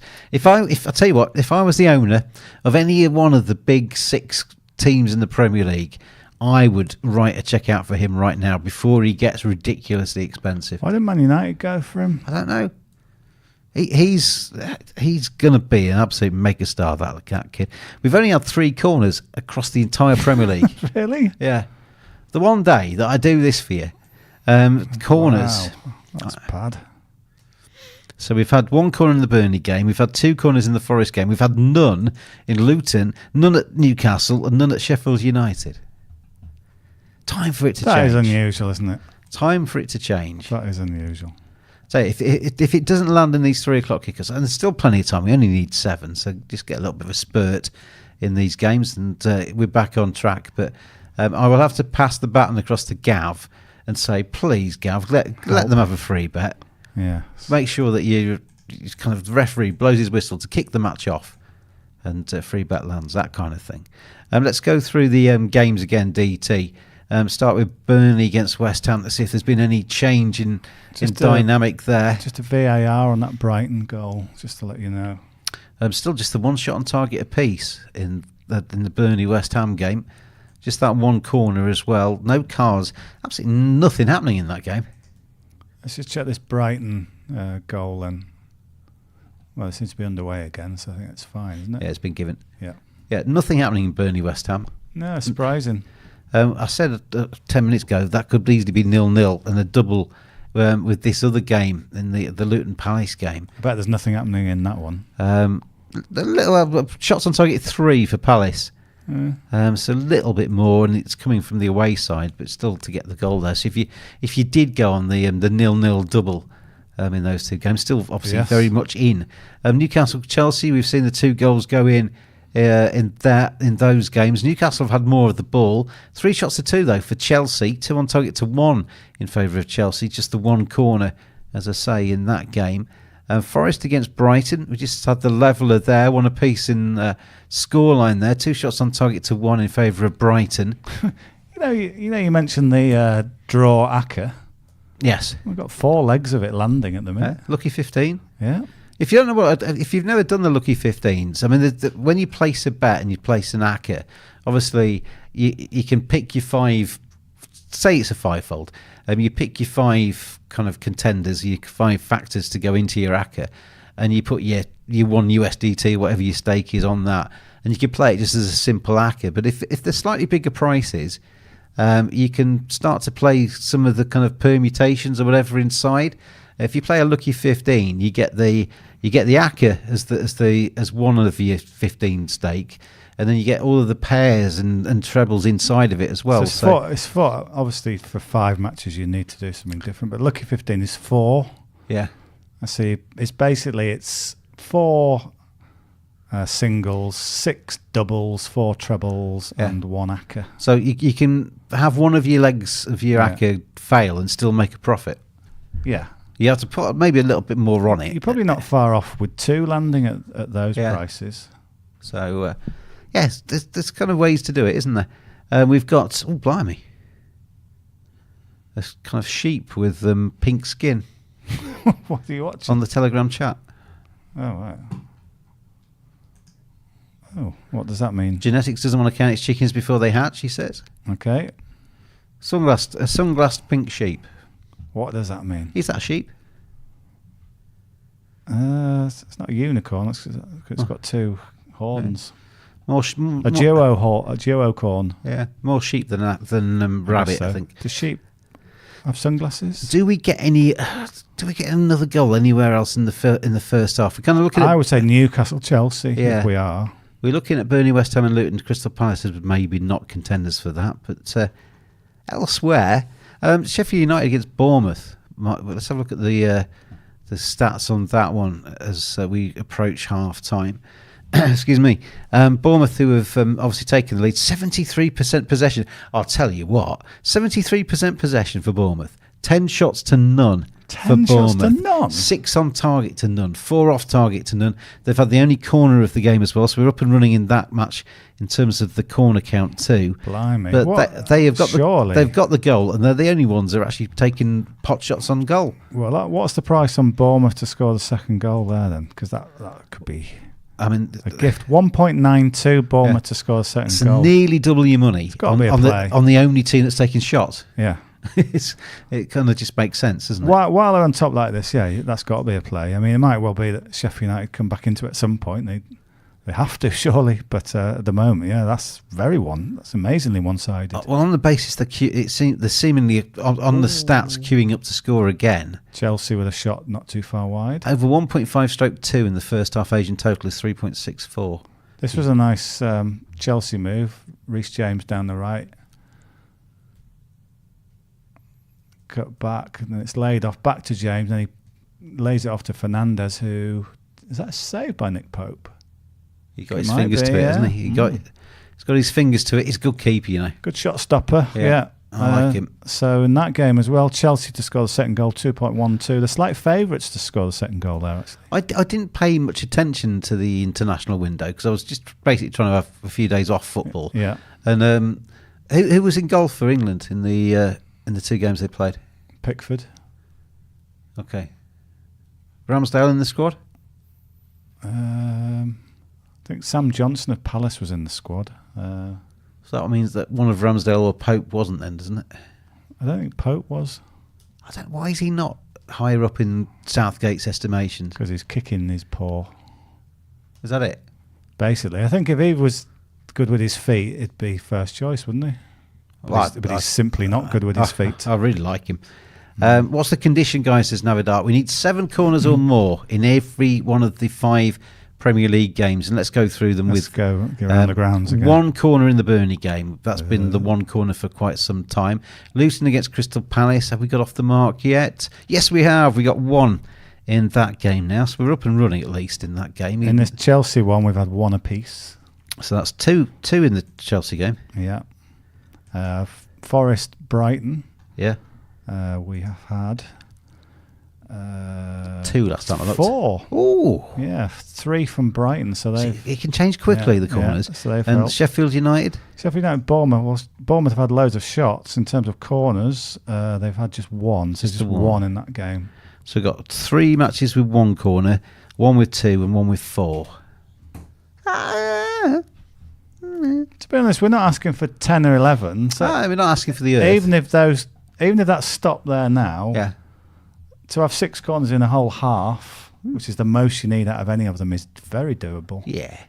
I mean, hopefully we can get a couple of corners in some of these one that we've only got one in just before half time. Yeah. How many times do you get to the end of a half, whether it's the end of the match or the first half, and all of a sudden there's 2 or 3 corners on the bounce as the game just kind of ticks along until the whistle's blown. Yeah, I mean, you said for it to be in every game, I'm sure the average will be over 7, but there'll just be maybe one game that threatens to ruin it, but we'll see. Yeah. Got to have some jeopardy. How many points you've got so far? Oh, not looked. Have you got many playing in this wave of games? I'm not sure. No. I have. I've got Trippier, who's already got a booking. Yeah. Got Reece James. Have you? Yeah. Right. What's he got? He's got just the 1 point so far. Right. Got Salah earlier, who got me 5. Doku got me 4, but he's got bonus points to come, hopefully. Alvarez got me 2. So nothing to particularly write home about just yet. No, I got 5 from Salah, 6 from Haaland, 1 from Darwin, 1 from Anthony Gordon. A couple of clean sheets. They're only worth 1 at the minute, obviously, from Areola and Tyrick Mitchell. So we'll see. I like Reece James. He's one of my favourite players. When he's flying, stay fit, when he's flying, he's as good as anybody, isn't he? Yeah. You know, he's right up there with the Trents and the right backs that England have, but he just doesn't stay fit long enough. No. He's been back a while now, hasn't he? I think he's played a few games in a row. Yeah. I think they're sort of learning how to keep him fit, not overplaying him. He's a defender though that scores goals too, and he gets assists, gets lots of assists. Yeah. Yeah, when he's flying, and if Chelsea are playing well, he can score you goals, get assists, and get clean sheets. There needs to be a time when him and Chilwell were just fantasy, perfect, weren't they? But they're always injured. Chilwell struggles with injury as well because Yeah, when he's as good as anybody at left back, I think. Because of the if you watch their position, they're just miles forward, aren't they? Well, Chilwell, we kind of do the heat map. We sometimes watch him, don't we, in here? And you're thinking, who's that on the left that's the striker? And it's Chilwell up from the left wing back position. He plays the furthest forward of anybody sometimes. Yeah. And he's got a good shot on him, so's Reece James. Yeah. If you watch James, he's so far forward a lot of the time. A lot of Jameses are, you know. For Chelsea again. Chelsea looking the better team here, I think. They are the favourites, 2.66. Newcastle 3, the draw is 3 as well. Chelsea to score the second goal is 2.1. Some score lines. Chelsea to win 2-1 is 5.9. We've also got some anytime scorer bets. Cole Palmer 3.8. What about Reece James then? To play out your theory, he's 8.4 to score any time, or he's 19.5 to score the third goal. Why wouldn't you take him? I'll take him on any time at that price. Is good for Reece James, I think. Here come Chelsea again. And black and white shirts, Joel Linton. Just well to get back. Basically, he just steamrollers him there, doesn't he? Looks like that wasn't a free kick, I don't know. That's one of his strengths, isn't it? To always put in a shift and get back, do his defensive duties. He's been transformed, hasn't he, at Newcastle? Just dropping him deeper. Yeah, because I think Newcastle fans thought they were buying a 25 season a goal a season striker, and they went, "Oh, what's this? He's never scoring," but now he does so much other stuff. Yeah. His goals are sort of a bonus from him now, aren't they? Rather than defining him. He's a box-to-box midfielder, isn't he? He's really good. So look at that terrible kick out from Pope there. Just almost gifted Chelsea a second one. I mean, we watched Alisson earlier. Him and Nick Pope could go out for dinner tonight and talk about it, couldn't they? I wonder how Alisson is, because I thought he'd done his hammy and yet he didn't come off. Maybe it was cramp. Possibly. So in the Cricket World Cup, people going down clutching the back of their legs, and you're thinking, it's a hamstring injury. And it was just the hot weather. I mean, it's not going to be particularly hot in Newcastle. I don't know. Maybe he's been on that plane a long time. I don't know. Who knows? So we are getting towards half-time. About 7 minutes away from half-time in the 5 games in the Premier League. I'll go through the prices for you so you can get the latest. I'll actually just grade out between Burnley and West Ham. Don't quite know why. Well, we've got that on here. Oh, cool. Is this a penalty? Oh, could be a penalty. Burnley. Benson Company's saying Dave was doing that because penalty. that's what the defender was doing. Soufal is going. Well, Alvarez has got booked for saying something. I think he's rewarded a penalty here, hasn't he? Is this a penalty for? It would be for Burnley, wouldn't it? It's Koleosho, that guy. I like him. Yeah, I like him. He's driven into the defence. Watch this. He's driven at the defender. Then that's penalty. I think he's been caught. Yeah, that's a penalty to I me. think Soufal has caught him. He's just sort of got his legs in the way. This is what Burnley need, isn't it? They need one win. They need one good win to get themselves going. Well, is it though? It's got to be. Well, VAR having a look. That can't be anything else but a penalty, can it? Do you think he just he keeps his body there just a minute, and I think that's when he runs into him. But his foot, if you watch the defender, his foot actually goes out towards him. It does flicks, yeah, it does, yeah. His foot goes out towards him. See, you can't say he's just run into me. He's not pulled his foot away, has he? No, it's gone towards the Koleosho. The referee checking possible penalty for a foul. Oh my no word. Foul. How is that not a penalty? I'll tell you what. Ooh. If that was Man City or Liverpool, that would be a penalty. Well, not the best day to say that, since Man City were denied a good goal. But that's lowly Burnley.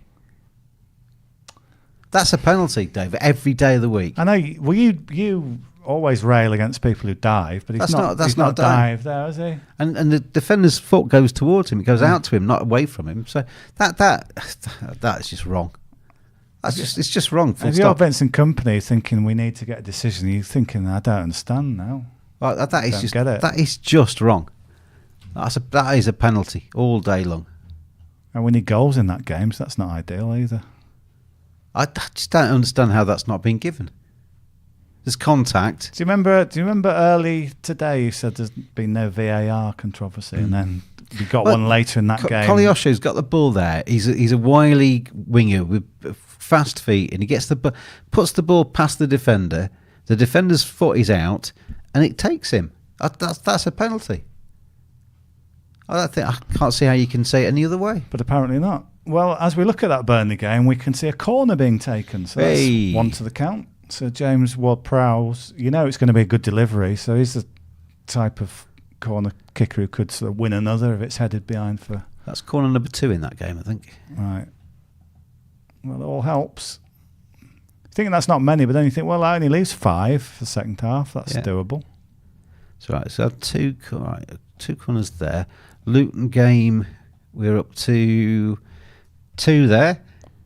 Your man, Ugu Chokwu, has just been booked. The man with the unpronounceable surname. That's quite a standard Nigerian surname, isn't it? I haven't been to Nigeria very often. Right, okay. 3 corners in the Newcastle game. So we've had one more since we last looked in each of the first 3. Is this a bang for...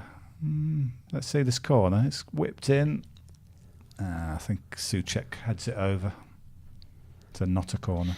Have we had another one in that? Yeah, no, just the one, right. So we've had 2 corners in the Burnley game, 2 corners in the Luton game, 3 in the Newcastle game, 4 in the Forest game, and 1 in the Sheffield United game. Right, so it's that bottom one that's... Could do just one more before half-time. So a reminder, we need at least 7 in every game. Newcastle have got a free kick just on the edge of the box for that foul by Ugu Chokwu on Anthony Gordon. And Kieran Trippier stood over it. This is Trippier territory, isn't it? Trippier territory to whip a great ball in that someone heads into the back of the net. But could do another 9-0 with about 8 assists from Trippier today for my fantasy team. Do you think he'll shoot from here? I reckon he might have a dip, over the wall, bend, drop in into the to the keeper's right. Go on, have a go. Go on, Kieran. He is, So he's hit the crossbar. He's hit the crossbar. Wow. That was a very good free kick. Yeah. Leipzig won a piece against Wolfsburg. So we're back up and running in the German Bundesliga. That's a good goal for us in the quest for over 2.5. Belter a free kick. That just dips, didn't it? Look at it. Just smacks dips. the top of the crossbar, keeper beaten. Just needed a bit more dip, didn't it? If it had been a bit lower, would the keeper's fingers been there? I don't know. Possibly. But it's not a bad effort, that, is it, at all? So the woodwork's been hit by Newcastle. Just looked up there, saw Burnley would just win a corner. Oh, excellent. Corners are mounting, everybody. And Coutinho just tried to whip a cross into the box and it was deflected behind for a corner. So that's taking that up to 3 corners in that match then. It's a Sheffield United game that we need corners in. Yeah. That's the one that's lagged behind. Despite all those shots from the visitors. Still just the one corner. So Yeah, good luck out there, everybody, with your bets. Gamble responsibly. Clubhouse TV with sportsbet.io. Fun, fast, ferociously fair with the world's leading Bitcoin sportsbook. And good luck with the quest for the free bet as well. Even if the Sheffield United one stays at one corner, it means we need 6 corners, at most 6 corners. That's where we need the most corners, just 6 in the second half. Weird, it's what time are we now? We're nearly at half time in the 3 p.m. fixtures. For the entirety of Saturday, only one team are leading. Yeah. Bournemouth. Yeah. Every other game has either finished a draw or is currently a draw. That's why we should have gone for the draw fivefold. Imagine if that lands. 485 or whatever it was. Yeah. That would be a good bet to land, wouldn't it? 485, you could have the rest of the year off. Could play it as a sort of... like gamble responsibly. German hacker. Well, you wouldn't, have to put tiny stakes on, don't you, for that? But I mean, if you say you put 1,000 USDT on it, and then that came in. Tiny stakes. Yeah, Gamble you'd have to buy responsibly. a house, wouldn't you? Gamble responsibly. With Clubhouse TV and sportsbet.io. But hopefully one day you'll have one of those kind of wins. Yeah, it'd be people nice, do, wouldn't it? people do. But it does happen, yeah. And it doesn't seem to happen to me, but people do it. I mean, basically, none of these afternoon 3 p.m.ers, there were no odds on teams, so the market was saying, we don't really know. We think so's got a decent chance, but there's no real certainty. There's no obvious ACCA material. And as you said, all 5 home teams were the underdogs. I think you'd rather have it that way round if you were looking for draws, wouldn't you? Here come Newcastle on the break then as half-time beckons across the halfway line. All played out to the left, but it's a wayward pass and it kind of takes away the momentum, really, and that counter-attack.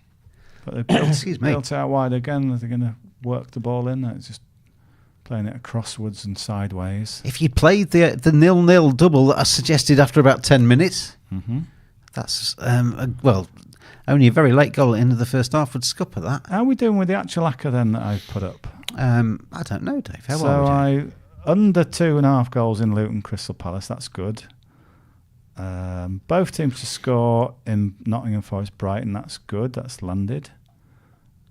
Draw in Newcastle Chelsea. That's landing. Sheffield United Bournemouth. Did I go for both teams to score there? Yes, you did. Yeah. Yes. So we need a Sheffield United goal there, but we need goals in Burnley West Ham because that's half time now actually. Yeah, but that's the one that's letting us down, isn't it? No, it should have been a penalty as well, shouldn't it? So we need goals there in that game.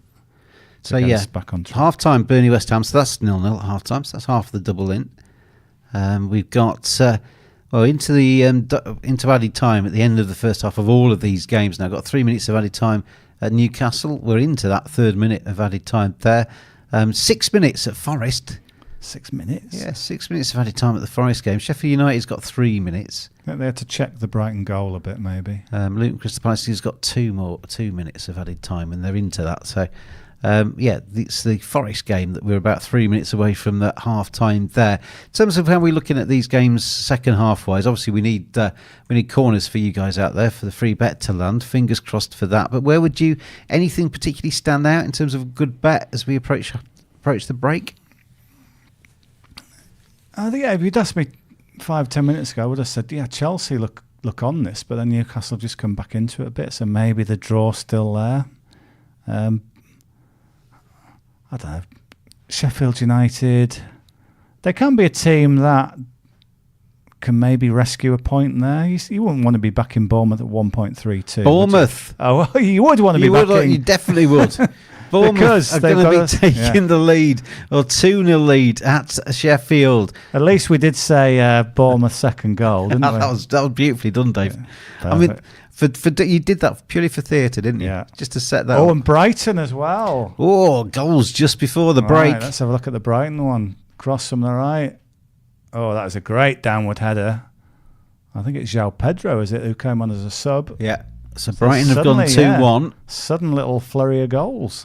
And Bournemouth have made it 2-0 away at Sheffield United. Did it come from a corner? That's a key. No, it didn't. No. It didn't come from a corner, but it's a goal for Bournemouth as they go 2-0 up away at Sheffield United. And it's a goal for Kluivert Clive has scored the second to follow up from Tavernier's first there. Yeah. And for Brighton, just to confirm there, Pedro has put them up 2-1. So a late flurry there, as we're at half-time in the other games. Newcastle-Chelsea won apiece. Luton 0-0 against Crystal Palace. So the drab double lands there in the first half. But bang, bang at the end of the first half in two of those games. Yeah, a difficult start for De Zerbi's Brighton. They went a goal down after, I think, 2 minutes 50 seconds. And they're going to go into the break 2-1 up after impressive response there. This is a penalty for Union Berlin, by the way. So that's a game of penalties for them to level things up against Augsburg. This is Sheffield United against Bournemouth. It's an interesting match, isn't it? 'Cause it is already a relegation 6-pointer, or it is looking that way, the way these two teams have started. For Bournemouth, if they to win that and to win it well, it'll take a heap of pressure off their manager, piles pressure onto Sheffield United and Paul Heckingbottom, doesn't it? Yeah, because I think the idea that all three promoted clubs were going to get relegated straight away was kind of made sense, but then Bournemouth were right down there in the mix as well. But suddenly Bournemouth have started to pick up, and as you say, this is a pretty serious win, isn't it? Well, and it's not undeserved, is it, 2-0? There's only Everton's 10-point deduction as the other thing that has actually disrupted the bottom three, being the promoted sides. But then Everton are playing like a sort of mid-table team at the minute. They're looking fine. Yeah, but I don't trust them. I know everybody's saying Everton are going to be. It's going to be that wartime blitz spirit kind of thing. We're going to, all in it together against the nasty people that have deducted us 10 points. That's going to be what's going to drive us forward. We're going to prove them all wrong. We're going to climb the table. It's going to be glorious Everton. Doesn't make them a great side, and it can equally derail them in terms of what do we have to do here? We've just got a load of points on the board, and you've taken them all off us again. They don't have to be a great side, do they, to avoid relegation in this league? Well, no, it's true. It's that presumes that 10 points. Oh, there's just a replay. That presumes the 10 points stays at 10 points. There's a feeling that deduction might come down to 6 on appeal. It should stay at 10. Should stay at 10. They should give Leeds United 100 million. And then say it does stay at 10. Then what do you think they have to get to avoid the drop? 46. No. What you mean, including the minus 10? Yeah. So I think 46, which would be net 36. Yeah, might be enough. I don't know. I think it could be less than that. Oh, really? I think Burnley, Sheffield United, and Luton are so poor. Will they get up to 34? Well, last season Leicester was finished third bottom with 34. But I don't know. Everton would have to get to 44. But Leicester were better than Burnley, Sheffield United, and Luton. Yeah, Leeds got 31. I reckon even 30 points could keep a team up this season. So Everton would therefore have to get to 40. Yeah. Which is like old school relegation. I mean, if you're going to get deducted 10 points, this is the season to do it. Yeah, I think so. Because I think you can get out of it, basically. We're into the final minute, I think, of added time. Forest against Brighton. It's 2-1 Brighton. As things stand, courtesy of that injury time goal. In fact, we're there at the break.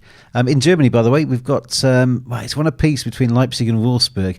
It's that Union Berlin against Augsburg game. Still 1-0 there. So we need another goal in that one to try and get us up towards that over 2.5 goal ACCA. We will be back, Clubhouse Creatures, with the second half very soon indeed. Let's have a look at tomorrow's matches. Sunday, it'll be me and Simon Barlow in with you, and we've got some good matches to look forward to.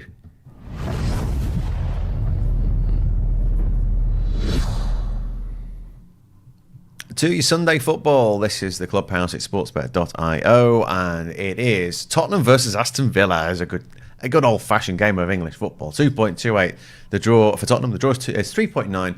Villa 2.86. We'll go. Well, why not? Paul Robinson, first of all, on your old side. Tottenham 2.28 at home. It's not that bad, is it? I mean, Villa are good, but they're not very good away. No, they're not very good away. I mean, 13 wins in a row at home. They've been absolutely outstanding at home, Villa. And there's only Manchester City in the Premier League that have scored more goals than Aston Villa. So they're a real goal threat with Watkins and Diaby up there. At home, they're different. Away from home, they have struggled. Yeah, I mean, they were convincing last time out against Fulham. Really like what they're doing, like what Unai Emery's doing there. Tottenham, on the flip side, I was pessimistic about how they would approach the Wolves game, because he's had to dig into his reserves. He's had to go to players that he hasn't been picking, and his man management skills. How would Eric Dyer react? How would Emerson Royal react? How would these players coming into the side? How would Højbjerg react to not playing and then being needed? And I think in the first half against Wolves, I thought they were very good. I thought they controlled the game for the majority of the time. They were guilty of not pressing on and getting a second when they were in comfortable control. And I saw enough in that performance from these players to say that they'll be able to turn out the results. Listen, they're going to miss Maddison. He's a huge miss. They're going to miss Romero. But how many times do I tell you every single week, it's coming, his red card, and it did. And they're going to miss him. But I think Udogie comes back into the side. I think his suspension was probably only one game. Maddison will be a huge miss. Romero will be a huge miss. But I think there's enough there to get a result. I know you're not big on international football, Neil, but Ollie Watkins wasn't great for England in the week. He'll be disappointed with that. But they're a threat, aren't they, Villa? Still. Didn't even watch England. Here's a question for you both. How many more points? How many more points have Spurs got this season compared to last season after 12 games? The season of their lives this season. How many more points have they got so far this season compared to 12 months? They're on the same. Are they on the same points? One more. No. 3 more points. Three. I knew it was close. Season of your lives. I knew it was close. Yeah. But the table looks a bit different, though, doesn't it? That's the thing. Aston Villa, how many more points have they got after 12 games this season compared to what have they got where were we last season? They've got 25 now. Bottom half 10, I'd probably say 14. Dave? Oh. That's obviously not right then. 12? Oh, in between 30. Oh. Much improved, yeah. If this was at home, obviously it would be on Villa. If Dyer and Davies are centre-halves for Spurs, Villa are going to score. You mentioned, you started the questions with Ollie Watkins. Yeah, fancy Watkins to score if that is the centre-half partnership. I just think the way that Spurs play, the way that they do attack, despite all the players being out, I think they'd be good for a goal. So both teams to score, I would certainly fancy backing. But it's hard to back Spurs with so many key players out. I don't think they'll lose, but I think they'll get something from it. So both teams to score is a good bet for this one. Yeah, your anytime goal scorers really come in with Villa because they do score so many goals. I mean, even Matty Cash is down at 5.8. Let's see. Pick as a goal scorer each. Kulusevski, because he's definitely due one. He's not had one for a while. Spurs to win, both teams to score, and Kulusevski to score. Oof, right. He's building me a bet. Spurs to win, both teams to score. And Kulusevski. Here we go. He is due one, actually, isn't he? He is. He's not had one for a while. I've not got the stat in front of me. I've not looked, but I'm just from memory. He's not scored for a while, has he? I've got it in front of me. He's got 2 in his last 4 at home. I've got him down as somebody who's scoring at home. So Kulusevski, 2 in his last 4 7.5. See, we're on top of the stats. There you go. 7.5. Watkins, he lost a goal at home. 1 away Premier League goal this season. 1 in his last 10 away Premier League games. So Watkins and Kulusevski are my two. Surely you're not giving that deflection to Kulusevski the other week. That wasn't his goal. Ollie Watkins anytime is 2.22. John McGinn anytime 4.35, and a bit of a Scottish high there. Kulusevski anytime 3.8. We like goals and we like the game in general between Tottenham and Aston Villa, and you can watch it along with us in the Clubhouse with sportsbet.io.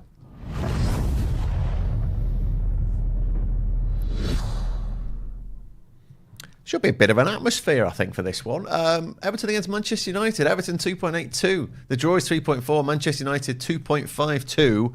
I've dug out United's away stats. They've won their last 3 in the Premier League. The informed team, by the way, Manchester United. They are the form team. You wouldn't believe it, would you? No. Harry Maguire's made the difference. He's even got apologies in the Ghanaian Parliament. What was all that about, by the way? I just heard that on TalkSport coming in. What was that about? One of the Ghanaian MPs suggested that the government was letting down the country as badly as Harry Maguire was letting down Manchester United. So he had to, scoring many an own goal. What an awful comparison. So yes, it is. He's obviously not watched him recently because he's been very, very good. A colossus at the back. Although the challenge in the game, I know you wouldn't have seen it, Neil, but the challenge that he put in and maybe should have been a penalty in the England game was slightly comical. But Everton, Manchester United. Neil, you've got loads of Evertonians around you. They're ready for this, aren't they? They're ready for Manchester. In fact, probably Manchester United has not really come into it. They're just ready to get to Goodison. Yeah, I take a Sunday League team for my boys' team, and two of the lads are big Everton fans, and they both said they ain't playing this weekend. They're going to Goodison for this game. So I'm missing a couple of key players this weekend. But yeah, it's going to be a horrible atmosphere. But yeah, a horrible one for Manchester United, but a really good one for Everton. And they'll stick with them, whatever the score will be. I think if you look at the odds, you're sort of saying they're good odds for Man United. The way they've been playing away from home, the way that United go to teams like Everton and get results. They struggle against the top sides, but United have been really good against the sides where you go lesser down, which is Everton. I mean, that atmosphere is going to be tasty. So I don't think United will score in the first 10, 15 minutes because of that atmosphere. They're like, wow, what is this all about? But I think that quality may come through at some point for those odds. It's a game that's not always on a par with Liverpool, Manchester United, but when these Liverpool versus Manchester fixtures do kick off, and when Goodison is absolutely rocking, like literally rocking, it is an intense place to play football, isn't it? I'm staying in for this one Sunday. Can't wait to watch this. And there's not many games that I say that for. I mean, we have a lot of family time, and I work quite hard at weekends, go to most games, but this one, I'm staying in to watch. I can't wait to watch it on the TV. I think the TV coverage will be fantastic. The atmosphere will be incredible. Manchester United, believe it or not, I saw them in Copenhagen watching the game. They were poor in that game. And then we talk about them being the form side in the Premier League. They are because of results, but not performances. Struggling against Luton at home. No disrespect to Luton, no disrespect to any other teams, but teams that Manchester United should be beaten. There's still all this stuff ongoing off the field.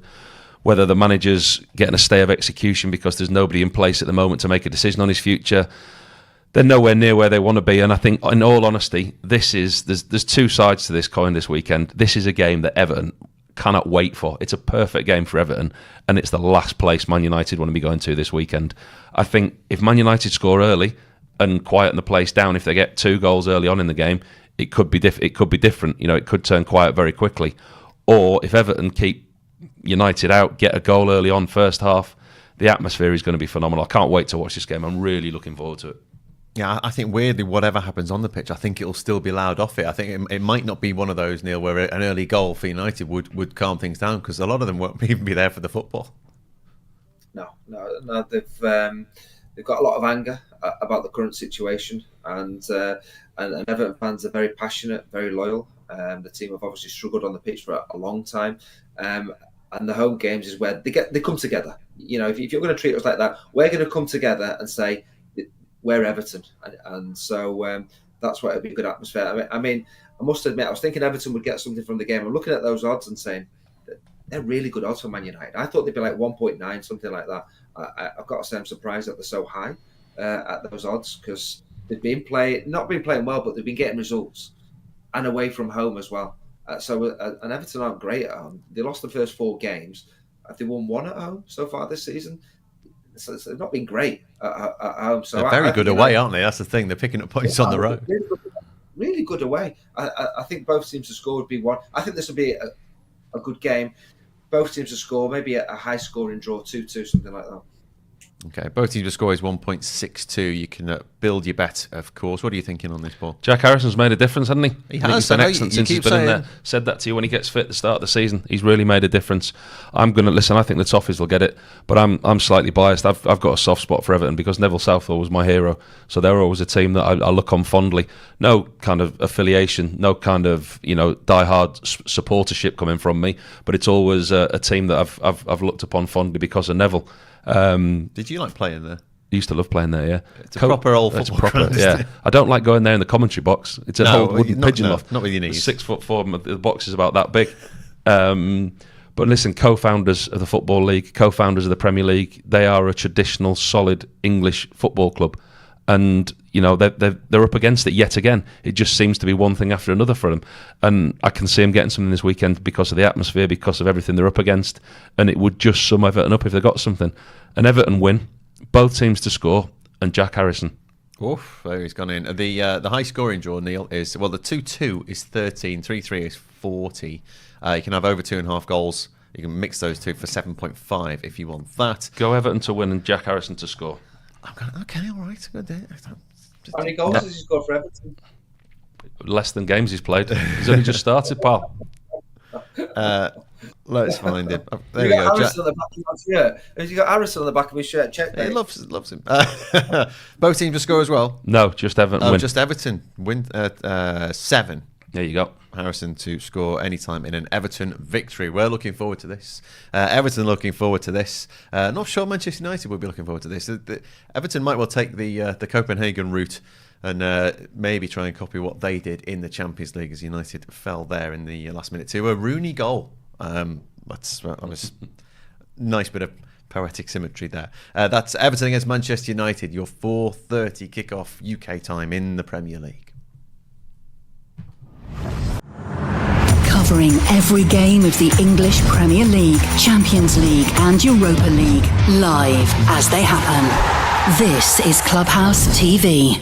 And welcome back, and we've got a penalty for Burnley right at the start of the second half. Burnley 0-0 against West Ham have a penalty from the spot. They may be a little bit of justice there, because they should have had a penalty at the end of the first half, but it looks like they got a penalty at the start of the second, and they're going to score it. So Burnley have scored against West Ham. That could lead to a very big 3 points for Burnley if they score. Well, they have scored if they get the 3 points today. It's James and DT taking you through the Saturday afternoon action. And what a start to the second half, DT. Burnley already ahead. Yeah, we were just sort of saying about the 3 promoted teams and could be a bit dire. But Burnley lost every home game this season. Their desire would be to get a win rather than get a first draw or avoid a first defeat. Maybe they can go on a little run at home and get a couple of back-to-back wins. But all along, Vincent Kompany's always sounded like it'll turn right. And part of you thinks, is he just being optimistic? I think, or do you trust him? I've said this to you before. You watch that documentary, and Vincent Kompany is very much about building momentum as the season goes on. The first 10 games, you're kind of learning the ropes, and then the team starts to blossom. Maybe this is when the team starts to blossom, because they've scored from the spot.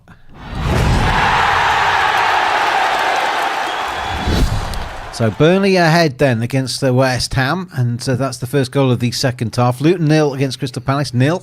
Newcastle 1 apiece against Chelsea. Yet to kick off for the second half. Forest 1, Brighton 2, and Sheffield United 0, Bournemouth 2. Dave Eason already in the building, ready for the late show on Clubhouse TV. He'll be with Gav P taking you through Brentford against Arsenal. That's a 5:30 kickoff. And Gav P might be quite sad because Sheffield United dropping like a stone, aren't they, at the moment? They would be second to bottom. Only 10-point deducted Everton would be beneath them in the table. Yeah, I mean, it's not just the fact they're losing today, but they're getting hammered, aren't they, in terms of the stats? The stats are ridiculous, redonkulous they are. Sheffield United not had a shot on target. Bournemouth have scored twice. They've had 5 shots on goal, 11 goal attempts overall. I mean, just look at those stats. Dominated possession. 12 shots to 2. 2 corners, though, now in that game. So we've had a corner at the start of the second half. Good. And if you're just joining us, or if you're still with us from earlier, we need at least 7 corners in every single one of the 5 matches. So we've got the second corner in the Sheffield United game already at the start of the second half. We've got a free kick for Chelsea. Raheem Sterling has already scored a beauty from a free kick. It might be Reece James fancies this one. He does. Oh, well, not from the same book of excellence that Sterling took his from. James just balloons his over the bar. I wonder why they changed takers. Sterling just scored a beautiful goal. Yeah, you'd give it to him again, wouldn't you? Yeah. 3 corners we're up to in the Luton game now. So we've got 3 in the Burnley game, got 3 in the Luton game. In the Newcastle game, we are on to corner kicks 3. So that stays at 3. The Forest game, had a few, hadn't it?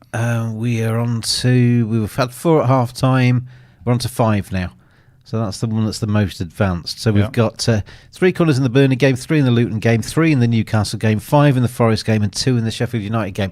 We are within range. We can see the glorious summit of this mountain we are climbing to try and get to 7 corners across the board. In terms of Germany, Clubhouse Creatures, we are kind of within range, but we need a little bit of a bang-bang, a null in the Union Berlin-Augsburg game. That's still 1-0 to Augsburg there. Union Berlin missing that penalty.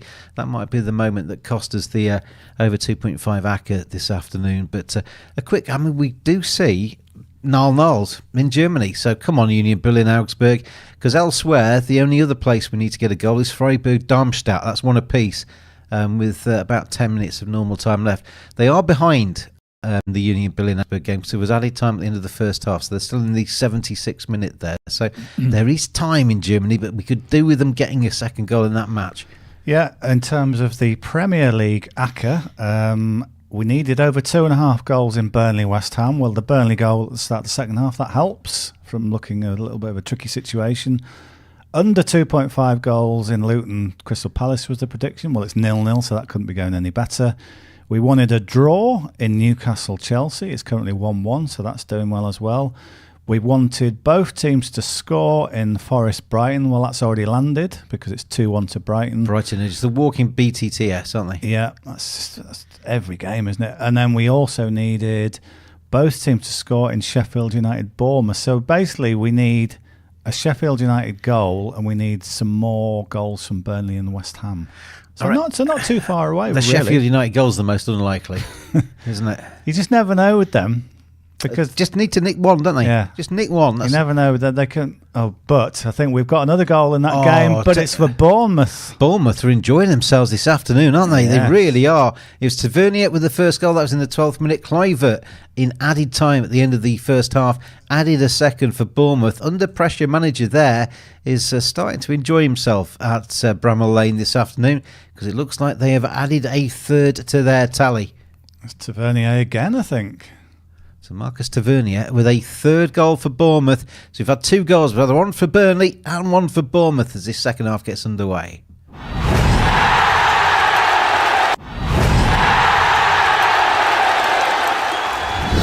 But also, come on the corners. We need more corners in that game as well. Let's just watch this Bournemouth third goal. So they're working the ball down the left. And quite like their kit. The little. I was about to say it's one of the worst kits I've ever seen. I quite like it. It's awful. Maybe I've got a strange taste. Yellow and black halves. Yeah, what's wrong with that? Dreadful. Gav's got terrible taste in kits. You'll see the most awful polka dot kit that's come a out. good And Gav will kit? go, oh, I like that kit. Oh, that's a naff kit. I don't think there's anything wrong with that. What's wrong with that? It's sort of not even proper stripes. Sort of like It's like a half and half scarf, isn't it? it's just like a sort of lower league team. Anyway, it's such an easy goal. That's terrible defending from Sheffield United. The defender's just watching the ball, and Tavernier gets ahead of him and gets his foot to it. That is dreadful defending from Sheffield United, and that is why they are 3 goals down at home to Bournemouth. So Bournemouth having their best Saturday of the Premier League so far. Where did we get more? What do you need to happen other than the corners that we need for the free bet to land?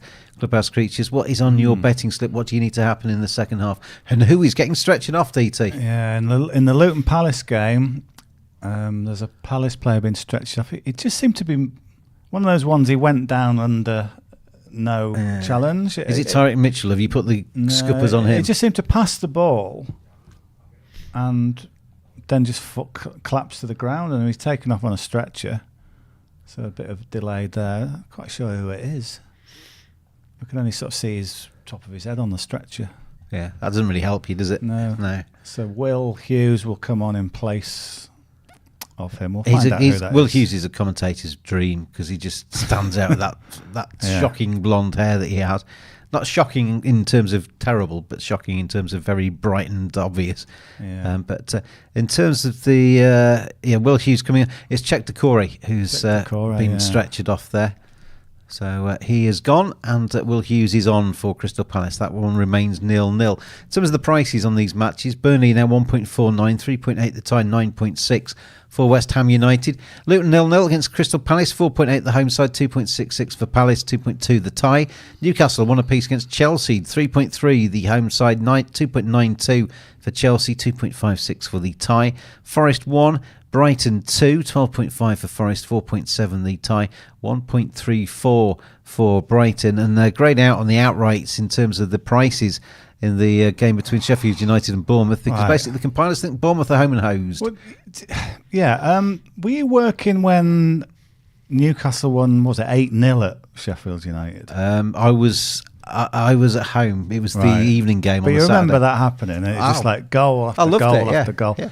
Well, Bournemouth are just running amok. Like Newcastle were So you've got to say, if you ask me for my best bet now, I'd very simply say Bournemouth. What's your best bet, DT? Just out of the blue. Well, yeah, funny you should ask.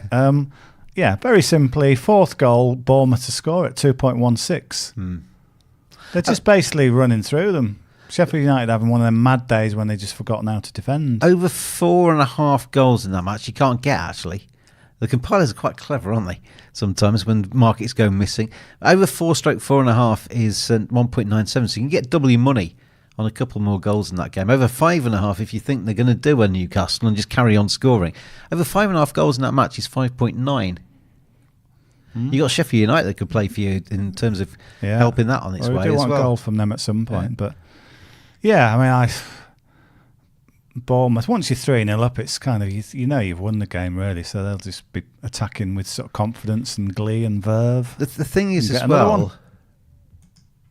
Oh, that's not far away. The thing is as well for Bournemouth, I mean, this win would take them to 16th in the table, 12 points. They'll be 5 clear of Luton, Burnley and Sheffield United. In fact, 9 clear of Sheffield United. 3 points in the back pocket, aren't they?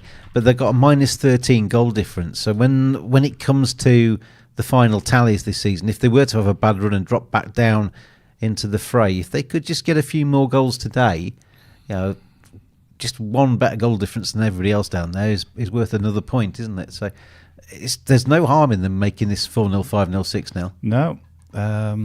Have we got... I've seen we've got goal scorer prices. I fancy Solanke to get on the score sheet, but I don't think we've got prices. Ahmed Dodzic, who is the Sheffield United defender, he is a player that needs to go somewhere else. He won't go down with Sheffield United, I don't think. Too good. He's a good player who's being made to look ordinary in a very poor team, but in a good team, he would look very good indeed, I think. I remember when he first came on the scene, Gav was raving about him. Well, Gav came in one day and was showing me a video of him basically scoring a goal from inside his own half, where he started off the move, then legged it forward and finished it off down the other end. He has got a lot of qualities, and he's only young. I reckon a Premier League side will come in for him should they go down, and it's looking likely, isn't it? He didn't even start today, Ahmed Dodzic. He was on the bench. Right. 24 though. And from Bosnia and Herzegovina, he has got a future in the Premier League, even if Sheffield United haven't. I think it's still 1-0 to Augsburg in the Bundesliga with only 7 minutes left now. You need 2 more there. Yeah? Need a 0-0 there. Don't you need another goal in one of the others? Yeah, Freiburg Darmstadt. Yeah, but just the one there. So that's a little bit more advanced in time. That's in the 87th minute. So usually we get a flurry of late goals in the Bundesliga. That isn't actually happening at the moment. It's one of those weird weeks where we don't get the usual. But we are kind of approaching the last half an hour in these 5 games at 3 p.m. Let's do another corner count then for the free bet. Burnley against West Ham currently have got now 5 corners there, so that's looking okay. I'll give you Luton Palace. There is 4 corners there. Okay, in the Newcastle game, we have got so far up to 6 in that one, so we're nearly there in terms of the Newcastle game. Yeah, ditto Nottingham Forest Brighton, nearly there. We've got 6 corners in that one. And in the Sheffield United game, which is the one that was lagging behind, the problem child, we're up to 4. Oh, right, okay. So we are now in range, everybody. We are okay. I reckon this is going to be all right. Remind me of those tallies again. In the Burnley game, we got 5. In the Luton game, we got 4. 4. In the Newcastle game, 6. Forest game, we got 6. And in the Sheffield United game, we got 4. Right. So at most, we need 3 more corners in the Luton and the Sheffield United games. Nudging closer. Yeah. So we'll have another look in about 10 minutes' time and see if we're... Well, by that stage, hopefully, we'll be over the line in the Newcastle and Forest games. An hour gone in some of these games. Have you got a feeling Luton Palace has got 0-0 written all over it? Just has to be one of those games that you thought that from the start. It's got 1-0 to Palace written all over it. That's what it's got. Yeah. Oh, penalty Brighton. Oh, so Brighton could really cement their 3 points, I think, with this penalty. If this goes in, Brighton's currently leading by 2-1 away at Nottingham Forest. But if they convert this penalty, 3-1 lead, and that should be job done, you'd think, for Brighton. Morgan Gibbs-White having a bit of a pleading his innocence. A bit of an argument with Anthony Taylor, the referee. Our knee missing for Forest is a big mess, isn't it? Yeah. Just seen Chris Wood on there. He's a good player, Chris Wood. Oh, well, does seem to be handling the player there. Is it Chris Wood? Is it Chris Wood who's given away the penalty? No, it wasn't. Maybe it was. I think it was, yeah. He's Back protesting defending. his innocence, but I think he's just grabbed. I think his grabbed his protests are man. falling on deaf ears there, aren't they? It's going to be a penalty to Brighton. Yeah. He's a fairly conspicuous-looking character, Chris Wood, isn't he? So it's not like he could have got away with it cheekily. Being VAR checked this penalty, they're just making sure of their decision on this one. If we get to 7 corners, Matteo, across the games, we'll do the draw again. Your hand can come into the studio again. But we'll need to try and get the box to you at some stage. Could you just lean across, DT, grab that box, pass it very inconspicuously so nobody notices, across to me. The box, look at that, the box of the bin of dreams. Oh, Newcastle. Bin of dreams. That's Newcastle could be back in front. Could have your name in it, the bin of dreams. And Union Berlin, what a piece in Germany. Oh, it's all happening. Let's see this Newcastle second goal then. Anthony Gordon with the cross. Header. Easy as lovely you header. like. Easy as you like. Newcastle have taken the lead. It's Lascelles, It's is it? Lascelles up from the back, isn't it? Must Yeah. have stayed up from the set piece. The skipper. So Newcastle 2-1.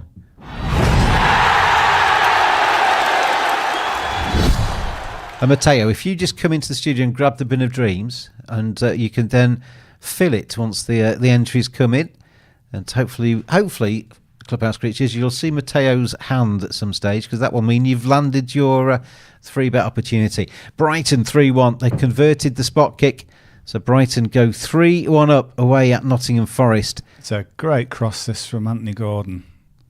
And To the edge of the 6-yard Yao box. Pedro from the spot. So that's his second of the game. He's got a brace. Right. That's a really good Great header. header, yeah. That's a proper Great header. central defender's header, that, isn't it? It's almost one. It's almost Bang. set outside the goal, but because of the pace, it swings. I was back telling in. you that I watched Ted Lasso over the international window, and there's a spoiler alert. Put your fingers in your ears if you don't want to know this. There's a penalty kick right at the end of one of the matches, and the big captain central defender, Newcastle 3-1.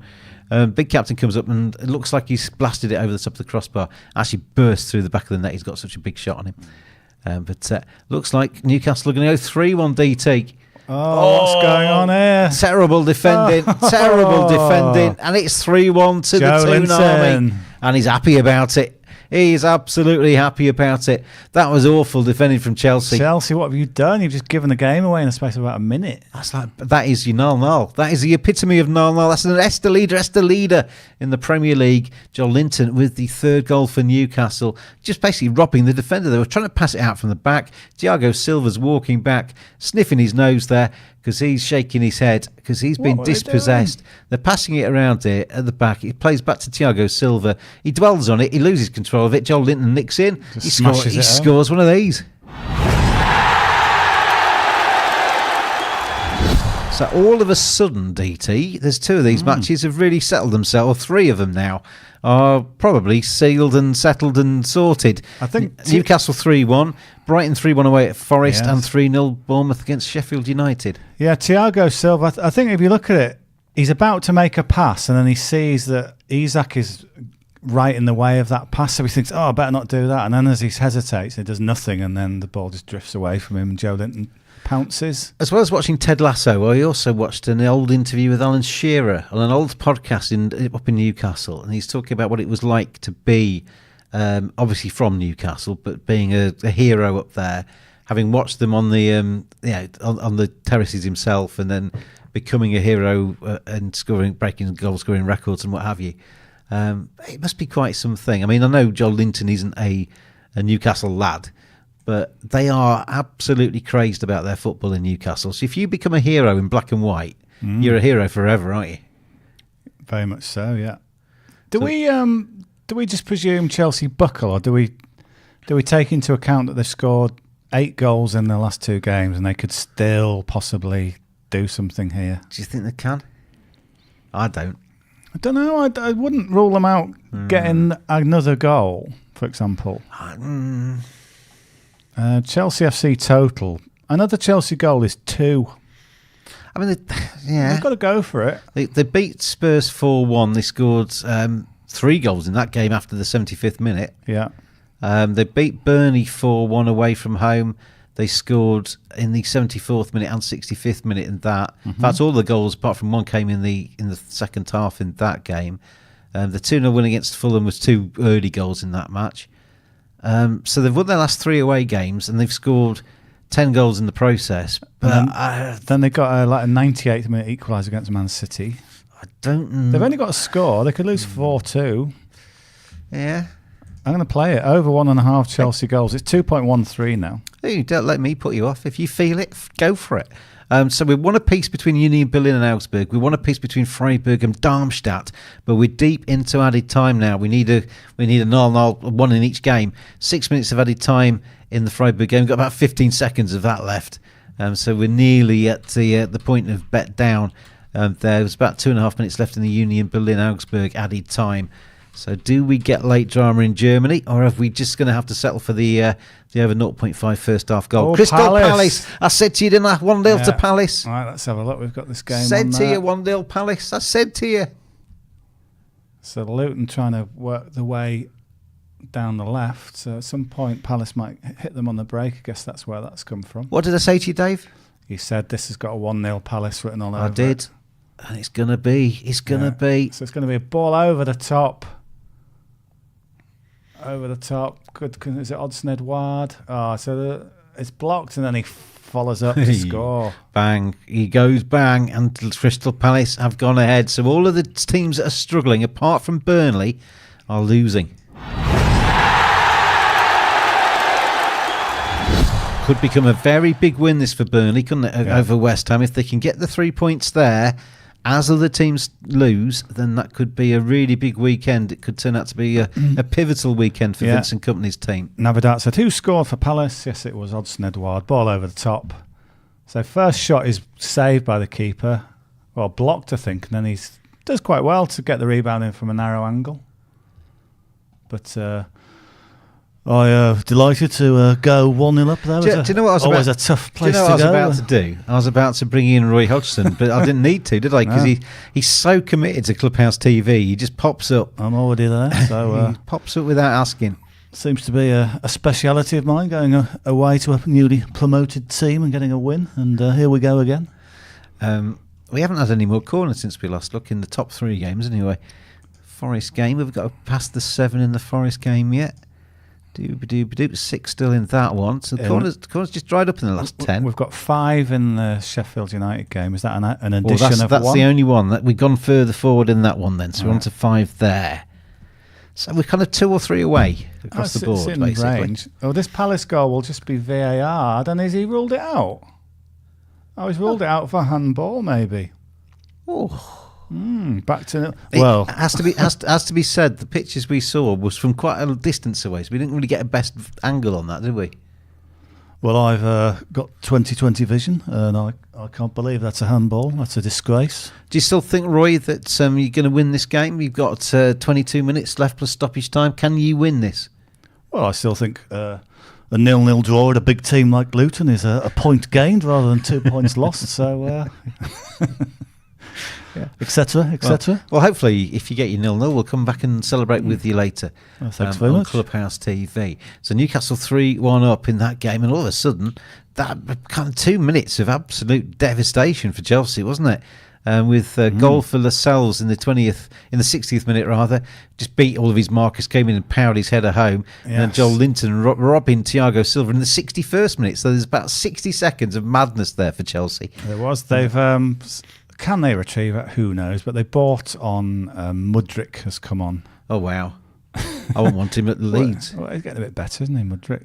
He's been desperately bad, though, hasn't he? Picked up a bit. Well, there's going to be a triple substitution. Casado's coming on. And Broha and Mudryk. So there's 3 expensive subs there.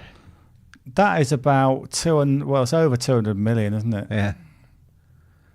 So crazy, isn't it? How is it over 200 million though? I mean, you add up the entire Leeds. Could have bought that lot for about 50 million. You had the entire Leeds squad. That's about half of them. It's crazy. Well, honestly, Mudryk. I think he's potentially good. I think he's a good player, but he's not shown much yet, has he? Caicedo for that price is bonkers. He scored that one goal, which turned out to be a cross attempt that ended up floating into the far corner. Yeah. But it's finished in Germany. The bet's dead. Yeah. But we got close again. Always get close if you don't get across the line. It's a project. And if you played a unit on each, the first half and the over 2.5, you're ahead. Because it was a 3.5 or something in that region for you. You're over 0.5. So basically, we're ahead this weekend. That's all you can ask for, isn't it? What more do you want? What more do you want? What more do you want? Blood? Hey. So Ugochukwu, Gallagher, and Jackson have come off. I'm glad he's off. Sorry, Miss Jackson. No, not him. Oh, the one I can't pronounce. Ugochukwu. I need to practice him. Yes. I really struggled with Awani at the start, but I've got him now. I wasn't sure, which letters were silent or not. I with his Awani in my household. Awani. I see you're going E. I pronounced it a lot. I give him the full rap. But I don't need to this week. He's not even playing. He's going to be out for a while, isn't he?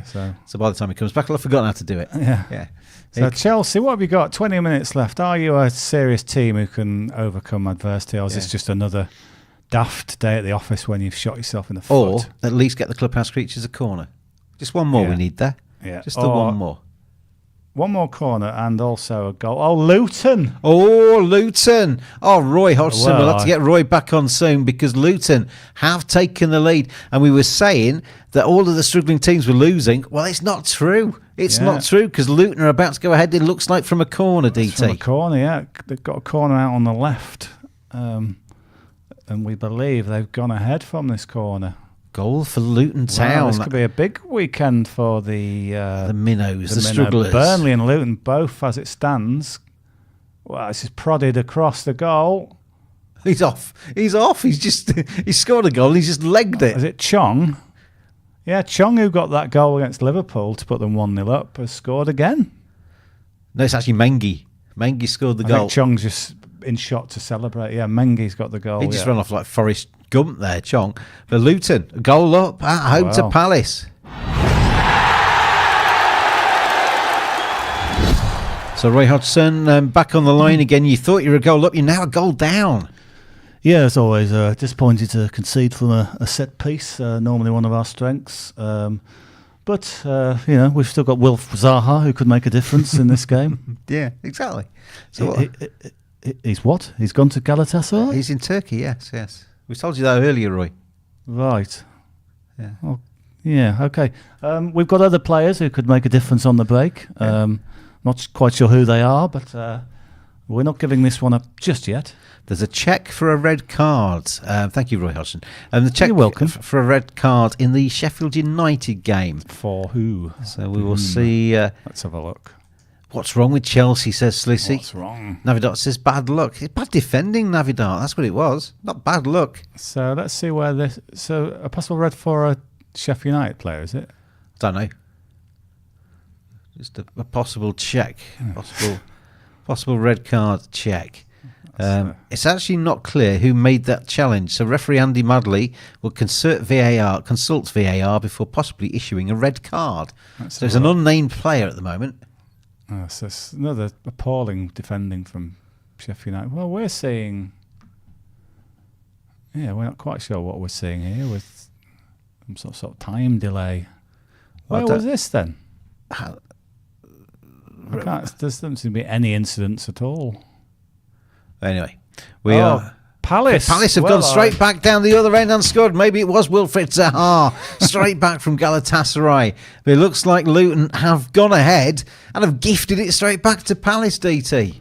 Well, never say die. Attitude has come to the fore once more. Let's just watch this build-up again. I'm seeing this for the first time. I was just getting a toilet break when that goal went in. Let's have a look. Getting a Premier League draw against giants like Luton. It's Elise with absolute worldie. That is an absolute cracker. Slissy goes, OMG. Yes. And why not? Because Elise's telling you, Slissy, be quiet. Because he's quieting down the crowd.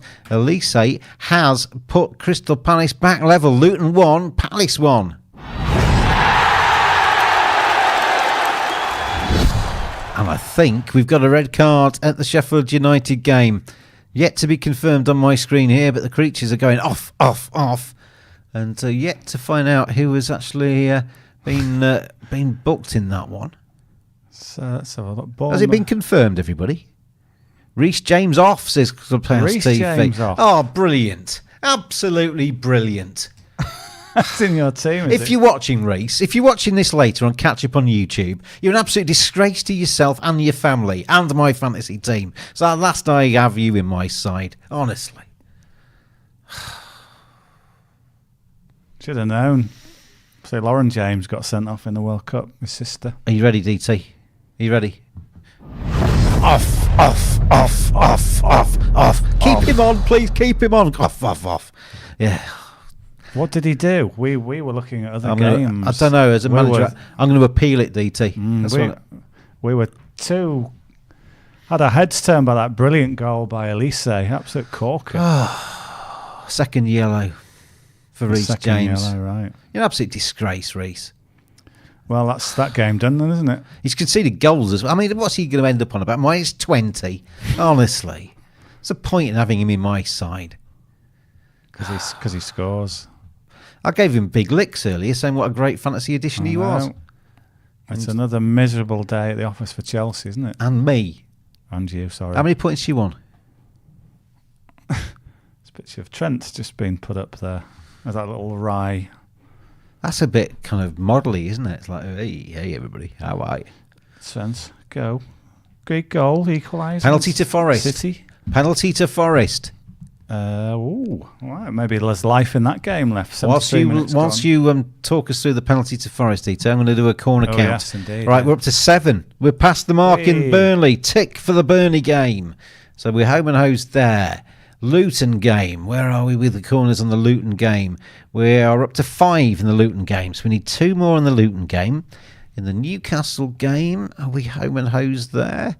How many corners have we got in that game? 6 still. So that stayed on 6. We need 1 more corner there because we need 7. There's a red card for Brighton as well, by the way. You haven't got any Brighton players. Off. Get yourself off. Have you got any Brighton players? Get yourself off. Is that Lewis Dunk? I've got Lewis Dunk. Have I got Lewis Dunk? Can't be him, can it? Oh, it is Lewis Dunk. No, I actually substituted him out for Reece James. Right. Well, I actually literally took Lewis Dunk out and put Reece James in, and they've both been sent off. Anyway, where was I? Nottingham Forest corners. We are up to 7, so we're home and dry in the Forest game. So we've got 2 ticks. Well, Forest are arguing who should take the penalty, I think. And stats-wise, 6 corners still in the... Well, no, 6 corners in the Sheffield United game.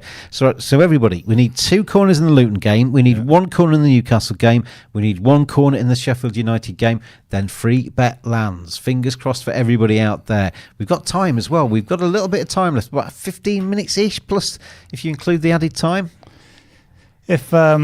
If you've got Lewis Dunk in your fantasy team, that's bad news. If you've got Ewan Ferguson in your fantasy team, he's got booked for arguing, so it's a bad little minute for Brighton fantasy players.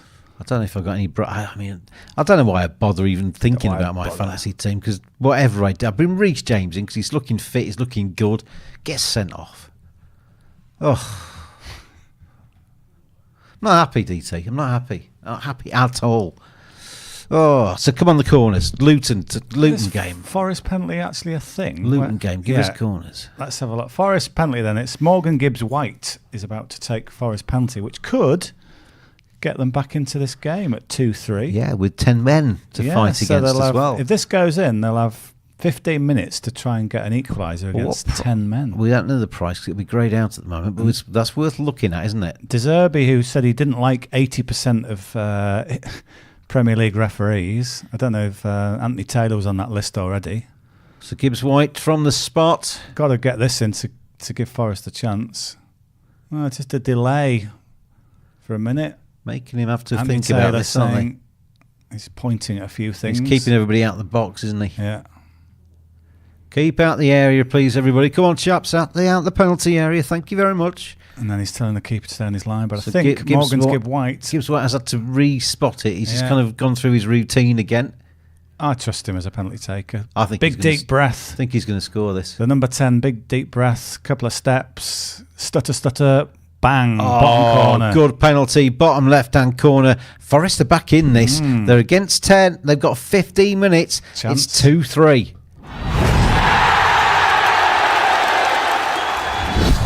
So, everybody, we got a little bit of... It's kind of boiled up a little bit, hasn't it? It has. Back on now. Luton, Crystal Palace, 1 apiece.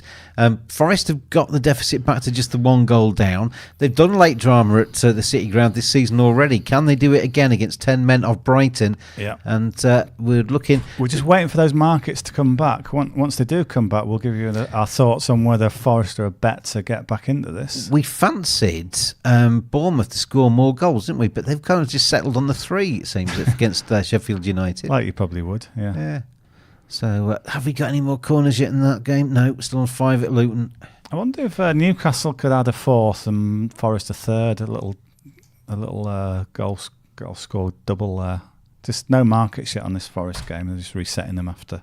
Made some changes there, De Zerbi, because he's had to rejig his team down to 10 and now looking at a bit of a defensive... Right. Okay, the prices are back. So the draw then, Forest-Brighton draw is 3.85. So Forest have got momentum. They've got 12 minutes left of regulation time. Probably at least 5 minutes added. What are Forest to win it? 12.5. Forest double chance? Forest double chance, 2.7. 3-3 draw, 3.6. I'd not put you off any of those, to be honest. I think Forest can definitely get something from that game now. They've got enough time. There'll be stoppage time as well, because all of that took a while. So there's going to be good 5-6 minutes at least on top of this. How about they've got Divock Origi on? How about he knows how to get a good equaliser, a big late goal in an important game. And he's playing for a bigger team now, isn't he? Yeah, definitely. Man who scored in the Champions League final for Liverpool. One of your worst attempts at a joke there. Wasn't a joke. Forest got have won the Champions League as well, or the European Cup as it was when it was actually champions that played in it. Yeah. Yeah. Yeah. Too right. Well, I mean, it's totally misnamed, isn't it?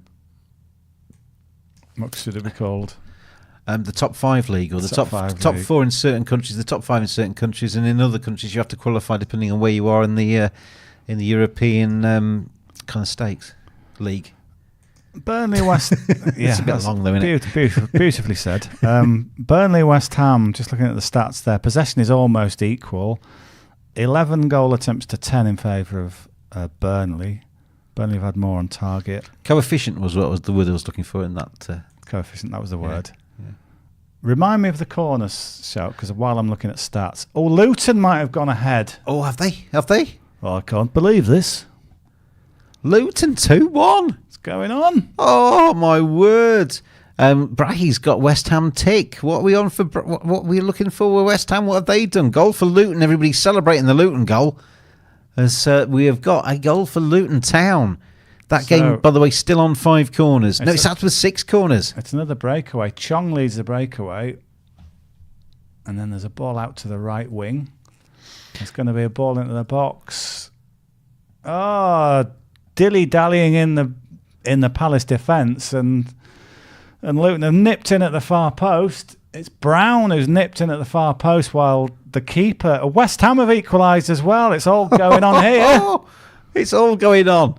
We're a corner away in the Luton game. We're a corner away in the Newcastle game.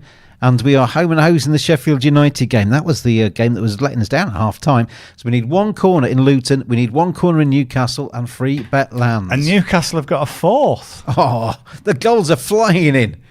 Newcastle 4-1. West Ham 1 apiece against Burnley. I want to see this West Ham goal. Oh, it's a little ball in from Maboom. If we'd done squad numbers today, there's been some big shirt scoring today. Yeah. On the day we don't do squad numbers, all the 45s and 67s, they score. Let's just check on this 4th Newcastle goal. We said about backing the teams with 10 men against, the teams who are playing against 10 men. 84th minute goal for Newcastle United. Is it Anthony Gordon? Has made it 4-1 to Newcastle United. So, wow, it's really kicking off, isn't it, at the end of these matches? Burnley, but look, there's 4 men around the West Ham attacker. And it's just fizzed across, and I think it's a near-post little effort from... Who is it? Is it... I'm not quite sure. Is it Mubama who's got the little nick at the near post, number 45? Mubama, yeah. I think it's Kudus, isn't it? Kudus gets the assist. Bits about 4 men crosses. Excuse me, Divin Mubama, 19-year-old for West Ham. So I'm struggling to say his name. I've never seen him before. Let's just watch Newcastle's 4th, Anthony Gordon. Oh, go on, Anthony. He's having a really good time of it there now. He's in my fancy team. He took him a bit of time to find his feet. He's got an assist and a goal today, old Anthony. He is looking good in black and white now, isn't he? He's settled himself in, Anthony Gordon, and makes it 4-1, so 3 goals to give you. But not for very long, because we haven't got long, because we got 3 bets to land. We are 1 corner away in Luton. We are 1 corner away in Newcastle. We're currently on 6 corners in the Luton Crystal Palace game. It stays on 6. 4 corners for Luton, 2 for Palace. So we need that to change. And in the other game that we need to get a corner in is the Newcastle United against Chelsea game, where we are currently on 4 corners to Newcastle, 2 for Chelsea. So everybody on corner watch, please. Newcastle, Chelsea, we need 1 more, and we need 1 more in the Luton Crystal Palace game. Then free bet lands. That Forest price, they're 13 to turn it around. More realistically, get a draw, 3.7. So they're 3-2 down to Brighton. But Forest have got an extra man. Brahy's squealing out Chelsea. What have Chelsea done? Chelsea, let's go, says Brahy. Maybe it's just a motivational thing. Chelsea 4-1 down. So Chelsea's last 3 games would have been a 4. Oh, no. Big chance for Chelsea, it's saying. Have Chelsea scored? Not to my knowledge. No. Don't think they have. Come on, Chelsea, says Sudia. Chelsea's last 3 games will be a 4-1 win, a 4-4 draw, and a 4-1 defeat. Bit of a... Fans of palindromes will love that, won't they? Pals of palindromes. What? Pals of palindromes. Yes. God, we need another corner. I was trying to work out if that was a palindrome, but it wasn't. No. I'm not that clever. Is it? Abel was I saw Elba. That's one, isn't it? Idris Elba. Is he? Idris Elba is a palindrome. You heard it here first, everybody. Yeah. All the knowledge here. Newcastle, come on. Right, we need a corner. I want to see what We're not going to finish 1 corner short here, are we? We can't be. Trachini says that Luton corners have landed. Right, okay. Let's have a look. Corners, yeah, we're up to 8.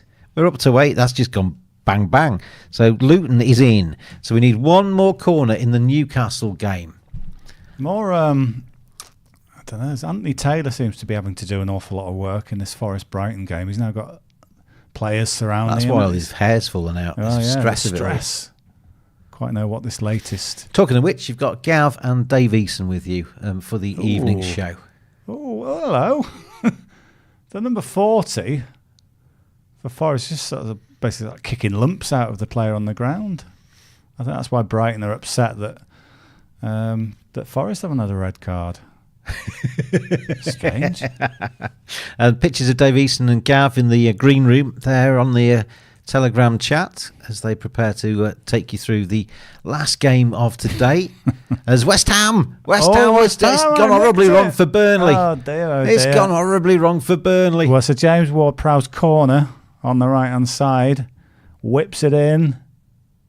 Well, it's cleared, so there'll have to be a second phase. Will they work the ball back out to him? They will. Then he plays it down the line. Is it Kudus? I want to put him in my fancy team today. Kudus with a cross, back post. Oh, what a volley. And it's Thomas Souček. He's started to score goals again. Yeah, he has. A couple of seasons ago, he was a must for everybody's fantasy team. Last season, he wasn't quite so much so. This season, he is back. Thomas Souček makes it 2-1 to West Ham.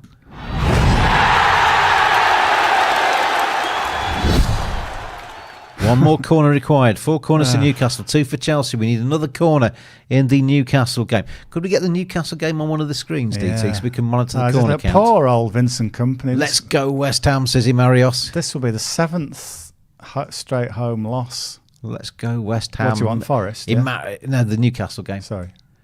So we can see the corner come in to land us the free bet this afternoon. It's going to be right on the cusp, this. And that's the only one we need. We're in the 89th minute there, so we need one more corner at the end of the Newcastle-Chelsea game. Forget 4-1, forget the fact that it's home and hose in terms of Newcastle, but can we get a last corner there to take us to 7 to get the corner count up? Poor Burnley man Joe, can't catch a break, says Viv. Poor old Joe Redmond of this parish. He must be sad. Do you remember in that game as well? We wanted over 2.5 goals. It was looking a bit of a tricky bet, that one, but it's landed right at the death. Come on, the corners. We need one corner. All of these shenanigans, 7 corners across the board. We're 1 corner shy. Newcastle are pressing, which would suggest to me that 7 was the perfect number. It was well set. Yes.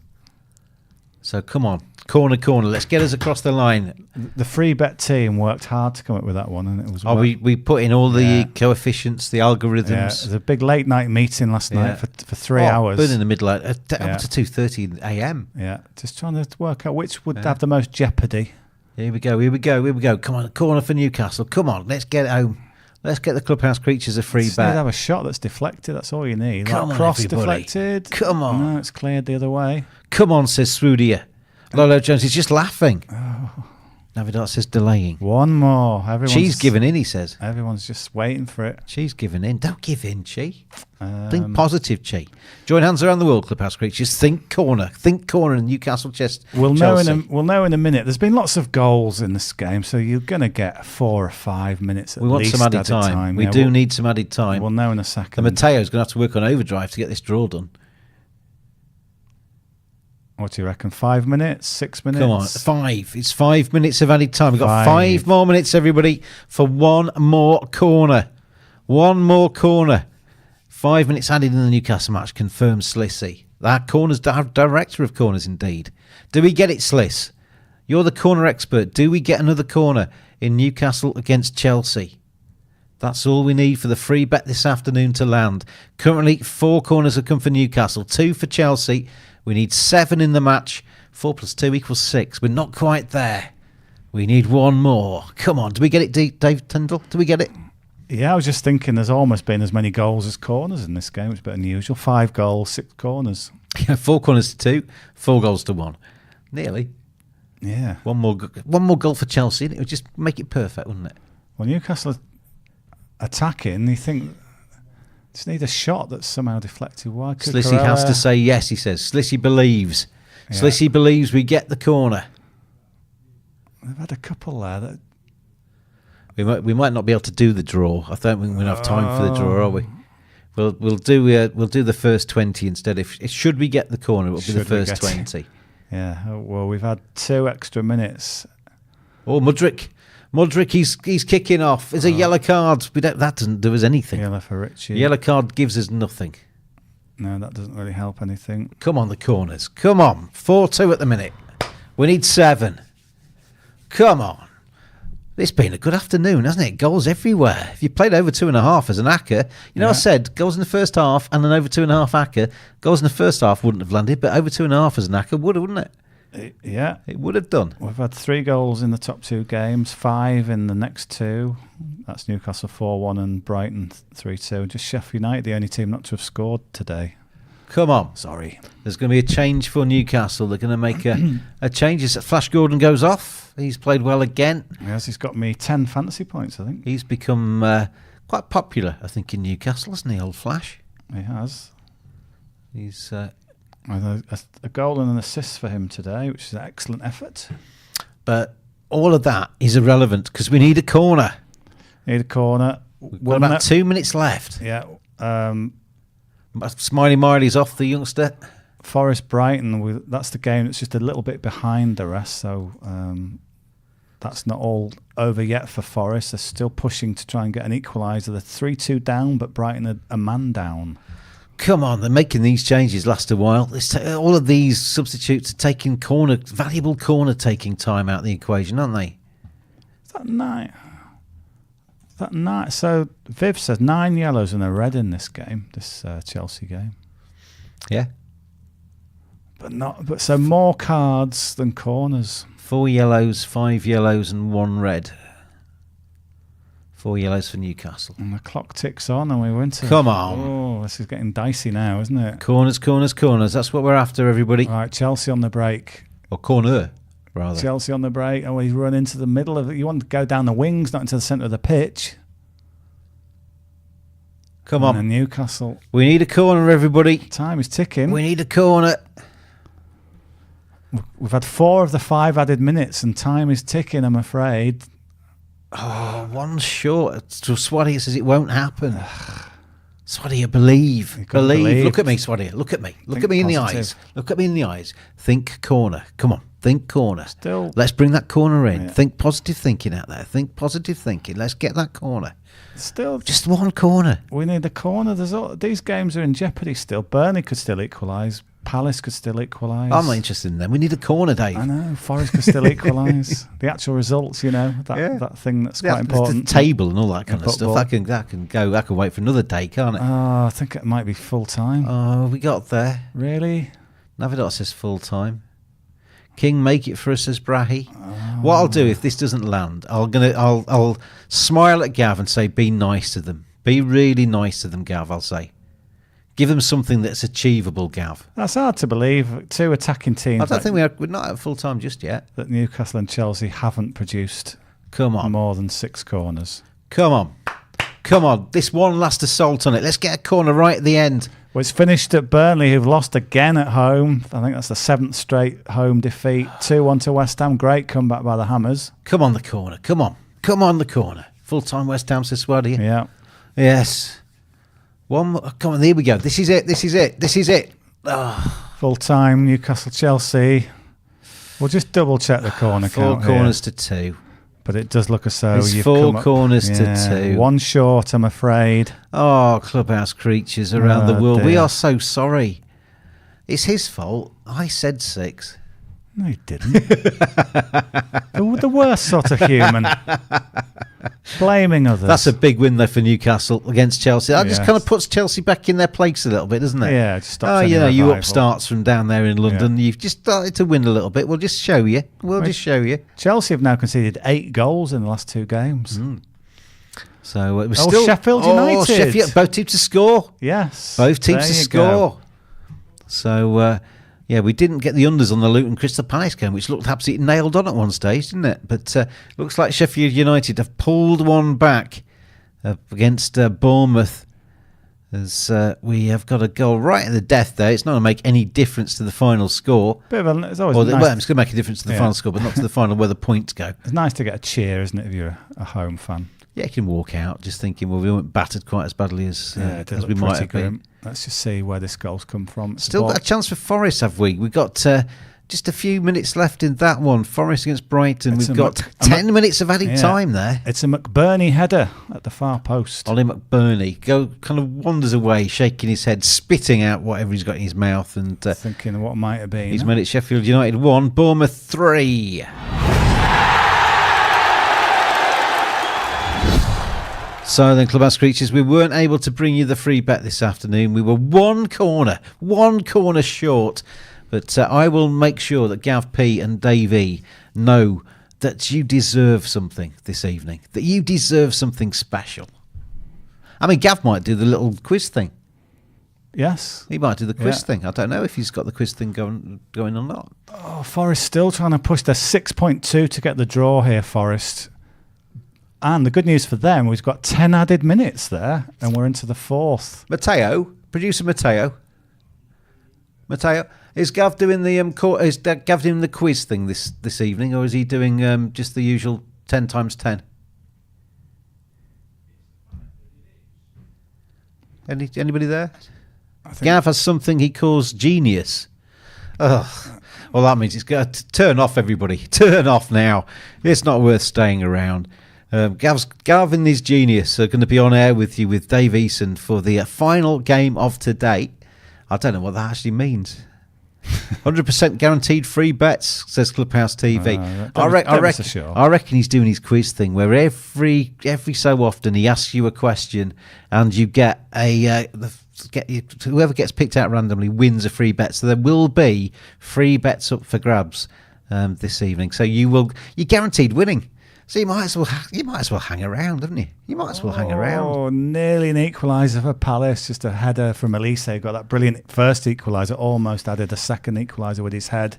I think it just landed on the top of the net. We're in the 10th minute of added time. Yeah. Luton Crystal Palace. We've got 10 added minutes at Forest. There's 2 more left in the Luton game. So Forest pushing. Oh, that one's taken by the keeper. Just drops to the Both ground. of these games could change, couldn't they? There's only They one could. goal between them. I'm not sure the markets are still there, though, I'm afraid. So Luton 2, Crystal Palace 1, Forest 2, Brighton 3. The game was already completed today. Man City 1 apiece against Liverpool. Burnley 1, West Ham 2. Newcastle 4-1 win against Chelsea. And Sheffield United have lost 3-1 at home to Bournemouth. You've got Brentford against Arsenal coming up on Clubhouse TV. I'll just jump in there and give you the quick team news there while we just wait these final knock-ins in these games. Brentford go with Flecken, Aja, Mee, Pinnock, Janelt, Onyeka, Norgard, Yarmouk, Mbuemo, Goddo and Visser. Arsenal, and who do they pick from there?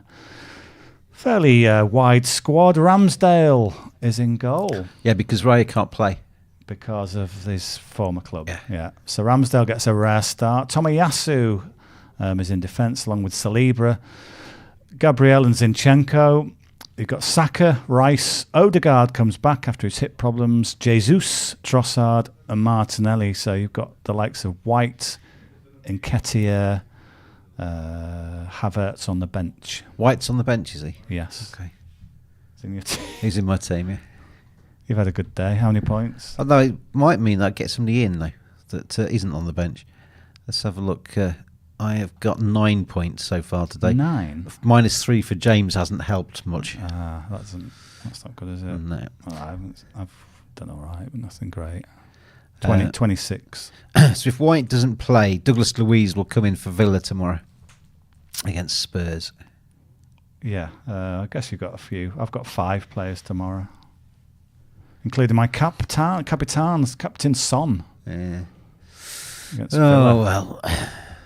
I'm just having a month off the fantasy. I'm not giving it full focus. Yeah. Just allowing the likes of Dave and stuff to come back into the hunt. I know some of you might have thought James had actually quit the game because if you look on page 1, he's not there. That's because he's on page 2. Yeah, he's started to talk about it now, Dave has, because he went very quiet about it when he was about 150th. And I didn't go quiet about it. He just wouldn't shut up about it. He was down there with the likes of Gav P, slumming it in the gutters.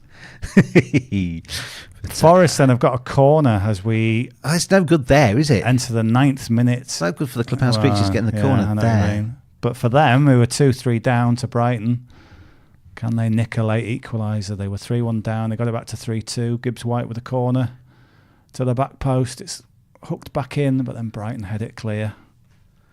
All right then, everybody. Do we get late drama? Is there one last twist in this afternoon's tale? Luton 2, Crystal Palace 1. Oh, Luton almost got Forest a third. 2, Brighton 3. Can Forest get a late equaliser?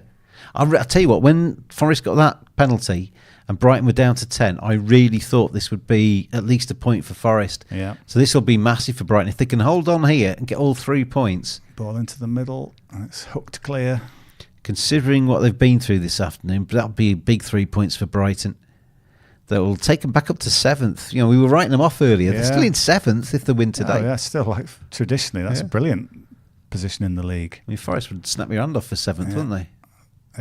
Forest just pumping the ball into the box at the minute. Brighton just heading everything clear. It really is training grounds. So Luton 2, Crystal Palace 1 is a final score. Big win for Luton. So that is huge for Luton. So that takes Luton to 17th with that a live table. I don't think it's added their points on. Yeah, so Luton would have 9 points. People like Fulham are looking a bit... When that live table gets a full time, it kind of reverts back to not being live, which is weird. It always confuses me. For all that... We were saying Bournemouth and Luton were kind of in real trouble a while ago. Fulham, we've got to add to the mix now. They've only got 12 points. Bournemouth have joined them on 12 points, and Luton are only 3 points behind Fulham. Oh, you can't rest on your laurels in that league, especially if if Luton have a plucky season and start to pick up a few wins here and there. Well, at home, Fulham are going to do it. Luton are going to do it at home if they do. They got that 1-1 draw with Liverpool. Liverpool equalised at the death, and they've won this one 2-1. Their manager is doing a wonderful job, isn't he? He's doing an incredible job there. Rob Edwards, the fact he's got a team like Luton, consecutive promotions, and then taking him into the Premier League, and they are not looking as dreadful as I thought they would. I thought they would be battered by everybody and be in a kind of Burnley sort of situation as things stand. Corner for Forest. But they're doing really well. They go for a near post one, but it doesn't get the flick on. And Brighton have won. Brighton take the 3 points. De Zerbi's happy, I think it's fair to say. De Zerbi's run on the pitch like David Pleat in the 1980s. He's basically just legged it on there as if he's just been told he's won the lottery. Nottingham Forest 2, Brighton 3 is a final score. And wow, what an afternoon. We have had goals. Both teams to score has landed in every single match so far in the Premier League this afternoon. And every game's gone over 2.5, apart from Man City against Liverpool, which should have gone over 2.5 because Liverpool were...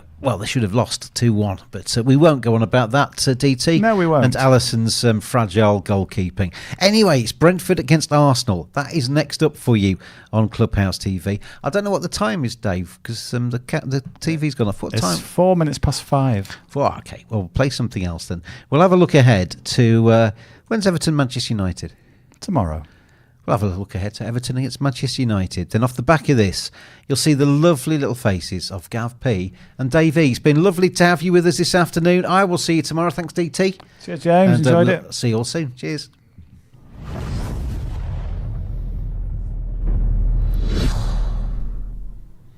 Should be a bit of an atmosphere, I think, for this one. Everton against Manchester United. Everton 2.82. The draw is 3.4. Manchester United 2.52.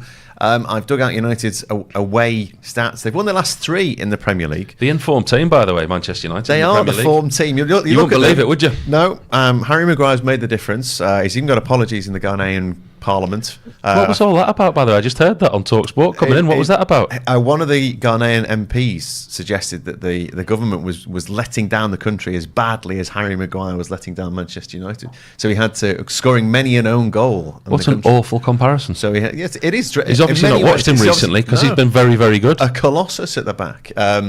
Although the challenge in the game, I know you wouldn't have seen it, Neil, but the challenge that he put in and maybe should have been a penalty in the England game was slightly comical. But Everton, Manchester United. Neil, you've got loads of Evertonians around you. They're ready for this, aren't they? They're ready for Manchester. In fact, probably Manchester United has not really come into it. They're just ready to get to Goodison.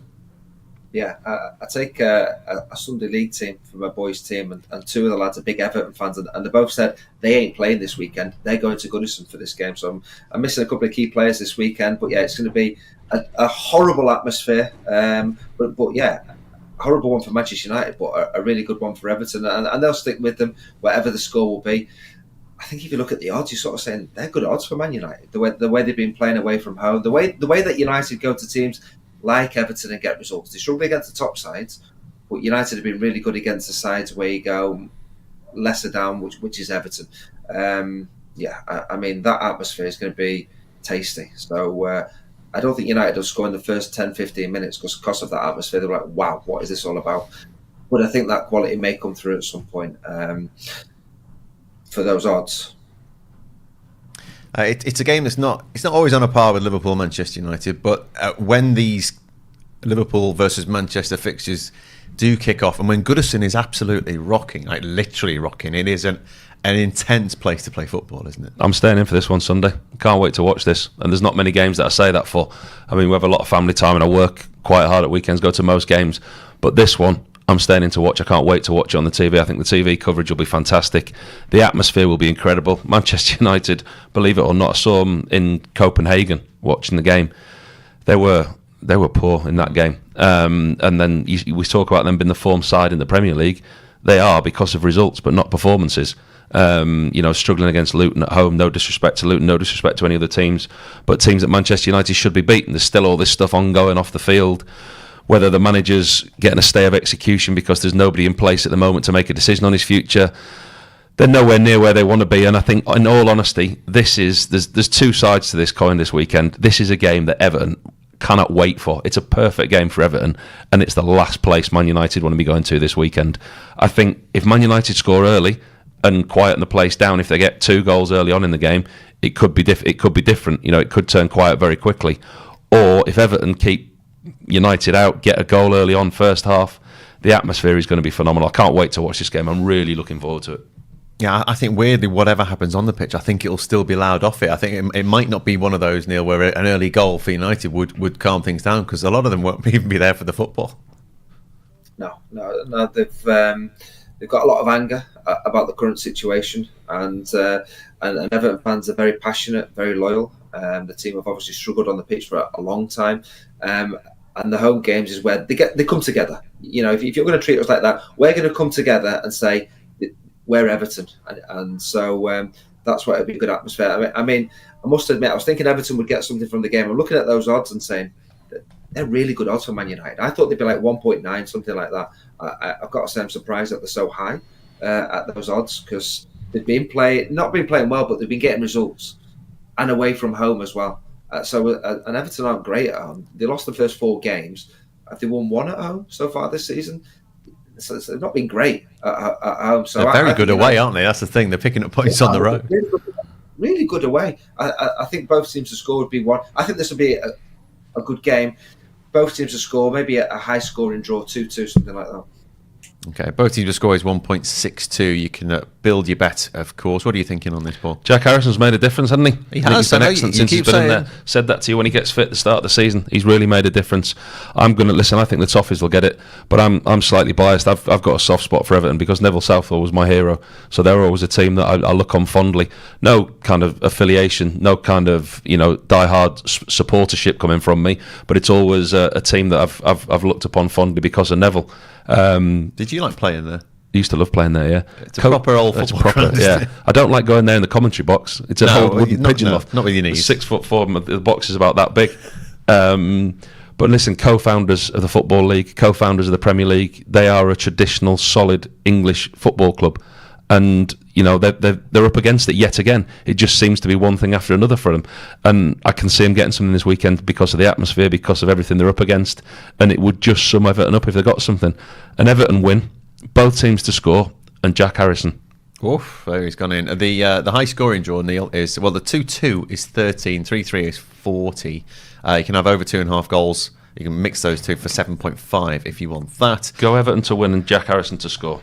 I'm going, okay, all right. How many goals has he scored for Everton? Less than games he's played. He's only just started, pal. Let's find him. There you go. Harrison on the back of his shirt. Has he got Harrison on the back of his shirt? Check. He loves him. Both teams to score as well. No, just Everton. Just Everton win 7. There you go. Harrison to score anytime in an Everton victory. We're looking forward to this. Everton looking forward to this. Not sure Manchester United will be looking forward to this. Everton might well take the Copenhagen route and maybe try and copy what they did in the Champions League, as United fell there in the last minute to a Rooney goal. That's nice bit of poetic symmetry there. That's Everton against Manchester United, your 4:30 kickoff UK time in the Premier League.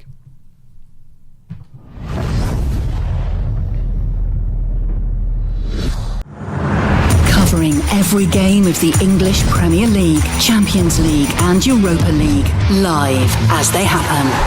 This is Clubhouse TV. And it is a delight, a real delight, a true delight to have the Premier League back. Oh, I love it. I love it so much. It's brilliant. Hi, Dave. How are you? Hi. I'm absolutely bouncing. Yeah. Yes. Great to have it back. Google could have been better. Could have been worse. Please Google Right Said Fred. Not these days. Google Right Said Fred from about the early 90s. Yeah, you have Right Said Fred with you right now. It is Clubhouse TV with sportsbet.io, fun, fast and fair, and we're all about the London derby.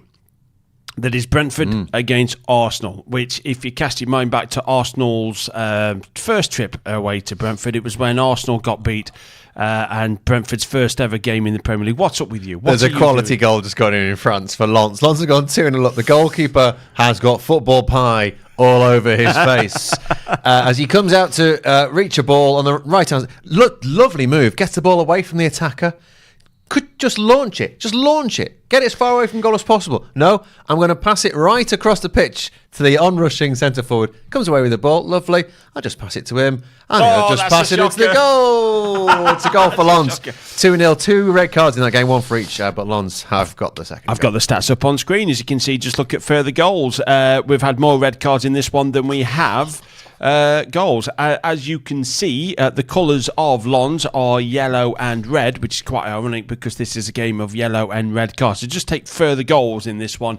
But yes, a goalkeeping mistake has led to Lons taking a 1-0 lead. And Clubhouse TV, where our very own Mateo has put a picture of Right Said Fred in the old unnecessary Telegram. No, it's completely necessary. I need something to make me laugh because my football team. Which one are you? I'm going to be a cool one, of course, with the sunglasses on. The cool one, the coolest one of Right Said Fred. Anyway, who could that be? There's people in Venezuela going, Right Said Fred. Who are they? Well, anyway, hello to Genetics, Eagle Eye Gav, the Conqueror Qatar. Do you know? I think it's almost a year to the day that I flew out.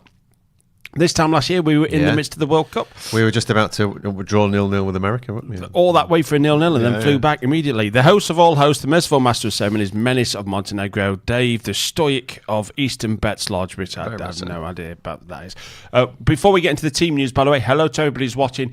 I know that we've not been successful with the free bets. None have landed in the first game, the 1-1 between Man City and Liverpool. None has landed in the 3 PMs as well. Let me tell you now, there is a 50-50 chance there's going to be a free bet won in this game. We'll get the team news shortly because we're going to try something new.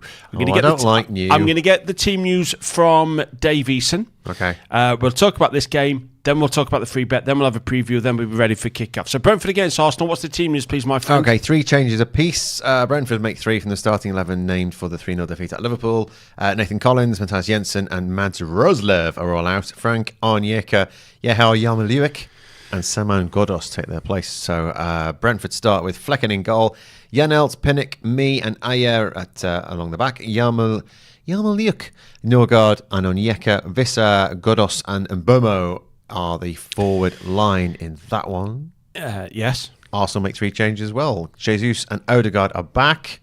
Jorginho and Kai Havertz dropped to the bench. Changing goal, as you would have seen, or you're about to see, Paul Robinson talk all about, because David Raya cannot play against the club that he's on loan from, although that will become permanent next year. So Aaron Ramsdale returns. No pressure, Aaron. He's back in goal. Tomiyasu at right back. Saliba and Gabriel and Zinchenko on the back. Saka, Rice, Odegaard, Jesus, Trossard and Martinelli is your forward line. Generally, you do get goals at Brentford these days. Brentford have drawn 2-2 at home to Bournemouth. They lost to Everton by 3-1. They then smashed Burnley 3-0 and they beat West Ham by 3-2. So Brentford Premier League football at home is generally goals over 2.5 and 3.5. Arsenal away from home, generally not goals. And then they had a 4-0 win at Bournemouth, a 2-2 tie at Chelsea, and then back to norm with a 1-0 defeat away at Newcastle after a 1-0 win at Everton and a 1-0 win at Crystal Palace. And that's the point with Arsenal. You sometimes don't know whether you're going to get goals or not. So what's your thinking in this game, goals or no goals? Because last time Arsenal played here, they did win. They won by 1-0. The previous game, that was in the League Cup. The Premier League fixture before that was at Arsenal. It finished Arsenal 1, Brentford 1. So this has not been a game of goals for a couple anyway. Yeah, that League Cup game is one that I look at and think, well, Arsenal didn't have all of their players in that one, and Brentford probably had most of this same side were playing on that night. Arsenal, since they first played against Brentford, and it was all, Brentford were all over them when they first came up, first home game, and back in the top flight, first game in the Premier League, and they just annihilated Arsenal, didn't they? Since then, they've been all right, Arsenal, at this kind of game. They've got better at this kind of game. I think they learnt a bit. Even the Europa League will have helped them. Not being harsh on you Brentford fans out there, but this kind of game, tricky, away from home, under the lights, play a B team, you'll probably do all right. With Brentford, I think Brentford are worth something here, because you've seen their record in London derbies. It's pretty good. 14 unbeaten in London derbies. No, and they're really good at home. I mean, since they last played Arsenal. As a Championship side trying to make way in the Premier League right now and failing miserably, as we've proven today, Sheffield United, Brentford, they've made it look relatively easy. It's a tough place to go, Brentford. 5.8 is too big. They were beaten by Everton, beaten by Newcastle in April, and the last time they lost was September 2022 against Arsenal. Yeah. That is some home record. They draw a lot, and if there's anything in it for Brentford here, it is that draw. I can't see them winning, but Godos is a new one on me. Burmo and Vista have been fantastic. It's whether they can get into this backline. I think Rice, Saka, Odegaard in midfield is just really strong. I do think the draw is a fairly big play in this one, I have to be honest. The draw is a big play at 3.85. Right, a further goal in France. Clement Foot 0, Lens 2. So the same amount of goals as we've had now yellow cards in this one. Would you believe that Lens' last 2 away games, 0-0 and 0-0. So they've not been exactly plentiful with goals. It does help if a goalkeeper passes the ball to you. Clement Foot's last 4 home games, Clement Foot's last 5 home games, 1-0 defeat, 1-0 defeat, 0-0 tie, 1-0 defeat, 1-0 win. So 1-0, 1-0, 0-0, 1-0, 1-0. Lens away from home, 1-0 win, 0-0, 0-0. So not many goals when these teams play. But look at the shots, look at the sendings off. This game is open. I would take further goals and probably look at Lens as well because they are much better this season. Clement Foot are actually, ironically, just off the foot of the table. They're second bottom. Lens with a win will close the gap from themselves in 6th to the team in 5th. Have you seen what's been shared on Telegram, by the way? Have a look what's been shared. This is why I was chuckling to myself when you were talking, because we've got a famous celebrity chef over here called Rick Stein, and people think that our friend Dave Rick Stein's about 78. Yeah, it's rather insulting. Rather? Right. Here's what we're going to do. We're going Mr. to play. Potato Head has not been mentioned. No. I like said that though. He's, it's okay. He's quite a funny character, Mr. Potato Head. He does make people laugh. Rick Stein just makes. I like to think I'm a bon viveur. I like a glass of wine. We are going to play. Get ready with this, Matteo, for a poll for 2 minutes. This poll is going to be on Telegram. We're going to be playing a game, never done this before, called Free Bet Roulette. Okay, you might have told me what was going on outside. Now, but you're not telling me. A poll is about to pop up on Telegram, and you have 2 minutes to vote whether evens or odds. You've got to make a selection. Either evens or odds. At the end of the game, we're going to count up in Brentford Arsenal all the yellow cards, all the corners, and all the goals. And if the vast majority of people vote for evens, and it lands evens, a free bet is won. Do you see my meaning? Just adding up. Yeah. What are you making me do? Yeah. But that's what we're going to do. So if everybody votes, if the vast majority of people vote for evens and the number at the end of the game is odds, no free bet won. It's a 50-50. It's free bet roulette. Do you get it? Do you understand it? Is that all clear and understood? Is that clear, Matteo? Is that all clear and understood? What's the 4 thing? It's your goals, it's your cards, it's your corners, It's cards, corners and goals. We're going to add them all up. Goals. And if the vast majority of people vote for odds and it ends up being an odd number at the end of it, then the first 10 people or whatever win a free bet. Votes are flooding in. There we are. So we are playing for the first time free bet roulette. Is there a way to play the house on this one? I'm not sure. So we don't know what's going to happen over the course of the game. It's a 50-50 as to whether the free bet is going to land or not. Is 0 an even? Can you imagine if we did have, because Dave Tyndall just said, what happens if you get 0? What? No cards, no corners, no goals at all? Seen it done. Put money on that and you win a far better than a free bet. See that in your bet builder? Yeah. There you go. Anyway, if that's all clear and understood, get voting now. I don't know what to do if the bet is a 50-50 split on the old poll. But anyway, all about Brentford Arsenal. Don't forget we've got Spurs against Aston Villa tomorrow, your first game. Then we've got Everton Man United, and then on Monday night we've got Fulham against Wolves. But right now, let's have a look at what the guys think regarding this London derby, Brentford against Arsenal.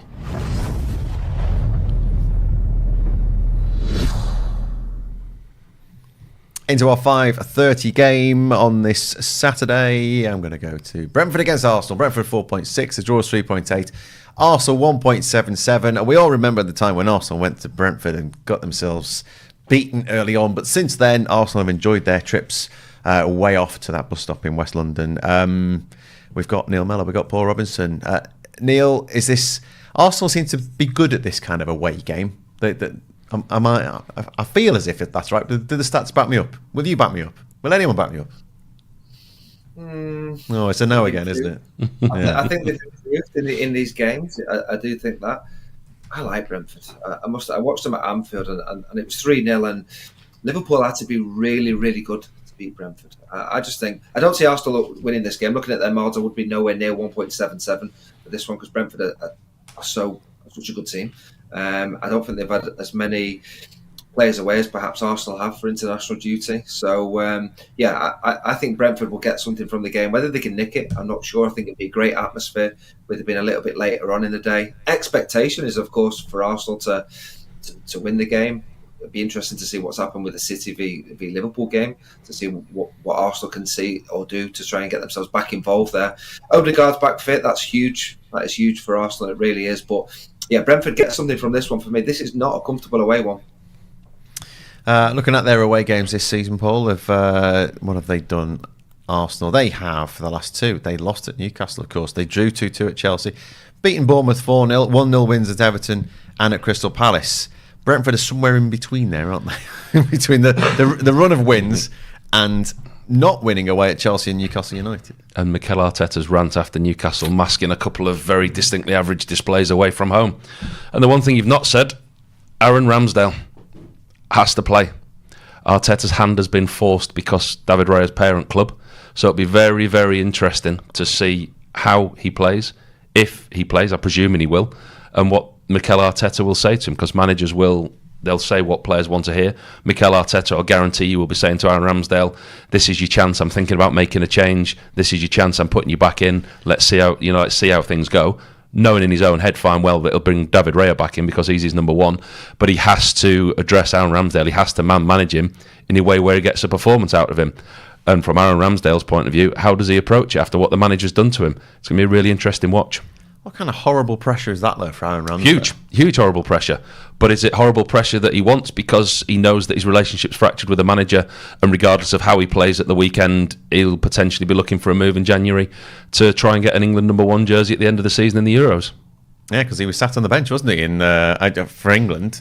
Gareth Southgate still has it still brings him in. He's still one of England's better goalkeepers, Neil. But it's one of those, isn't it? He's got to put a performance in one way or another, and if he doesn't, then it's advantage Raya again.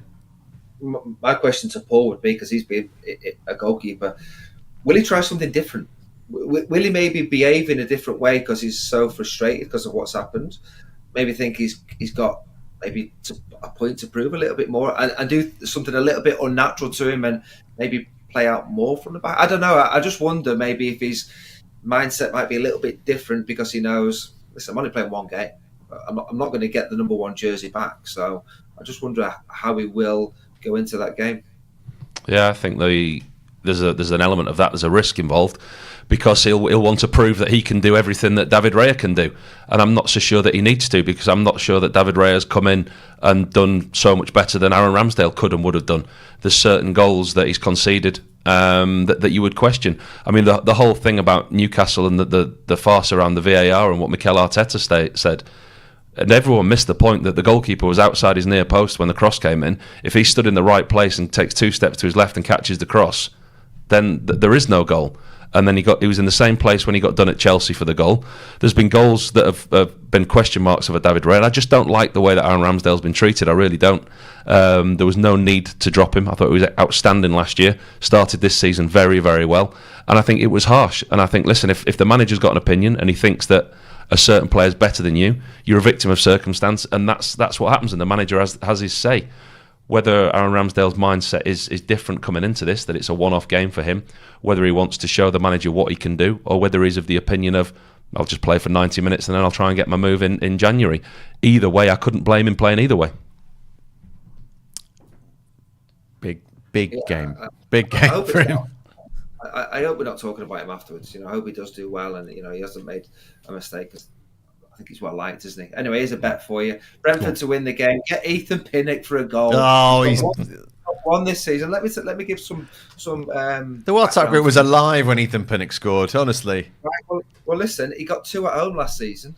He hasn't scored at home this season yet. He's due a goal. Brentford are so good from set pieces. I think Brentford could do Arsenal with a couple of set pieces. So Brentford to win, Pinnock to score. All right, let me scroll down to find Ethan Pinnock again. I mean, it's always a good price. Always. Is he even on there? He is. He's just next to Fleck and the goalkeeper. just next to So a Brentford win and Ethan Pinnock goal is 29. There's your big price for the weekend for a Brentford win. Brentford good at home, Paul, and Arsenal. This is, they're tough place to go. I'm disappointed there because I've got Brentford to win. I thought he might have gone Arsenal to win in our predictions. I'm sensing a Brentford win coming from Mel's or a draw. And I've got Brentford to win because I think they can disrupt Arsenal. I think the way they play, they'll sit deep. They'll have the 5 at the back when they're out of possession. And the 2 strikers that they've got in Wissern and Buemo, I think they're a goal threat as well. Set plays will hurt Arsenal. We might all be wrong. I mean, I saw Arsenal struggle, let's say, to break down Everton at Everton this season. They struggle against teams that play a low block. Thomas Frank's very tactically aware, he's very tactically clever, and he'll set his team up in a way that he think he can disrupt Arsenal. That is Brentford versus Arsenal, our evening kickoff in the Clubhouse. Watch it with us and follow it with sportsbet.io.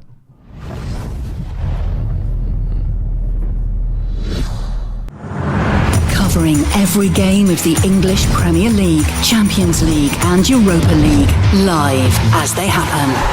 This is Clubhouse TV.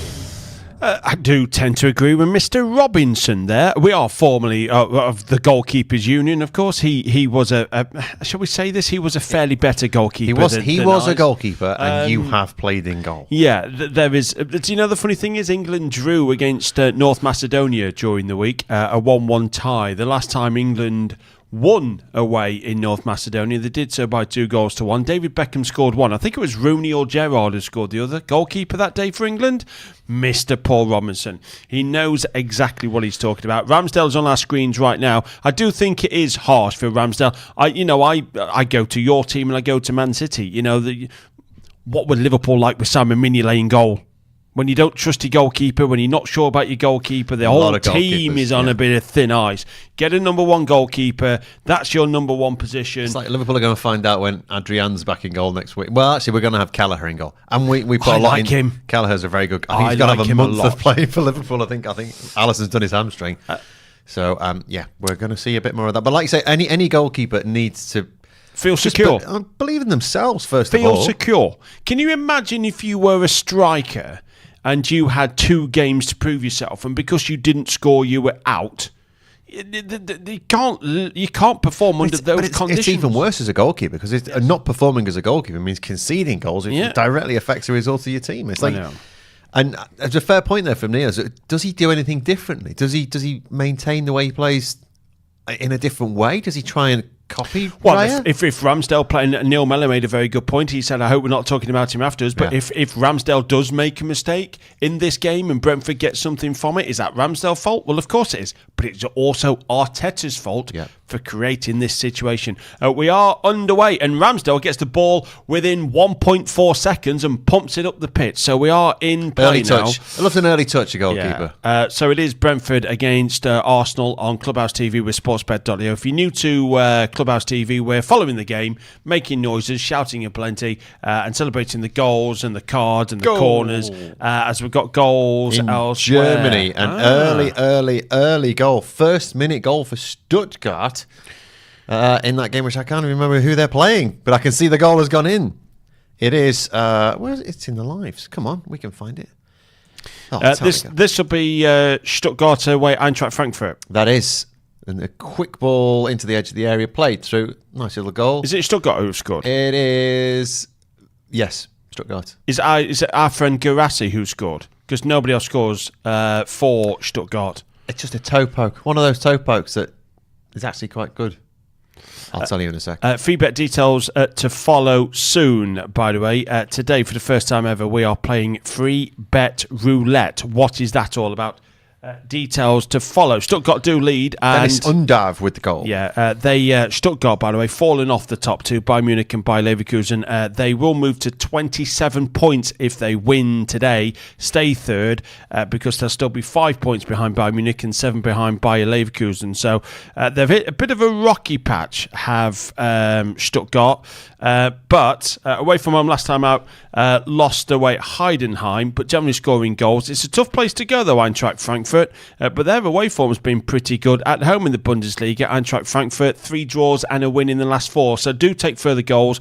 3-3 tie against Borussia Dortmund last time out. I think Eintracht Frankfurt will score, and the ties are playing this one. Eintracht Frankfurt is a tough place to go. 0-0 Brentford Arsenal. Yeah, Stuttgart yet to draw this season. There you are. Something may have to give in this one. Their away form's pretty good, though. They've won 4 away from home, lost 2. They've only conceded 2 goals away from home.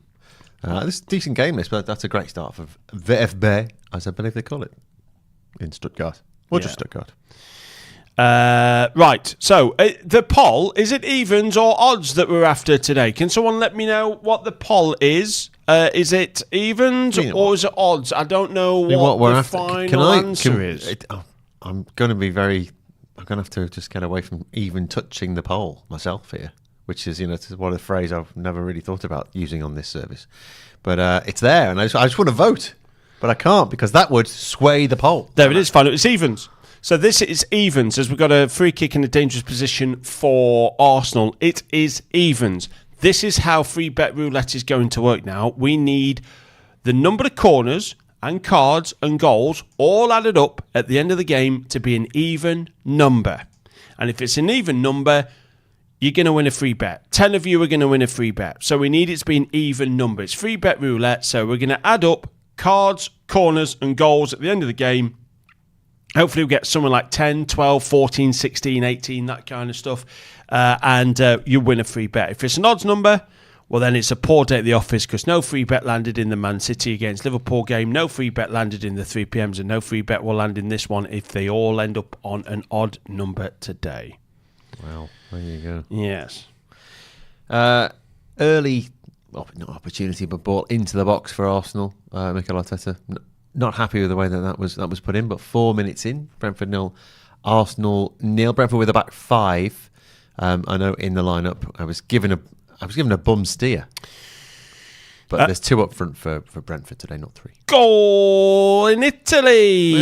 As a goal for Napoli have taken the lead against Atalanta. This is 4th against 5th. If Napoli win this one, they'll go 4 points clear of Atalanta and above AC Milan into 3rd as well. Both these sides a little bit indifferent in form. Both have won a couple, drawn a couple and lost one in their last 5 away from home. Napoli have won their last 3 games straight. Napoli 1 defeat in 10 away from home. Bizarrely, at Monza. I mean, how can you get top results against good sides away from home and then lose away at Monza? Explain that one. Atalanta could be looking at 2 straight defeats at home. 1 defeat in 9 and now could be 2 defeats in 2 after losing against Inter Milan last time out. The last time Atalanta lost 2 games at home was against Napoli. The last time they lost 2 games straight at home was against Lazio and against Napoli, and they are losing against Napoli today. What's you thinking in this one? Well, Napoli, they're a very different Napoli. Already getting another new manager now. Walter Mazzarri turning up at Napoli, former Watford manager, of course, having managed everybody else in the world. It's come back around to Napoli again. That's a very decent header from Romani, the Kosovan striker. I just think I'm not going to trust Napoli in this because they're not playing well. New manager, and he's not very good. He looks like he's one of the good fellas as Walter Mazzarri. Well, I'll tell you now that Napoli, not only have they picked up away from home, they're also, if they win here, Napoli will be a hat-trick of wins away from home. I don't think the goal has stood. That's right. I just saw Napoli at 2.66 and thought the goal was being ruled out because no way Napoli 1-0 up and 2.66 to win. But Napoli have won their last 2 games against Atalanta. Atalanta have lost their last game at home, and Napoli have picked up form away from home. So that 2.64 still could be a play. But same as Dave said, he doesn't trust Napoli. Over 2 goals in the game, and the Asian total is 2.43. Seems to be a lot of possession-based football for Arsenal in this one. Yes, I think Brentford will be quite happy with that. I think the way they played against Liverpool the other week, they do their jobs, they win their battles most of the time. I thought Liverpool played very well, actually, to beat them that day. And Brentford will be difficult to break down. I think it was like a really bad injury at Clermont against Lens. And there's another bad injury at Atalanta Napoli as well. So we're not having much action on the pitch at the moment, but I think it's one of them where the camera's not going too close to that one. Oh, they're going to show. Oh, it's a big clash of heads. I think so. That's a oof. That's going to hurt. That's a shoulder. That's more of a head onto shoulder. Yeah. So he's not coming back. We've got onto the pitch. Yeah, thanks. We got a goal in Spain as well, where loads of football at this time. We've got to keep on top of everything. That Getafe, I think, have taken the lead. No. In fact, I think it's Almeria who have taken the lead against Getafe, and Almeria are the bottom side. They are the Sheffield United equivalent of La Liga. They're adrift at the bottom and probably not going to get many points this season. It's nicer for a holiday. Yeah. I can say that because I live just by Sheffield United. But I would rather be in Almeria. Well, Almeria have lost their last 5 games straight. Almeria have lost 7 of their last 10 away from home. And they've lost away 2-1, 5-1, 3-0, 5-2 and 1-0. Quick maths tells me that in the last 5 away games they've scored 4, but they have conceded 16. So you've got to have a look at the home side to get back into this one for absolute certainty. Getafe, what price are they? Because I still think that they actually probably are a play to win this game. I can't see the prices of Getafe. I think they'll pop up on sportsbet.io at some point. I even can't find Brentford against Arsenal, to be honest with you right now. Can you see Brentford Arsenal on sportsbet.io? I'm just resetting everything here. Yeah. There might be some little glitch in the system. There might be a glitch in the system, but Getafe. Yes, I can. If you in play isn't working at the moment. If you just go to featured, they're all there at the moment. Soccer in play doesn't really work. 5.8 for Brentford, Arsenal 1.65, 3.8 for the tie. I'll have a look at the game in Spain. In fact, I've got it now, and no, I haven't. It's not in play. It is. It is 2.42 for Almeria, 2.88 for Getafe, 3.6 for the tie. Take the home side. Ooh, 2.88 you say? Yeah, take the home side. This game's about to get underway in the Netherlands as well. One of them is a pretty big one, isn't it? Which is 20 against PSV Eindhoven, which is about to start. Is that top of the table? It's PSV in first, 20 in third. There are 9 points between them. PSV on an incredible run of form. So you'd probably suggest the away side on that one. But let's see, home form. PSV just dominant. They just don't lose games.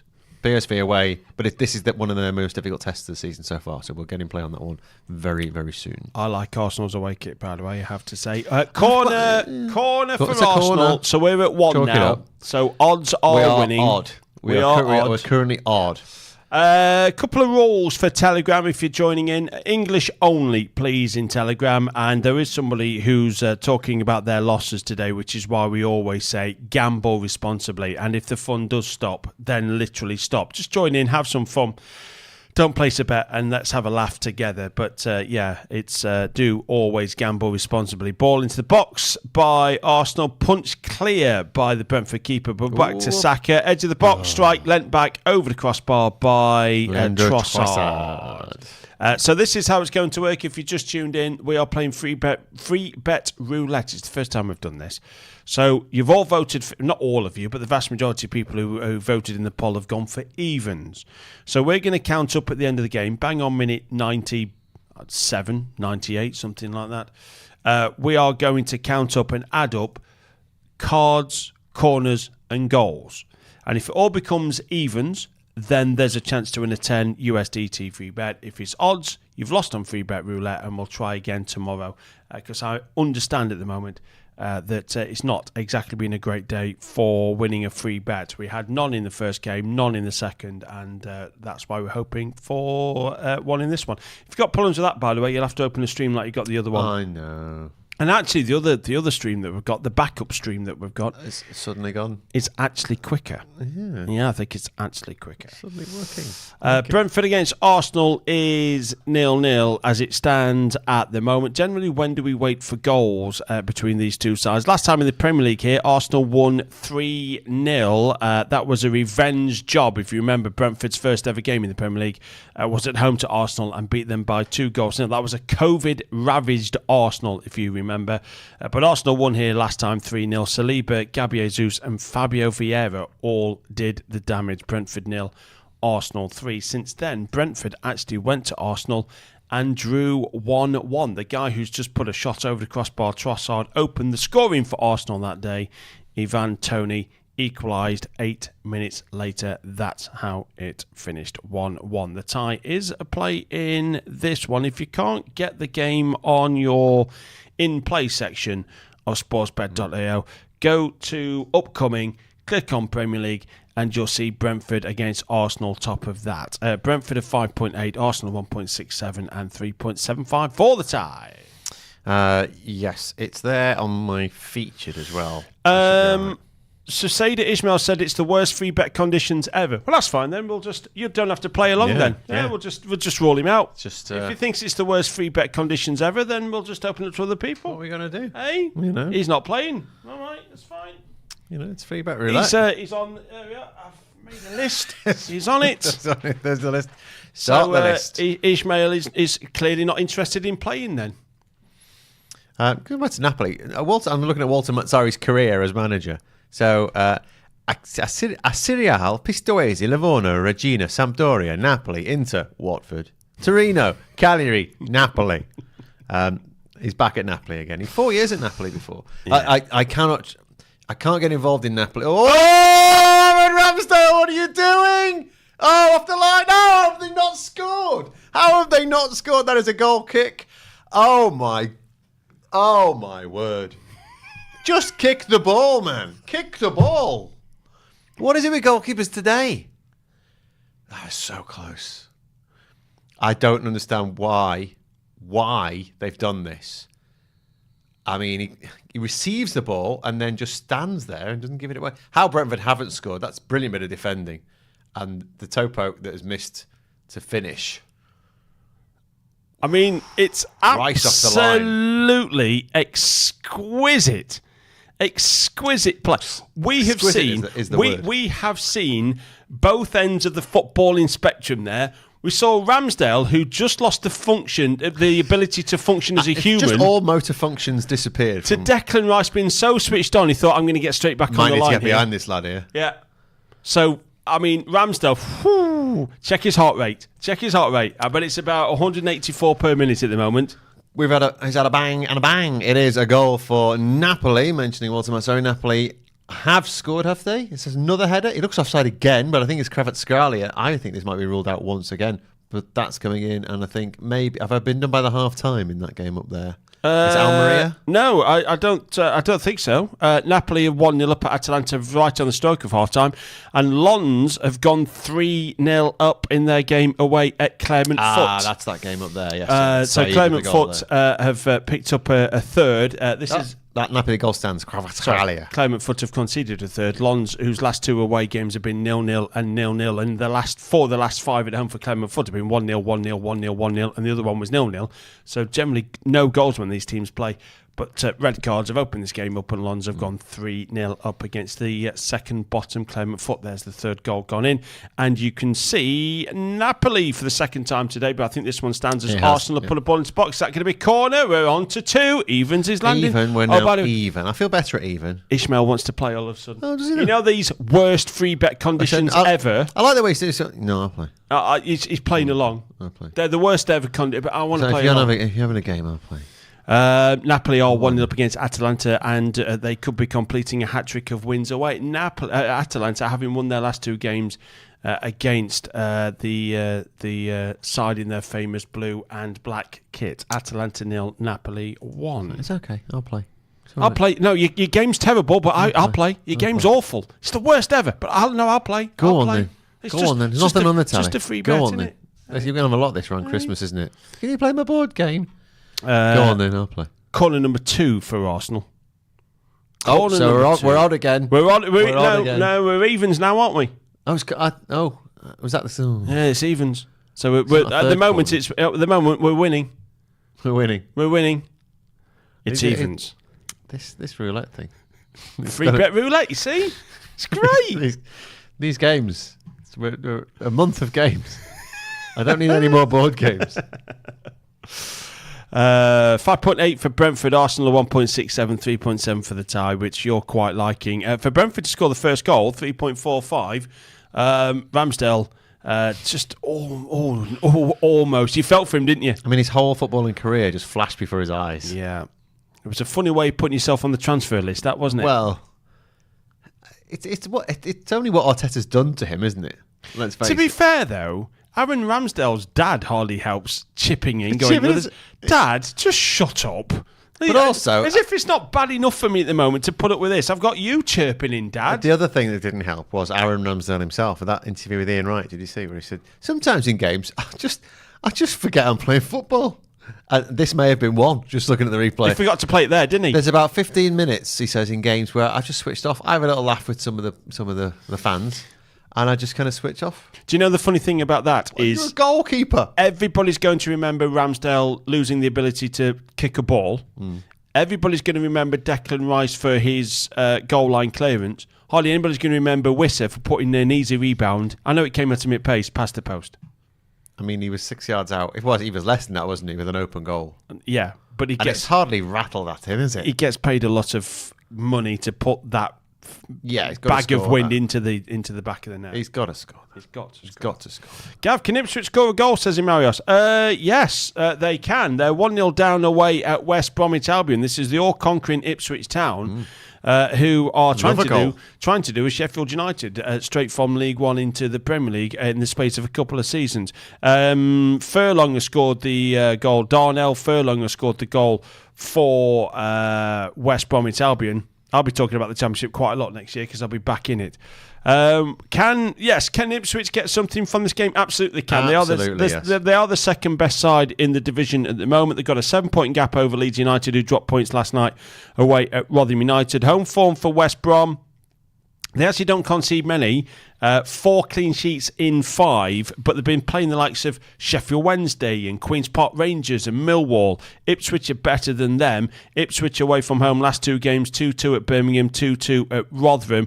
They have scored in every single away game this season so far. When they last went down from the Championship, Ipswich failed to score in 3 consecutive games. That was a different Ipswich side. This Ipswich side do score goals. Can they score goals? Yes, they can. And I think the draw is a play between West Brom and Ipswich. Well, the last four games in all competitions have been 3-2, 2-2, 2-2, 3-1. And then a 3-2 before that.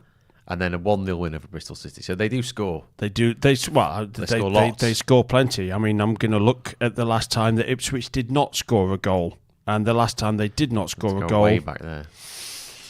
When did they last... I'm still going. When did they last not score a goal? Hold on. FA Cup 0-0 against Burnley. That was in January this year. But if you're talking about the league, was a 1-0 defeat in December away at Wycombe Wanderers. So you're talking 11 months ago since Ipswich Town failed to score a goal. So yes, they can score a goal. Yeah, they can score a goal. They're still worth a shout to win that game. Yes, they are. I don't know what price they are though. Take that out from somewhere. Let me have a look at Ipswich. Ipswich to win this. Let me have a look. I'll have to find this now. They are 6.8. 6.8 Ipswich. I think that might be worth looking at the old double chance. Ipswich all draw at 2.5. That'll do. That'll do all right. I'll have a little bit of that. I'd have a look at the over 3.5 in the game. I wouldn't Never mind the mind over 2.5. Over 3.5 might well land you. Also, can we put no personal details in the in Telegram, by the way? Can we stem from putting phone numbers in Telegram? Yeah, let's not do that. Let's not do that. I don't know why we're doing that. Yeah. Matteo, call him and tell him not to do it. Can we also keep an eye out for Paul Heckingbottom being sacked as Sheffield United manager? Is it happening? I hope so. Oh. But I like him. He's a nice bloke. But yeah, it's a chance for Arsenal into the box, cleared by Brentford. Oh, it's toe poke behind for a goal kick for Brentford. It's a goal kick. They're not part of the roulette. They're not part of the roulette. They're not in the roulette. English. These are the 4 rules of Telegram. Don't share personal details. Don't talk about your big losses because it's not a nice conversation to be had. Please gamble responsibly. We always say that. The third one is always be nice to me, and the fourth one is never moan about the free bet. And fifth one is Don't Mention Fight Club. But that is a... That's right, yeah. That's, again, cultural reference from at least 20 years ago. I'm all about those. All about those. Fight Club's about what, 90? He's put in the... Great minds. Mateo's put in the... Please. First rule. It's nice to work with people who understand me. Just to get out of my house, basically. Yes. People just don't understand me at all. Brentford 0, Arsenal 0. Last time Arsenal played here, they had already been 1-0 up at this stage, so Lieber had scored. I hope he scores today, because that would be very good, because he is in my fantasy Premier League side. I took a bit of a gamble today. I put Anderson as my captain, the Crystal Palace defender. Well done. Thought there's no way Luton are going to score against Crystal Palace. They don't score goals. Yeah, 2-1 later. I'm proven to be wrong. Right, so what we played, about 22 minutes. I'm asking you right now, Rick Stein. Right now, don't proliferate that. If that's even the word, don't. Chance for Brentford strike. He's seen it over the bar. Ramsdale sees it over the Ramsdale at least crossbar woke up for that. from Norgard. Right, best bet. Whatever your bets are, please do gamble responsibly. It is Clubhouse TV with sportsbet.io. Fun, fast and fair. What's your best bet right now in this fairly tight game, to be honest? It is a fairly tight game, but I think that both teams to score at 2.56 is worth a shout here, because Arsenal will score, and Brentford are finding their way into this game. They're putting the good pressure on. There's a lot of battles. It's a physical battle. Both teams to score at 2.56. I like that. There's not been a peppering of goals. This is it's a feeling. But I think Arsenal will score. I think we always thought that. But they've shown me enough Brentford in this that I think the Brentford will get a goal too. So maybe not between now and half-time. Not going to go crazy on that. But 2.56 on both teams to score. 2.58 now is my shout for that. Viv says that's a spam in Telegram. I know it is, but I still have to remind people not to share personal details. Getafe against Almeria, by the way. Let's have a look at this one, because Almeria are absolutely dreadful. They went 1-0 up quite early on away at Getafe. How have Getafe responded? I always think that Almeria kit looks like something at Jurassic Park. It's like they've been attacked by a velociraptor walking out onto the pitch.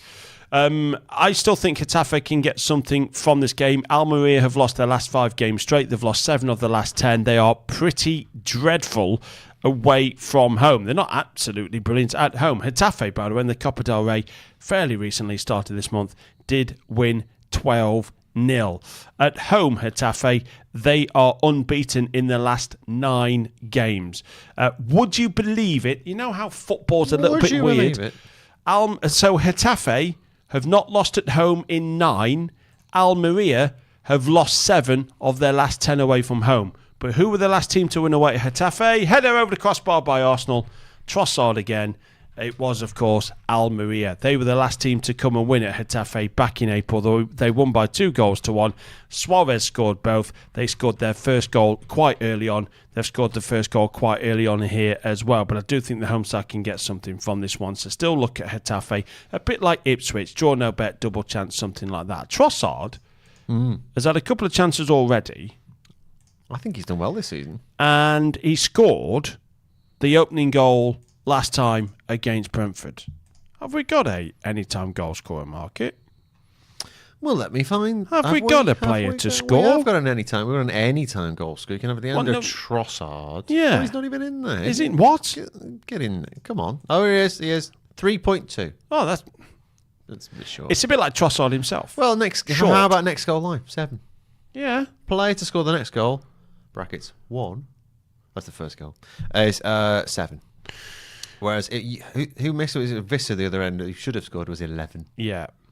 I'd go with a 7 for Trossard. Goal in Germany, where Frankfurt have equalised. It said that Frankfurt were played to score a goal in this one. Their home form is pretty good. If they don't win, they certainly do not lose. Stuttgart are involved in goals, and I can tell you that it is both goals for Stuttgart, because Undav scored the first goal. Waldemar Anton has scored an own goal in this one. Do you know about the own goal for Sheffield United, by the way?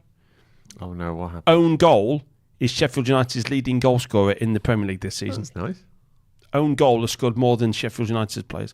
Vladimir Anton has headed the ball into his own goal. So it is Frankfurt 1, Stuttgart 1. I think the draw is a fairly big play in this one. So what's the prices for the Bundesliga. I think there could be further goals in this one. 3.1 for the tie. Frankfurt at home recently drew 3-3. They have drawn 3 of the last 4 games at home, so wouldn't be at all surprised if it does end up all square between Frankfurt and Stuttgart. When they last played here, it finished 1-1. When they played here the game before that, it finished 1-1. And when they played here the game before that, it finished 1-1. The last 3 games at Eintracht Frankfurt between themselves and Stuttgart have all been 1-1, 1-1 and 1-1. What are you saying, Gav? No further goals in this one. If you fancy that, is 6.5. Could be an interesting play. Could be. Here's a long ball into the box for the Brentford goalkeeper. Took the free kick on the halfway line. It's those kind of set plays that they'll be looking for. But here come Arsenal on the break, and they've got a chance if they can move this properly. They're going to get smothered by Brentford. And this is where Arsenal might get a little bit frustrated by just generally being smothered by some very good football. And applause from Thomas... actually, was that Thomas Frank? I think it was. Just applauding his own players there for keeping hold of the ball. Testing this Arsenal back line here. I'm not sure about that back line, but I do think they've got enough going forward to get themselves a goal. And here comes Saka looking for the ball through. I think Arsenal should be able to work through the gears here, but Brentford are so tough to get past that I'm still on the draw. I'm happy with the draw at 3.4. Yeah, I think do we get a bit like, do we get a Frankfurt Stuttgart where, listen, we don't think it's going to finish 0-0 because you generally don't get 0-0s when these teams play, but also, you know, you have had a 1-1 fairly recently, so like Frankfurt and Stuttgart always tend to draw 1-1 in Frankfurt. We're looking at something similar here. So correct score 117.4. I dare say that's a tempting play. It is. I think it is. Nothing happening in the Netherlands at the moment either. Looking at the stats there, although it's all PSV, possession 68% possession, but not a shot for either side yet in the first 11 minutes. Very dull for Netherlands football, that is. Yeah. Heerenveen against Fortuna Sittard is slightly more exciting. 3 goal attempts for Heerenveen, 3 for Fortuna Sittard, and it's all the home side in terms of possession. But PSV have had all the ball in the game at 20. Clement Foot 0, Lons 3 is a final score. So Lons have won that one, and that will push them up into 6th place, but just behind Roms, I think it is. PSG lead the way. Nice are 2nd, and Monaco, who lost against PSG last night, I think that was, they are 3rd. Shot blocked on the corner of the 6-yard box, and Gabriel Jesus. Arsenal getting closer. We've had a number of shots, but nothing on target at the moment. I think that it was going in, but it was blocked. So that would be a blocked shot in stats terms. And in the other games, just looking at the other stats, halftime in Atalanta-Napoli, the stats are, you'd expect the 1-0, the XG is 1.37 to 0.26. So it's as expected. 8 goal attempts for Napoli, ball possession 65%. Well worth their 1-0 lead at halftime. Thank you. Corner number 3 for Arsenal. So that means that as it stands at the moment, we're back to odds. So free bet roulette. If it stayed this way at the moment, there would be no free bet for anybody. So free bet roulette. You all, not all, but the vast majority decided for evens. So we're going to count up the cards, the corners and the goals. And if it all ends up as evens at the end of the game, then we're going to give a chance for you to win a 10 USDT free bet. Head at the near post. Into the side netting. This game needs something. It needs something. It needs a little bit of life, doesn't it? Yes, it does need a bit of spark. Actually, off his back. It hit the back of Gabriel. Hit the number 6. Yeah. That's impressive kind of. I don't know if he just didn't want to head that. Brentford 0, Arsenal 0, 32 play, 30 play between West Brom and Ipswich. West Brom 1, Ipswich 0. That will mean that in the Championship, Leicester are coming back up, by the way. After 2 defeats, they did win today at home to Watford. Leicester got 42 points, played 17, won 14. They will be 3 points clear top of the table. West Brom, if they win today, will move up into 5th place in the Championship. Stop passing to your goalkeeper. Frankfurt 1, Stuttgart 1, Atalanta 0, Napoli 1 at half-time in Italian Serie A, and Getafe still trailing 1-0 at home to Almeria. Corner to Brentford. We're back on evens then. We're back on evens, and that's just Arsenal playing themselves into trouble unnecessarily. Man City on 29 points, Liverpool on 28. If Arsenal win this one, Arsenal go top of the table. Spurs in action tomorrow after 2 defeats in a row. And if they win, they could also equally go top of the table. So as it stands right now, as we're coming into December, there's 4 teams who could enter December at the top of the table. Very happy with the way my side are placed right now. Yeah, you're doing all right, aren't you? Considering the away trips we've had so far, I'm well happy. Our most difficult away trips are almost all done. You still got Balmain to go, though, haven't you? Almost all done. I mean, you could play under 12s in that one and probably still win the way it's going at the moment. What are they doing in this corner? Taking their time is what they're doing. No, everyone's in the 6-yard box. Everyone's in the goal, as if there's some kind of rubbish goalkeeper over. 1, 2, 3, 4, 5, 6, 7 Brentford players in the 6-yard box. They're clearly piling on Ramsdale.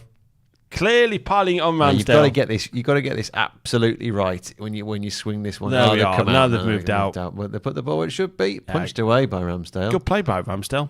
That was actually not bad. Is that a free kick? I'm also going to come away from that. Just hacking it away as you should do. That's not the Arsenal way, is it? What, hoofing it away? Yeah, just clearing the balls. Just literally just not keeping possession. They do that, don't they, at Arsenal? They go, hoof, when someone... I'm going to say it now. Because they're so sophisticated. This game's not very good, is it? It was going to be a dog of a game all the way. It's not very good. Goal in Spain. Viva España. Is there? Yeah. That's Ronaldo. We said... Wrong video. I don't think he's signed for Getafe. Getafe have equalised. Said the home side can get something from this one in a... Was that in added time? In a quirk of fate. No, this is 33 minutes. Particular player scored who used to play for a player who used to play for Manchester United, who we no longer mention on this service, has scored the goal for Getafe, and it is 1-1. So Getafe got fairly good home form, no defeats in 9 at home, as Almeria looking at 6 straight defeats on their travels. As I said before, ironically enough, Almeria were the last side to win at Getafe in April this year, but the home side are back in it. We said they would do, and they have equalised 1-1. What price are they now to go on and win this one, Almeria? Don't know yet, because we've got a padlock, but once it comes back, take the home side. I think we've got an injured referee at Stuttgart. Always good to see. Got a bit of attention there. It's that guy who's the really good UEFA one, does the Champions League finals, who's come on instead. Looked really annoyed that he had to take his kit off and get on the pitch this time, because we fourth official. I like things like that, changing things around. You don't see an orange ball anymore. Yes, I sound old, but you'll think I'm Rick Stein. I don't know where that came from as well. No. Who do I look like? Don't say Mr. Potato Head. You don't look like Mr. Potato. I mean, I look like Dave. I look like Dave Tyndall. I don't look like Dave Tyndall. I look like Mike Tyndall. Mike Tyndall. That bloke at the Stereo MCs. I don't know who you're talking about. Getafe's goal going to be checked by VAR. And I think it stands after a VAR check. Brentford 0, Arsenal 0. Let's be honest about it. It's a fairly forgettable 34 minutes of football. It just needs someone to stamp on someone or do something really annoying. Come on, goal, says Black Dog. I want red cards and things in this. I think that opens this game up. Right, you said to me... There's just lots of big men running into each other this game. Before we came on air, you think this could be a game of cards? Yeah, and I've not seen enough yet. Absolutely none. If anyone's seen Lewis Dunk's red card today, a yellow and then a straight red in 30 seconds. Slam dunk. It really was. Anthony Taylor did not like what he said to him. Lewis Dunk tried to apologise and shake his hand. Then he sent him off. I like that. There is no booking market in this game, but if there is, I'd still be backing some yellow cards. Yeah, this is going to get... I think Arsenal will get a bit riled soon. They'll start to get annoyed at this because there's a lot of roughing, as I believe they call it, in the US of A. Gabriel Jesus is having a right old battle, and he's been penalised for that. And, I mean, his general face is looking upset, but he just looks annoyed. Yeah. Now, Ramsdale's done a couple of good things since that absolute brain before. He hasn't had a great deal to do, has he? I just think it puts unnecessary pressure on your goalkeeper. Goalkeepers know that. Listen, not just goalkeepers. You make it into the starting 11 of a football team, whether it's Premier League or League Two. There's pressure to keep that spot. You know you have to perform well. But I think sometimes the manager has to ease that pressure as best as they can, and I don't think Arteta helped. He Ramsdale created this whole thing himself. He brought it all upon himself and on Aaron Ramsdale. I just think it's terrible. Management. He's made another mistake. He's upset with himself. He's upset with himself. The problem is your own manager's got into your head. Yes. And I don't understand why you would do that to a player. When you said, we're going to share responsibilities now. 4 against 2, counter-attacking football, all back controlled by Arsenal, and Brentford have won the ball back. This is what we need, though. A bit of basketball, a bit of end-to-end entertainment, something where it's moving the ball around. Brentford give the ball away, Arsenal get it back, play it around in midfield. The momentum. There's your back five. There's your 5-3-2 already for me. Tempo of the game drops. The problem with Arteta is it's like you're going to share responsibilities. That's like saying someone getting beat 7-0 as a 7-goal thriller. It's like you haven't shared any responsibilities here. He's only playing tonight because Raya can't play because he's owned by Brentford. Why not just say, I don't think he's any good, I'm getting him out the club. This is the strange thing. I need a new number 1. Is Ramsdale playing for his shirt, or is he literally going, I'm of the mindset that no matter how well I play today, I'm going to be on the bench for the next game for Arsenal. Yeah. No matter how well I play today, I'm now the reserve goalkeeper. Don't forget that Arsenal splashed over £30 million, or was it £20 million for Ramsdale? Like 28, wasn't it? Yeah, ball into the box, cleared by Brentford, back post, bit of control, slashes over the crossbar for Jesus. I thought that was a Jesus hamstring. No. He just a little hell feel there. I've not seen that mistake from... I think Ramsdale went to throw the ball out and literally just bounced it into the turf to a Brentford player. No doubt we'll get a research. I immediately just went, what am I doing? I don't know what to do. We'll get a replay of it. It's lacking in quality, this, isn't it? Bless you. Silent radio sneeze. There you go. This is it. What happened here? When you lose the ability to throw a ball as a goalkeeper, that could have been awful. He's lost the ability to kick in. He's lost the ability to throw it. Maybe he should be on the bench. But it's all the manager's making. Why make it such a mental job, this being a goalkeeper? Why are you doing this? In one word, Matteo, join in. In one word, describe this game. And don't swear. Is this just on the Telegram?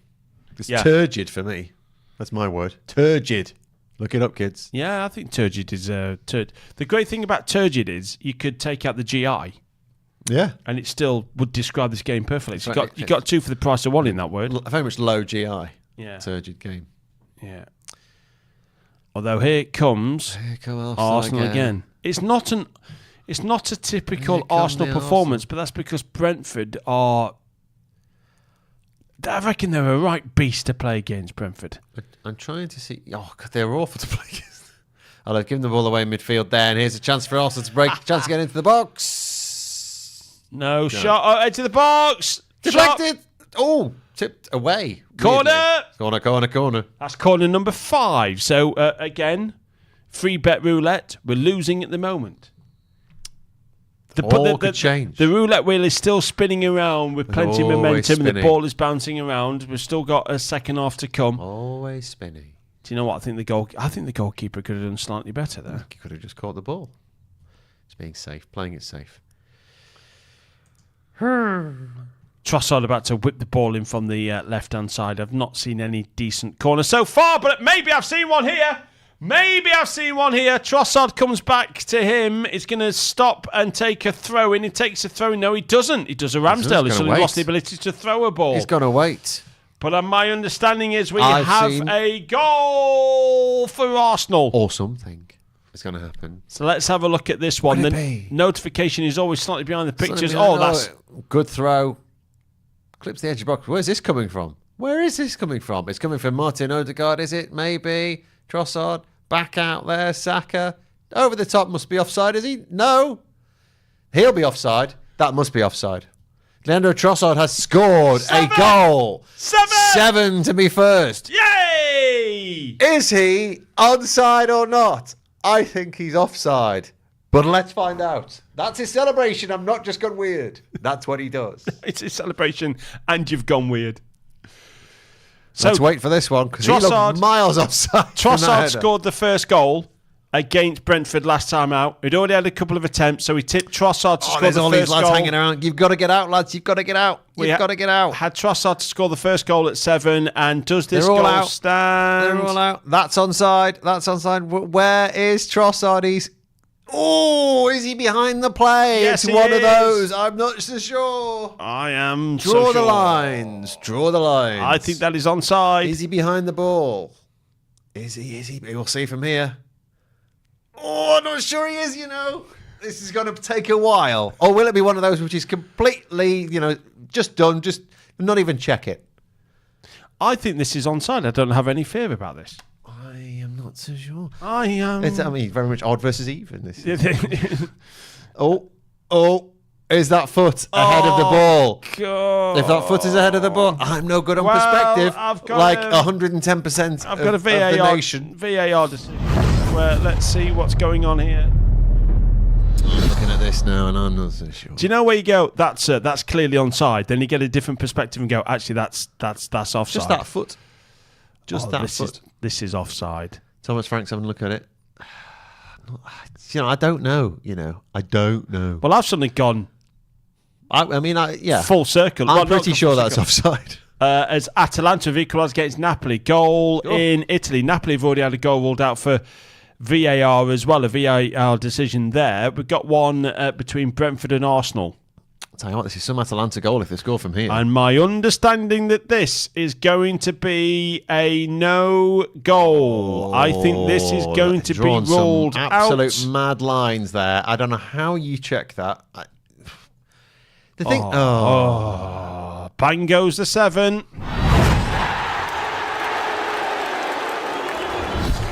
Check complete. Yeah. Good process, gentlemen. I don't like that because I think that's onside. That's not what the rule is for. And I know it is offside, and I know it's either off or on, but I end up saying this every time I'm on here. Well done, that fan who just went, did you see it? It was offside. That might come back to haunt Trossard. It might do. But just that's not what offside is to me. I don't consider that to be, gaining an advantage by being a toe offside. Your toe's there. I quite like.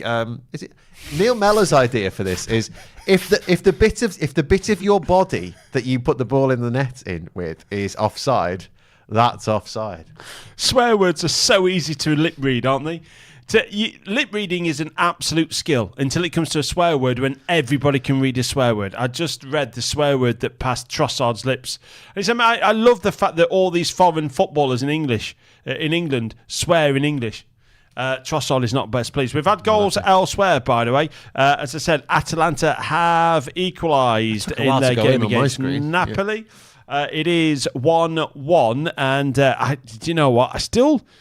I don't know with this one. This is one of those where you go, I just don't know. Napoli have won the last 2 games at Atalanta. Atalanta have lost the last 2 games at home. A grade out between Getafe and Almeria. Because there has been another goal for Getafe. Hey, we had Getafe to win. So Atalanta against Napoli, greyed out at the moment. Also a goal in Germany, where Stuttgart have retaken the lead away at Eintracht Frankfurt on the cusp of half-time. I still think the draws are playing this one. Frankfurt have drawn their last game. Yellow card, by the way, so we'll keep up to date with what's happening on free bet roulette. I think that's a fact. There's been a yellow card. But Stuttgart 2-1 up. You can just see it there. Frankfurt don't lose at home, having drawn 3-3 last time at home. I still think the draws are play in this one. It is the first time in 4 games where we haven't had a 1-1 between these two sides. The last 3 games at Frankfurt between these two sides have been 1-1, 1-1 and 1-1. Free kick, dangerous position for Arsenal. And in Spain, we tipped the home side to get something from this game. Almeria are pretty dreadful. They were 1-0 up after 6 minutes. They are now 2-1 down at the cusp of half-time. Getafe have turned it around. Almeria could be their 6th straight defeat on their travels. Right, so free kick, dangerous position for Arsenal. They've got 3 minutes of time added on. Bear in mind, it took about 2.5 minutes to sort out the VAR. So I thought my screen had frozen there. This free kick's taking an absolute... Apparently the Brentford fans are chanting England's number 4 at Ramsdale. Nearly deflected in from a couple of bubbles. A big shout from the Arsenal players there for some kind of penalty handball shout. By the way, the handball appeal in the Man City Liverpool game, I didn't see that. But what's going on? It was the worst handballer shout ever because it hit his hip and cleared it in the defense. I think it was it was the shot at the end of the first half. I think it was. I was hiding under the and I think it was a shot from Rodri, and it hit a Liverpool player on his hip, and everyone went, "That's handball," and went after the referee. And the highlights, the replay showed that the actual hands of the player were way up in the air, and it hit his hip. It was the worst handball appeal I've ever seen in Premier League football. And City off target again today. How unfortunate. So what we got? So free bet roulette is this. Cards, corners, goals, all added up. We need it to come to an even number because you voted the majority for evens. You had odds or evens to choose in a poll. You went for evens. So the total number of cards, corners and goals at the end of the game needs to be an evens number for you to stand a chance to win a 10 USDT free bet.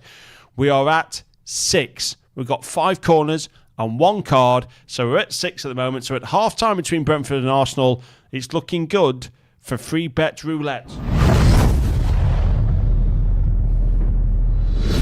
That got a little bit exciting then, didn't it? There was just some things that happened. Some things happened, yeah. Some goals. There was a goal from Ademola Lookman for Atalanta.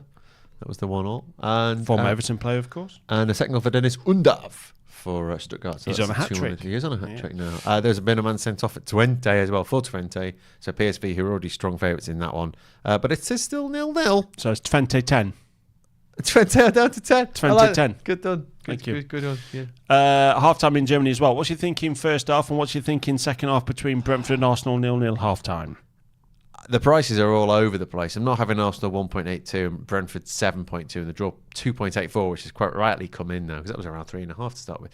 I still on the draw and I'm actually on the score draw. I think there's going to be goals and the both teams' score is now 4.1. 4.1. I think Brentford they're well in this game. I think they'll take a point straight away. Arsenal will get more and more frustrated. And if you can find a card market, I'd get on a few of those late on. The highest percentage of goals scored in the second half for Brentford have been between minutes 75 and 90. And the highest percentage of goals scored for Arsenal in the second half have been between minutes 75 and 90. So this might be 0-0 for a while. Still expecting it to have a goal or 2, and possibly could be some late goals as well. Your last game for this weekend is on Monday. It's all about Fulham against Wolves, and if you want a game of goals, then this might not be it. The previous fixtures between these two sides, we've had a 1-1, a 0-0, a 1-0, a 1-0, a 1-0, a 1-1, and a 2-0. Hey, we did have a 4-4 back in the Championship in 2016. Great days. Fulham against Wolves is in Monday night action on Clubhouse TV. Well, I would do, but my button's bust. Your button's bust? So I'm going to have to go to a different game. Oh. Should we have a... What's your talking point this weekend? Everton. Oh, your buttons have all bust. Matteo can just play it. No, hang on a minute. Hang on a minute. Go on. Matteo, have you got Fulham Wolves there? Can you load up Fulham Wolves? Have you got it there, my friend? Can you load it up? Get shake the head. What's he there for? He had it, mate. He's got one job. He's like Aaron Ramsdale. You got the talking He's got point. one job and he can't do it right. Just put the talking point. Right, he's like, we're going to call him Aaron Ramsdale from now on. It's just gone to pot. Hey. Oh, you put him under pressure. Everton Man United, then we'll look at that one.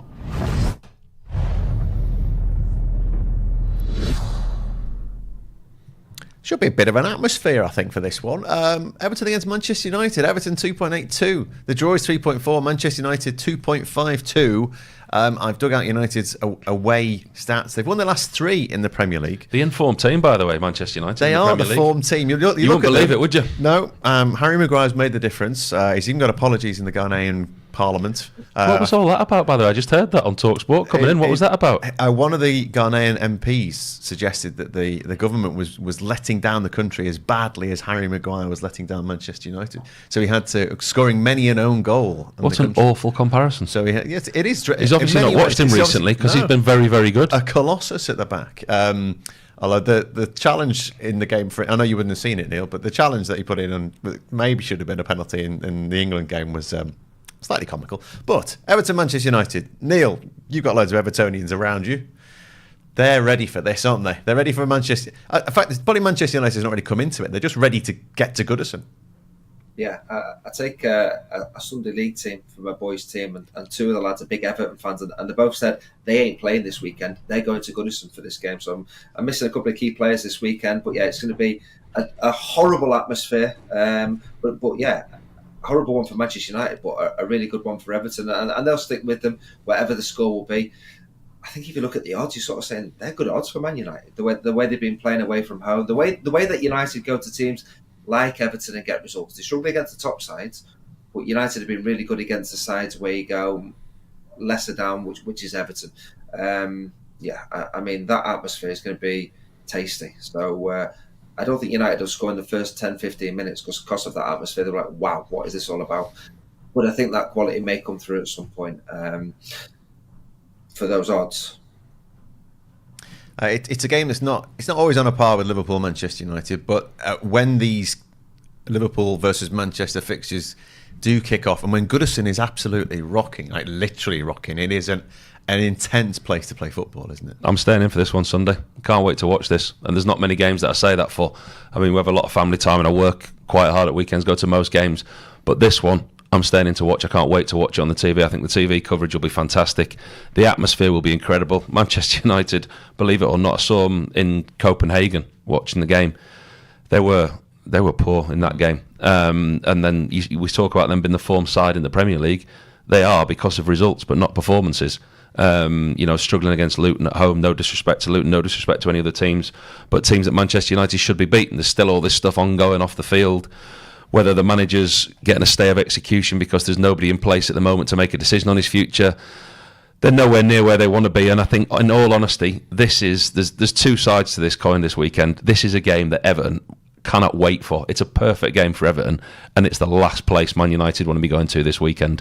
I think if Man United score early and quieten the place down, if they get 2 goals early on in the game, it could be different. It could turn quiet very quickly. Or if Everton keep United out, get a goal early on first half, the atmosphere is going to be phenomenal. I can't wait to watch this game. I'm really looking forward to it.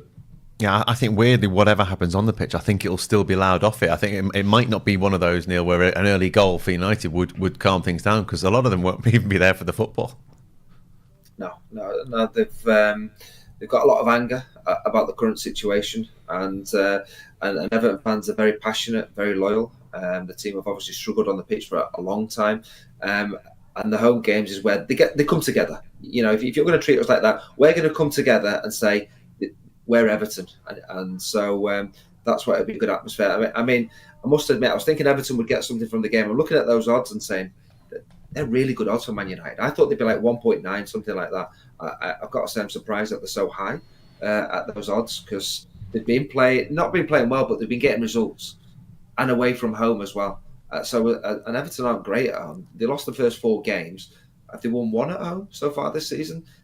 So they've not been great at home. So they're very good away, aren't they? That's the thing. They're picking up points on the road.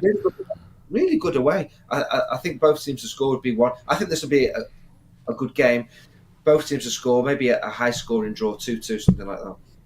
Okay, both teams to score is 1.62. You can build your bet, of course. What are you thinking on this, Paul? Jack Harrison's made a difference, hasn't he? He has. He's been excellent since he's been in there. Said that to you when he gets fit at the start of the season. He's really made a difference.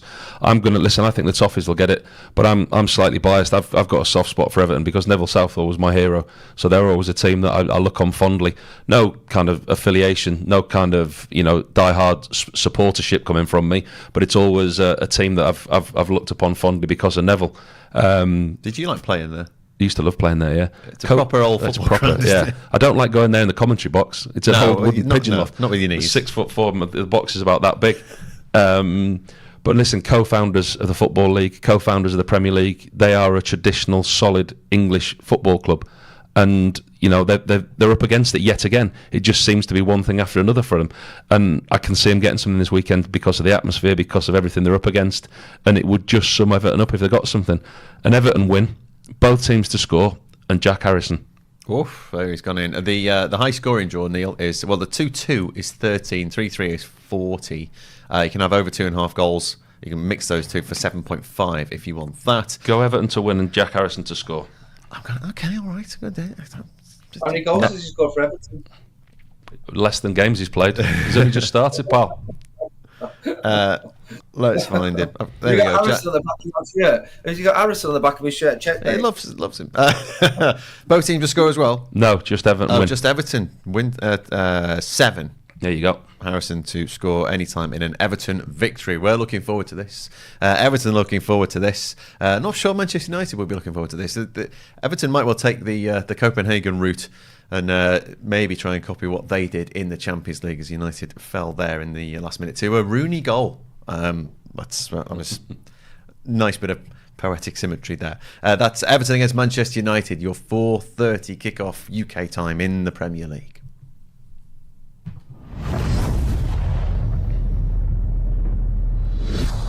I don't know why it's located so far from the stadium. I guess it's located in the New Forest. So Southampton as a city is next to the New Forest, which is a national park in England. The reason it's out here is because there's a lot more room. So if you took yourself from one far corner across to the other corner of the training ground, it's half a mile long, so 800 metres long. So it's quite a big site. It houses everything from first team through to B team, men and women's first team, B team, academy, and our academy starts at under 6 for the men's and under 10s for the women's. And then we have age groups at every age, so under 6, under 7, under 8, all the way through to under 18s and then into our B team. This is pitch 1 at the training ground. Here we have 12 pitches. This is one of the 2 training pitches that the first team will train on. It's the exact same size as the one at St Mary's, and it's the exact same composition, so it's a hybrid of 4.6% artificial grass and the rest is made up of the real grass. You may see from the camera there's lines on the pitch which aren't on a normal football pitch, but they were put there by the manager as his way of getting the tactical elements of his game across to his players. So we'll have a line that runs from the edge of the 18-yard box on each side, and then a line that runs through either side of the centre circle, and that gives the pitch 5 segments that allows the manager to get his tactical elements across to the team to show where they should and shouldn't be during a match. This is what we call our dome. The pitch is a 3G pitch. As part of the criteria to have a Category 1 training ground, which is the highest class of training grounds you can have, you have to have an indoor facility. So to do that, we created this structure, which is actually inflatable. If you see the fans over there behind the goal, they're running constantly because they're pumping the air into here to keep it afloat. You may see the double doors next to it there. They're airlock doors. So to get anything into here, we need to bring it into the room on the other side, shut one door and then open the other. If you leave both open, the room will start to deflate. First team don't train in here. So the first team will come in for their pre-activation, which similar to the training ground at the stadium is the warm-up for the warm-up. So they'll do their pre-activation in here if the weather isn't great, which is always. And then it's actually used by the academy teams throughout the week. We realised that with them being children, as I say, the academy starts at under 6. It's not safe for us to have them out in the pouring rain. So if they are young children, we will bring them in here and they will play in here. But as I say, the first team, men's and women's, don't play in here because you can't replicate what happens in here outside. You have to be able to play in all sorts of weather, and this doesn't allow for that.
every game of the English Premier League, Champions League and Europa League live as they happen. This is Clubhouse TV.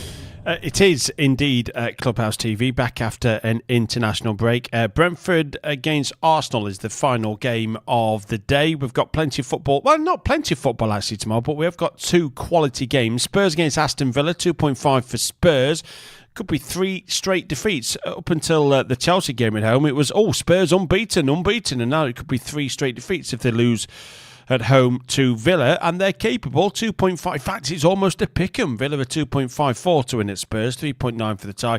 Then comes Everton against Manchester United, which is almost a pick-em as well. Everton at 2.62, Man United at 2.6, 3.5 for the tie. A wounded beast, Everton. And do you know what? I think they'll be absolutely fine. They've got to thank their lucky stars that Sheffield United are in the Premier League this season, because it is a jostle for the other 2 places. The blades are going down, no doubt about it. Fulham against Wolves is your Monday night action. Fulham are 2.5. Wolves are 2.96, 3.2 for the tie. If you tally up all the goals that have been scored in the last 6-7 meetings between these two, I doubt you're making it into double figures. So if you want goals, Fulham, Wolves may not be the place. It's not the place between Brentford and Arsenal either, because it's 0-0 at half-time. 7.2 for Brentford's a bit big, isn't it? 2.86 for the tie. There you are. 1.81, thank you, for Arsenal. What's your thinking second half? I do think that there's, like you said, the price is just a bit crazy.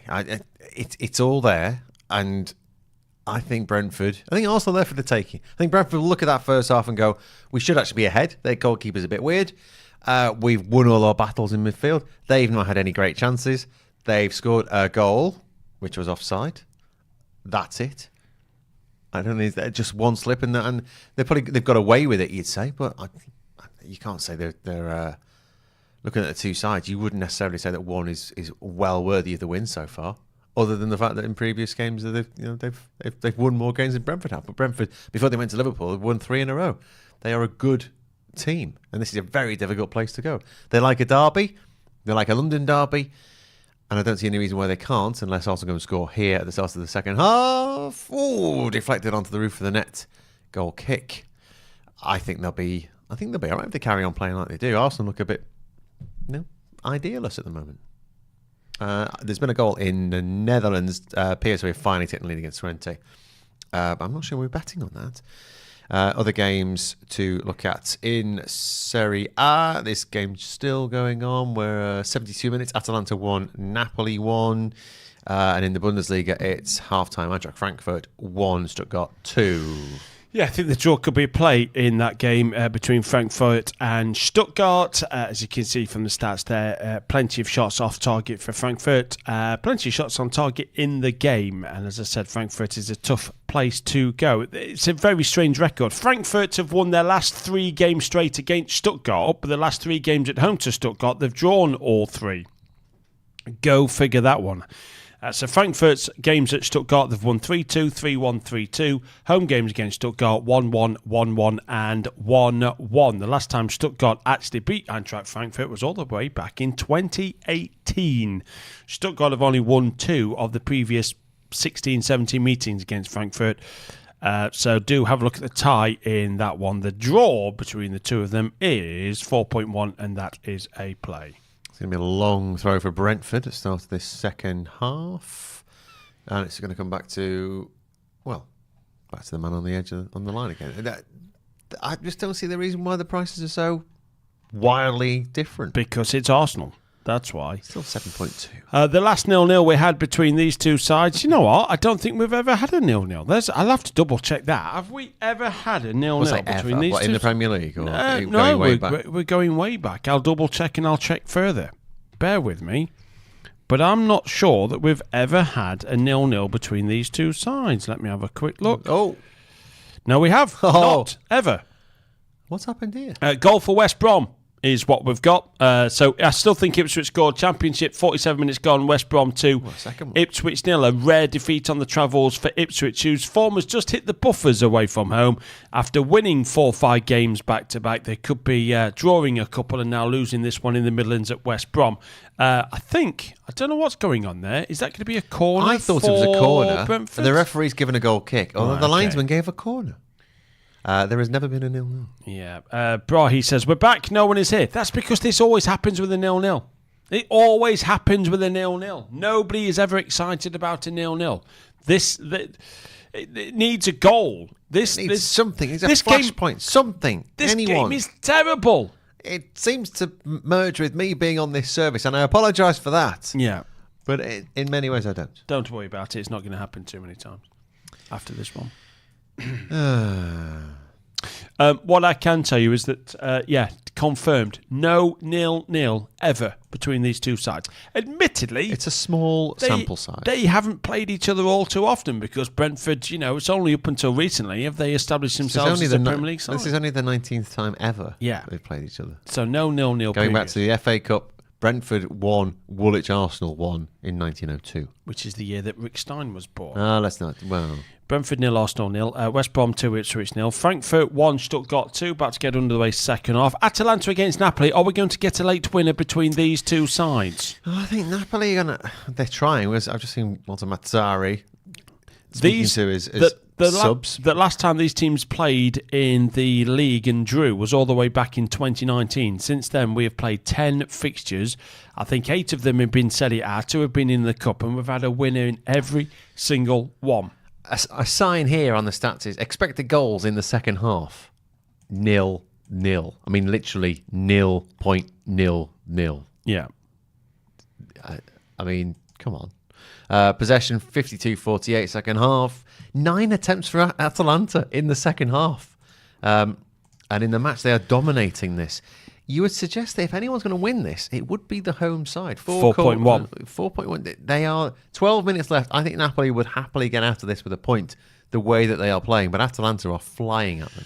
Vivek says over 1.5 goals at 2.1. Let's go. Let's go.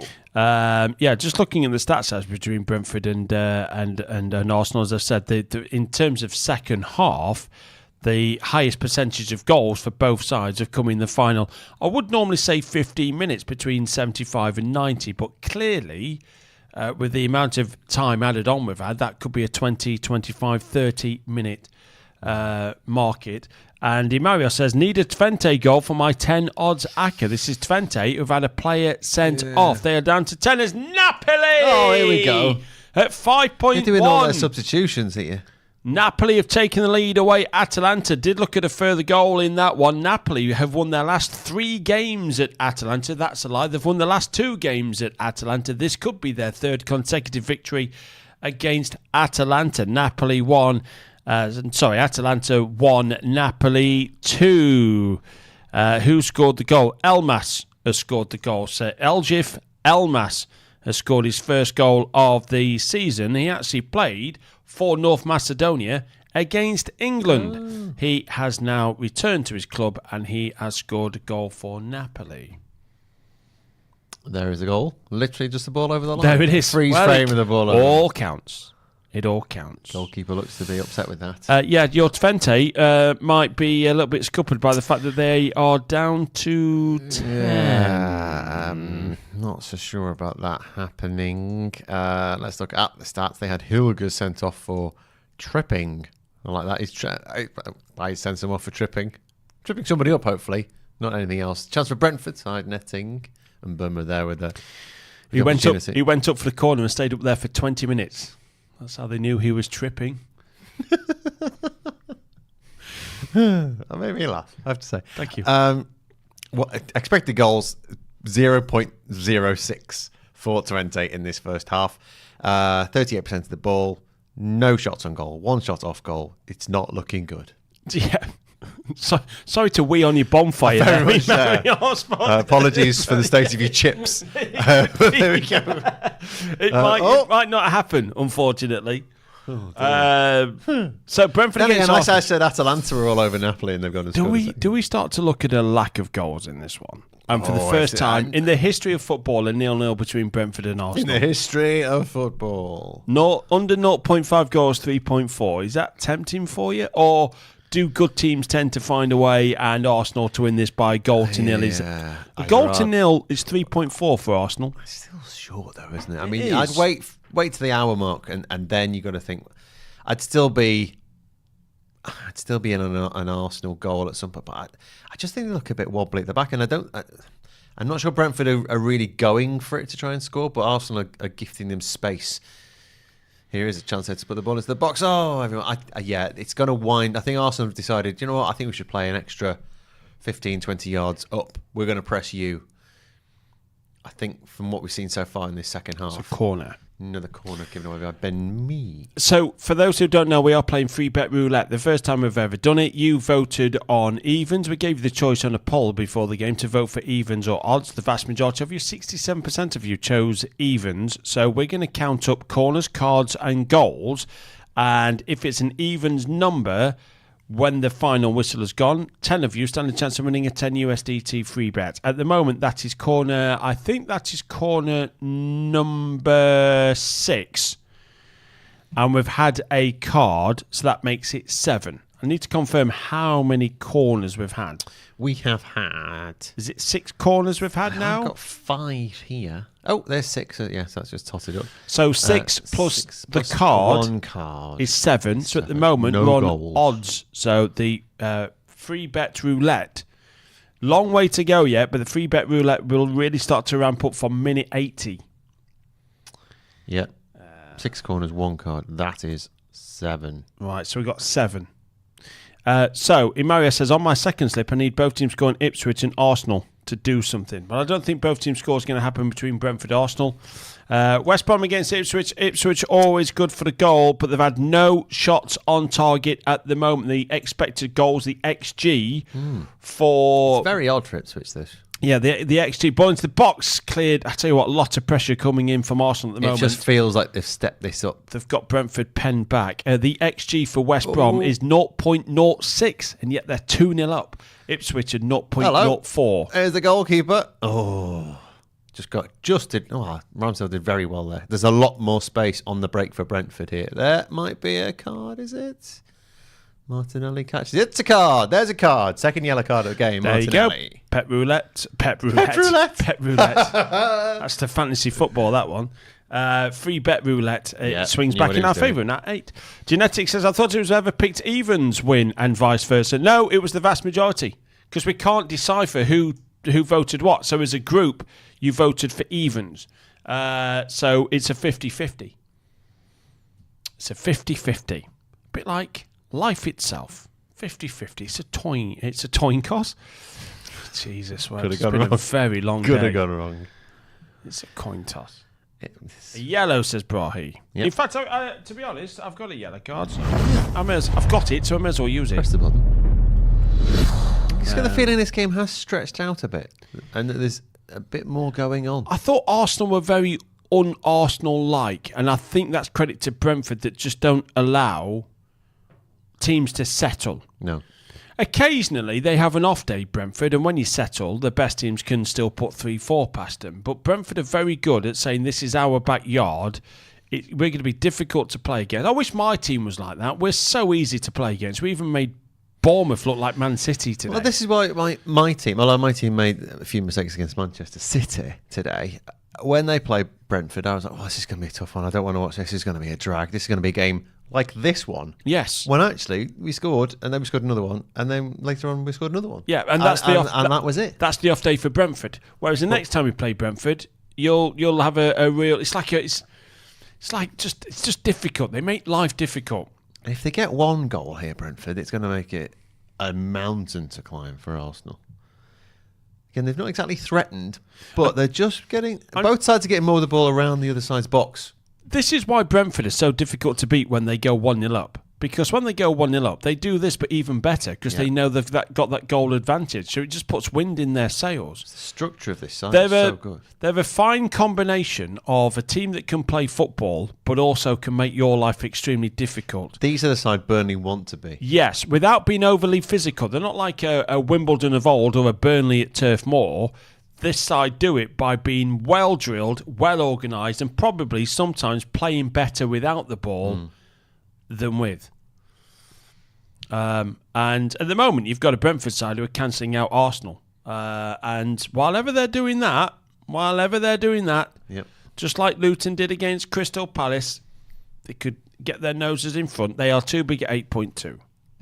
Yes, going to 8 is a bit silly. It's big, isn't it? But where does the goal come from? Is it Neil Mellor's Ethan Pinnock shout? It's good. From some kind of set play. Because one thing Arsenal have done quite well is they've not given them a lot of set plays. No silly free kicks around the box. A bit of a lull in European football at the moment right now. Yeah. In Spain, back underway between Getafe and Almeria. The stats for the second half are slightly in favour of the away side. Slightly. They've had a one shot on goal. That's about it. It's not much going on there. Everything happened in added time at the end of the first half for that one. Although there's an arm around the throat there, just in replay being played. Borja Mayoral scored the goal. Remember him off from the crossbar. Real Madrid and AS Roma. Getafe hit the bar. Yeah. Well, I think you've got to look at those stats in Spain and just look at further goals. Total of 9 shots on target collectively, and you're talking 14 off with 6 corners. Yeah. So that is a game with plenty going. As a bit of an applause at the back as a ball from Arsenal. Leave it. He's still going for it. Leave it. He's left it harmlessly. Well, you've been able to hear what I've said 10 times. Got the shout. Really wanted to nod it behind for a corner. But no, half-time 20 against PSV. Just the one for PSV. It's 10-man 20. There's a slight problem. There's a change for There is. Edin Nketiah is coming on. This is where, for me, Arsenal are lacking. Edin Nketiah can perform and score a hat-trick against Sheffield United and score goals against Bournemouth, but is he the player that you bring on that Brentford players go, I tell you what, they're bringing on the big guns here? This is where... You've got to. I don't think they spent very well over the summer, Arsenal.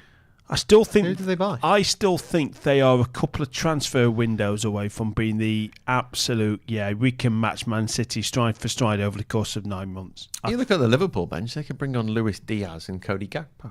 Yeah, exactly. Or start with them and then bring on Diego Jota and Darwin Núñez. Exactly. That's the difference. That's the difference. Whereas Arsenal go, this isn't working, look to the bench, who do we bring on? Edin Nketiah. Now, he might come on and score the winning goal for Arsenal. He might well do that. But it's Edin Nketiah with the greatest respect. Would Edin Nketiah get into any other side in the top 6 in the Premier League? Probably not. I just hate him because he scored a hat-trick against Sheffield United. I'm just trying to work out which 6 you're thinking about. I don't think he would he? No, I don't think so. I don't think he. He wouldn't go to City or Liverpool. He wouldn't get in the Man City Liverpool side. Would he start up front for Villa? Would he get in the Tottenham side? Would he get in the Villa side? Ooh. Well, they've got Ollie Watkins. Wally Watkins in there. Again, you can see bench material. Squad player. Good squad player. Very good squad player. It'd get in the Brentford side. Watch him score a hat-trick now. Oh, you have seen him watch him score a hat-trick. I have, yeah. Here come Brentford again. Come on, we need a goal. Come on. So free bet roulette. We're on 8 at the moment. Ball in, and Ramsdale comes and claims and rolls it out. I feel as if it's my fault. Well, I am going to blame you. Well, no, you will. Clubhouse TV with sportsbet.io across Europe as it stands at the moment. Brentford 0, Arsenal. Asking you soon what your best bet is to stand by.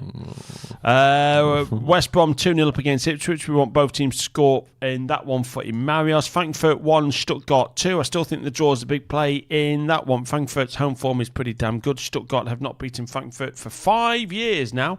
Atalanta 1, Napoli 2. Atalanta losing the 2 games back-to-back at home. Last time they did that, the second team to beat them was Napoli. On that sequence of events, Atalanta actually lost 3 games in a row at home. Napoli was the middle of those 3. Napoli 4 wins straight now on their travels and their 3rd consecutive victory at Atalanta. And Getafe could make it 10 wins without defeat at home against an Almeria side who actually won and were the last team to win at Getafe. But today they're losing by 2-1, and Almeria looking at 6 defeats in their last 6 games. In other words, they're not very good at football.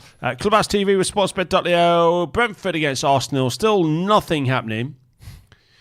So... Oh, that's a big sheet of things to work your way through there. That's a lot to take in, isn't it? It's a lot to take in. It's a lot to take in. What's your best bet?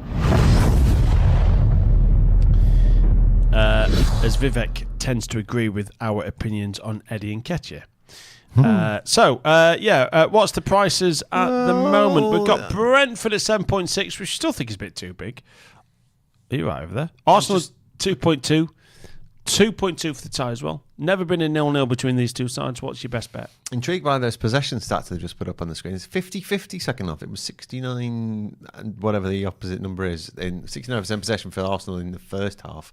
Only 50% this half. But actually, they've looked a bit sharper. It's like they've gifted Brentford a bit of possession and thought, we'll just play when you haven't got the ball and we'll win the ball back and play in the space on the break a bit more, which is what Arsenal are trying to do. The both teams just score, which I put up first half, is now 7.4. I'm still kind of tempted by that because I always think if you get one, you'll get an equaliser, particularly if Brentford score first. It's funny how that happens, where you could be sat watching a 0-0 for quite a while, and then you get a goal, and suddenly you're convinced that you're going to get over 1.5 goals. The draw is 2.12. Arsenal now at 2.24 is tempting me.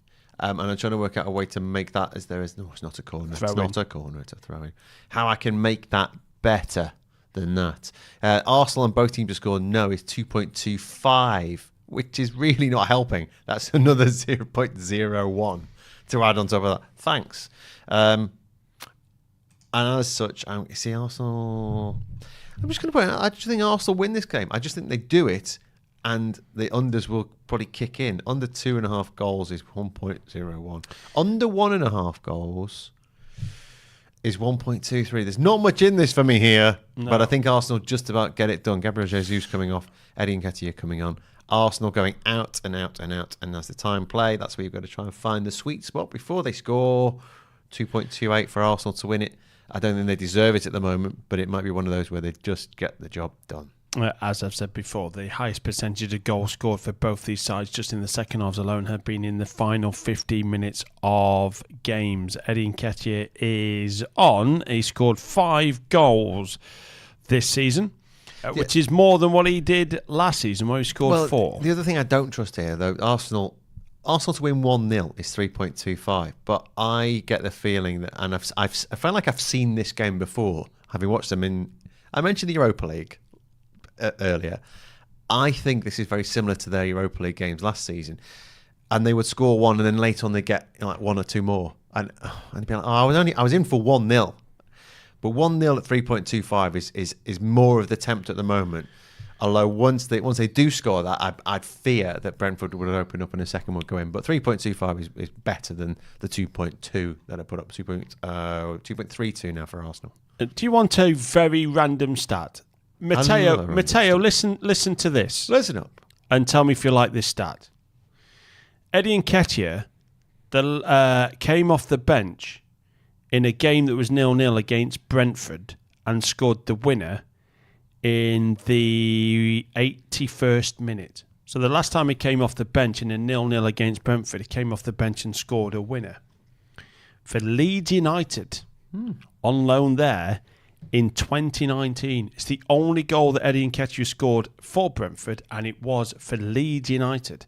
Brentford players that day, Ollie Watkins was up front for Brentford that day, and Brumo, Sergi Canos, Norgard, Pinnock still there. He scored for Brentford. No, he scored against Brentford. He scored against Brentford. For Leeds. For Leeds United on loan. It's the only goal he scored against Brentford, but that is Eddie Nketiah. Came off the bench that day, as he's done for Arsenal, scored a winner in minute 81. Could history repeat itself? I mean, he could. He's on the bench. He's not on the bench anymore, so it's far more likely now. Well done to Napoli. Mambo Italiano. They have won at Atalanta. Ball into the box. Corner ball. And that takes free bet roulette to 9, I think. That is now 9. Number 9. So it starts to matter now. We need it to finish on an even number. Corners, cards and goals all added up. Imagine if we're screaming out for a goal. Imagine. And we're sat on 12 between cards and corners, and then we get a goal in the 90th minute to tip it to 13. And we can't give away free bet. Imagine that. Imagine how annoyed everybody would be. Second goal for PSV. The ball is in the net. It's another corner. Take the corner again. We're going to have a little discussion, everyone. The referees bring them over. That Arsenal kit is very psychedelic, though, isn't it? Yeah, it looks like it's a bit based weird. on some kind of It's like fish or gecko. It's like someone couldn't find the patterns on Paint. I bet it's got on Microsoft Paint and just went, I'll just keep it. It's got a pattern name, hasn't it? They all have a name. I like it when they name like the names of colours. Names of colours. It's never just like yellow, is it? It's just yellow. No. It's like stormy weather, kind of. You have random colours that Liverpool had ecru. Yeah. For a while. Love a bit of ecru. Brentford 0, Arsenal 0. 69 minutes gone. Corner played in. And keeper claims. I love the PR when a new kit comes out. There you go.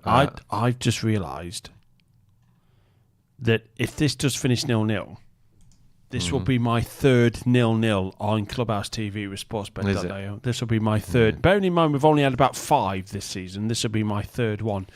The other 2 involve Crystal Palace, which is why they're off the team.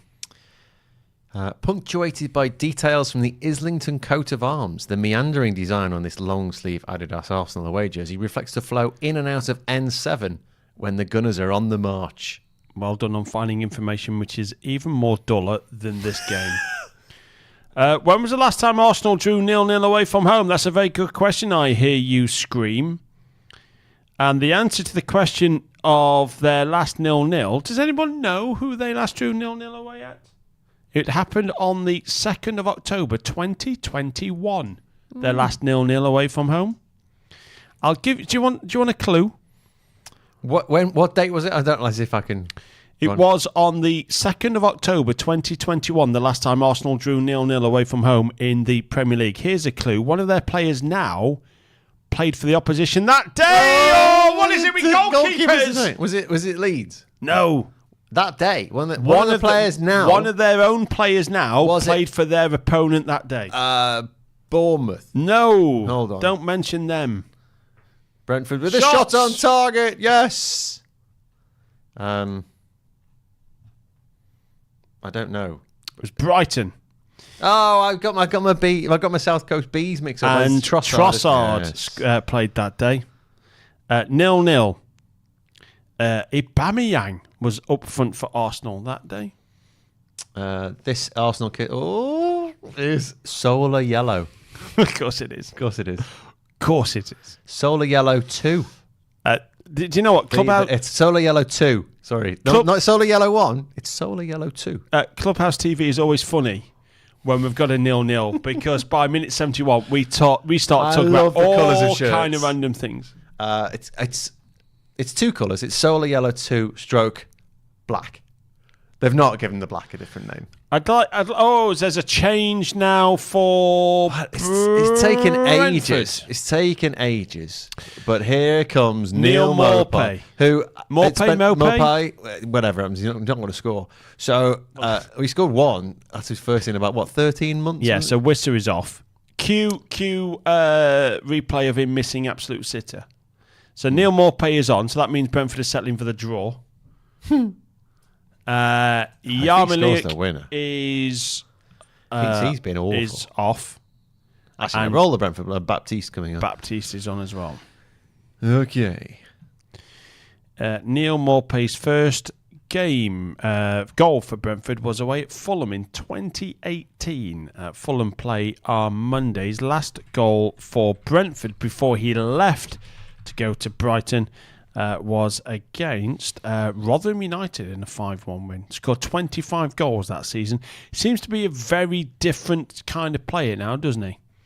Not the goal getter that people thought he was a few years gone by. There's a strike from Zinchenko. Deflects off the arm. But not in the area. No, so that for a corner. Another corner. So where are we now on free bet roulette? I don't know, but you've got me actually just Googling images of the Islington coat of arms to see if this wavy thing... And it is kind of wavy in there, but it's not like that. Bro, he's on it. It matches the socks, though. It is a good kit. I think that's corner number 8. So I think we're up to 10. Confirm that for me, please. It is corner number... I've got 7. No, it'll be 8. It will be 8. 8, ball into the box, cleared near post by Brentford. They're just... Oh, that's the... Oh. I've always said we always celebrate the best of things in football. We should also celebrate the worst of things. The worst corner, the worst clearance, the worst throw out from a goalkeeper. Ramsdale's won that one today. That's one of the better The worst handball appeal we should literally have, and the worst appeal for a penalty is, and show that one they had I think for Man just City against Liverpool. After the highlights, there should be the lowlights. The worst own goal. The worst own goal. The worst penalty. We should celebrate the worst of things. Still, I mean, I have seen in the flesh the worst own goal ever by Chris Brass at Darlington, where he hammered the ball into his own nose on the edge of the 6-yard box. Winnie, see? He broke his nose. Anyway. He broke his nose. Arsenal scoring an own goal. I mean, if you're going to do it in style. He tried to hook it over his shoulder away from the goal and smashed it into his nose, and it went in. Anyway, see? And he had to go off with a broken nose. Had he won an award for that, we'd all remember it. We should celebrate the worst of things, and that was the worst clearance I've seen for a footballer. Neil Maupay is getting involved. And again, Frenchman swears in English. You can easily lip read swear words. Right, so... Is anything going to happen? I've got nothing else to Google about this kit. So what are we at now? How many corners have we officially had? Officially, 8. And we've had 2. So we're on 10. So at the moment, the free bet roulette is landing. Yes, is landing. No goals, 2 cards. So the free bet roulette is... on its way. On its way. Needs to land on an even number, counting up cards, corners and goals to land a 10 USDT free bet. Because we will know what the definitive answer is and the number right on the stroke of full time. We will make it the first 10. Not always the first 10, but today we'll make not always the first 10. Sometimes we pull out of a hat and make a draw. But today it's going to be the first 10. Yeah, don't. We didn't bring a hat today. This is one of those shifts where you're thinking, do you know what I'd like right now besides a goal? Probably just half a beer, something like that. A full. Just half a beer. Maybe 2 halves. Brentford against Arsenal. So the highest percentage of goals scored in the second half for Arsenal, around 21% of them have come in the final 15 minutes, and it's around about 17% for Brentford. So the point is that the highest percentage of goals scored in the second half of both these sides are roundabout from this point onwards to full time. Over 0.51 goals in the Asian total is 2.86. There has never, ever been a 0-0 between these two sides. They first met all the way back in 1902, was it? Yes. Played each other 19 times. No 0-0. Last time Arsenal played here, they were 3-0 up at this stage already in the Premier League. This would be at least 2 points dropped. Well, I mean, it can't be any more than that, but it would feel like 2 points dropped for Arsenal on a day when their main rivals have both dropped points. Yeah. Both of them. Stats in the other game in Germany, Eintracht Frankfurt 1, Stuttgart 2. Second half stats have been... well, not all Stuttgart, but they've had the shots on goal. 5 attempts, 2 on goal, 3 off goal, 55% possession. They are better for their lead in the whole game. It's 2 goals from Dennis Undav as Brentford go through. Chance, blocked, to the byline, clipped to the back post. Who's there? Headed out off the line. Oh, what a great bit of defending. That's the worst shot. It's Maupay, isn't it? It's Maupay. Zinchenko off the line. That is sensational from Zinchenko. See, now, this now becomes a game when you write this match up as a report. You go, do you know what? Brentford had 2 cleared off the line. One from Rice, one from Zinchenko. That was all that happened. Let's have a look at this from Zinchenko. This is... he's stretched. He's just got there. That is so good That is so good that next up... He's nearly given a goal to Neil Maupay. The fight for the number 1 position is now between David Raya and Zinchenko. That is just relegated to Ramsdale to number 3 in the goalkeeper standings at Arsenal. The big chances have gone to Brentford. And also the follow-up shot there, that goes into the award for the worst shot at goal. Well, it was a good header, but it made no difference because it's, terrible. My screen goes off again. Still 0-0. But excitement. Much excitement. 10 for Brentford. 10 for Brentford to win it. 10, it doesn't make sense.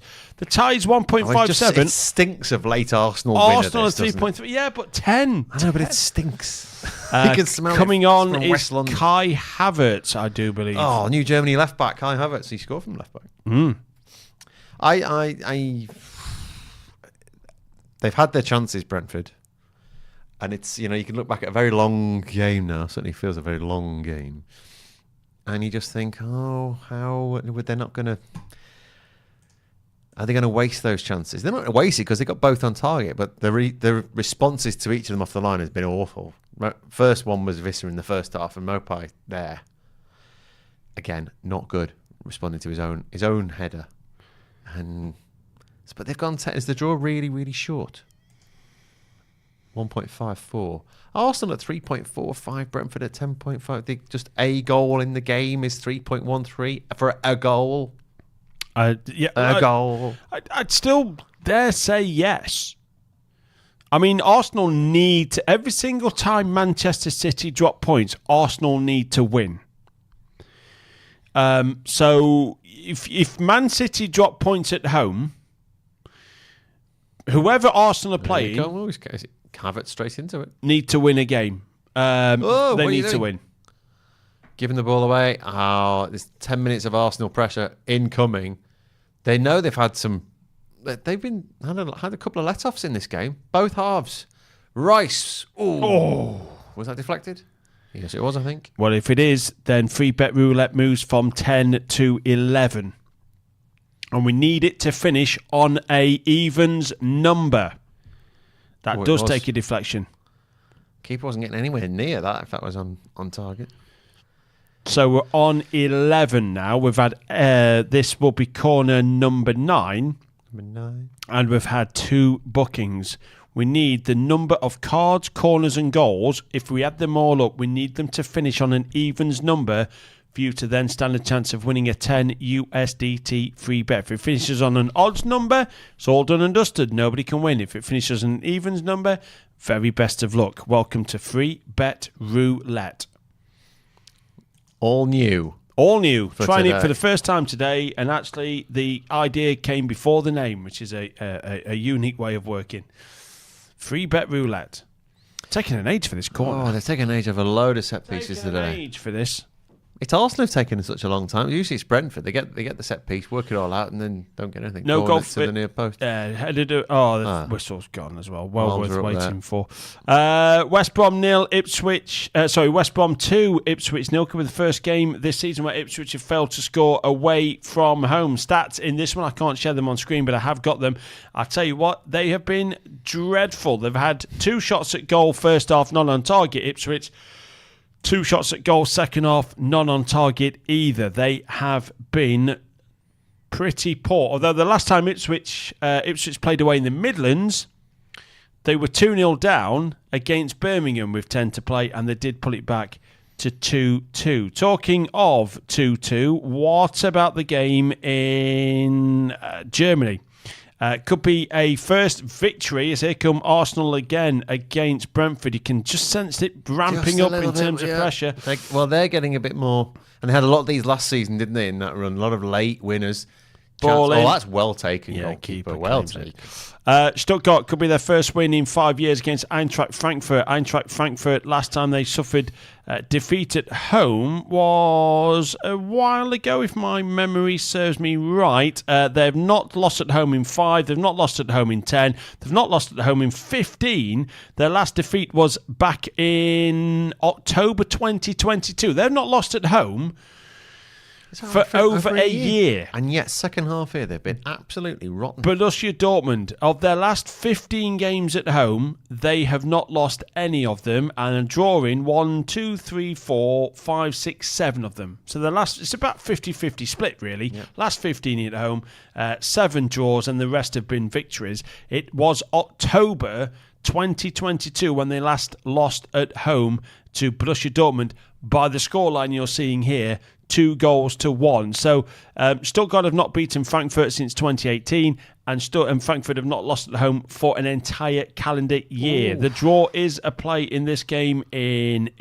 Germany, and it's 5.4 if you fancy it. They have been terrible today, but they're just so difficult to beat at home. You can see a late equaliser coming from somewhere. Ramsdale claims the ball, balls it out. Here come Arsenal again.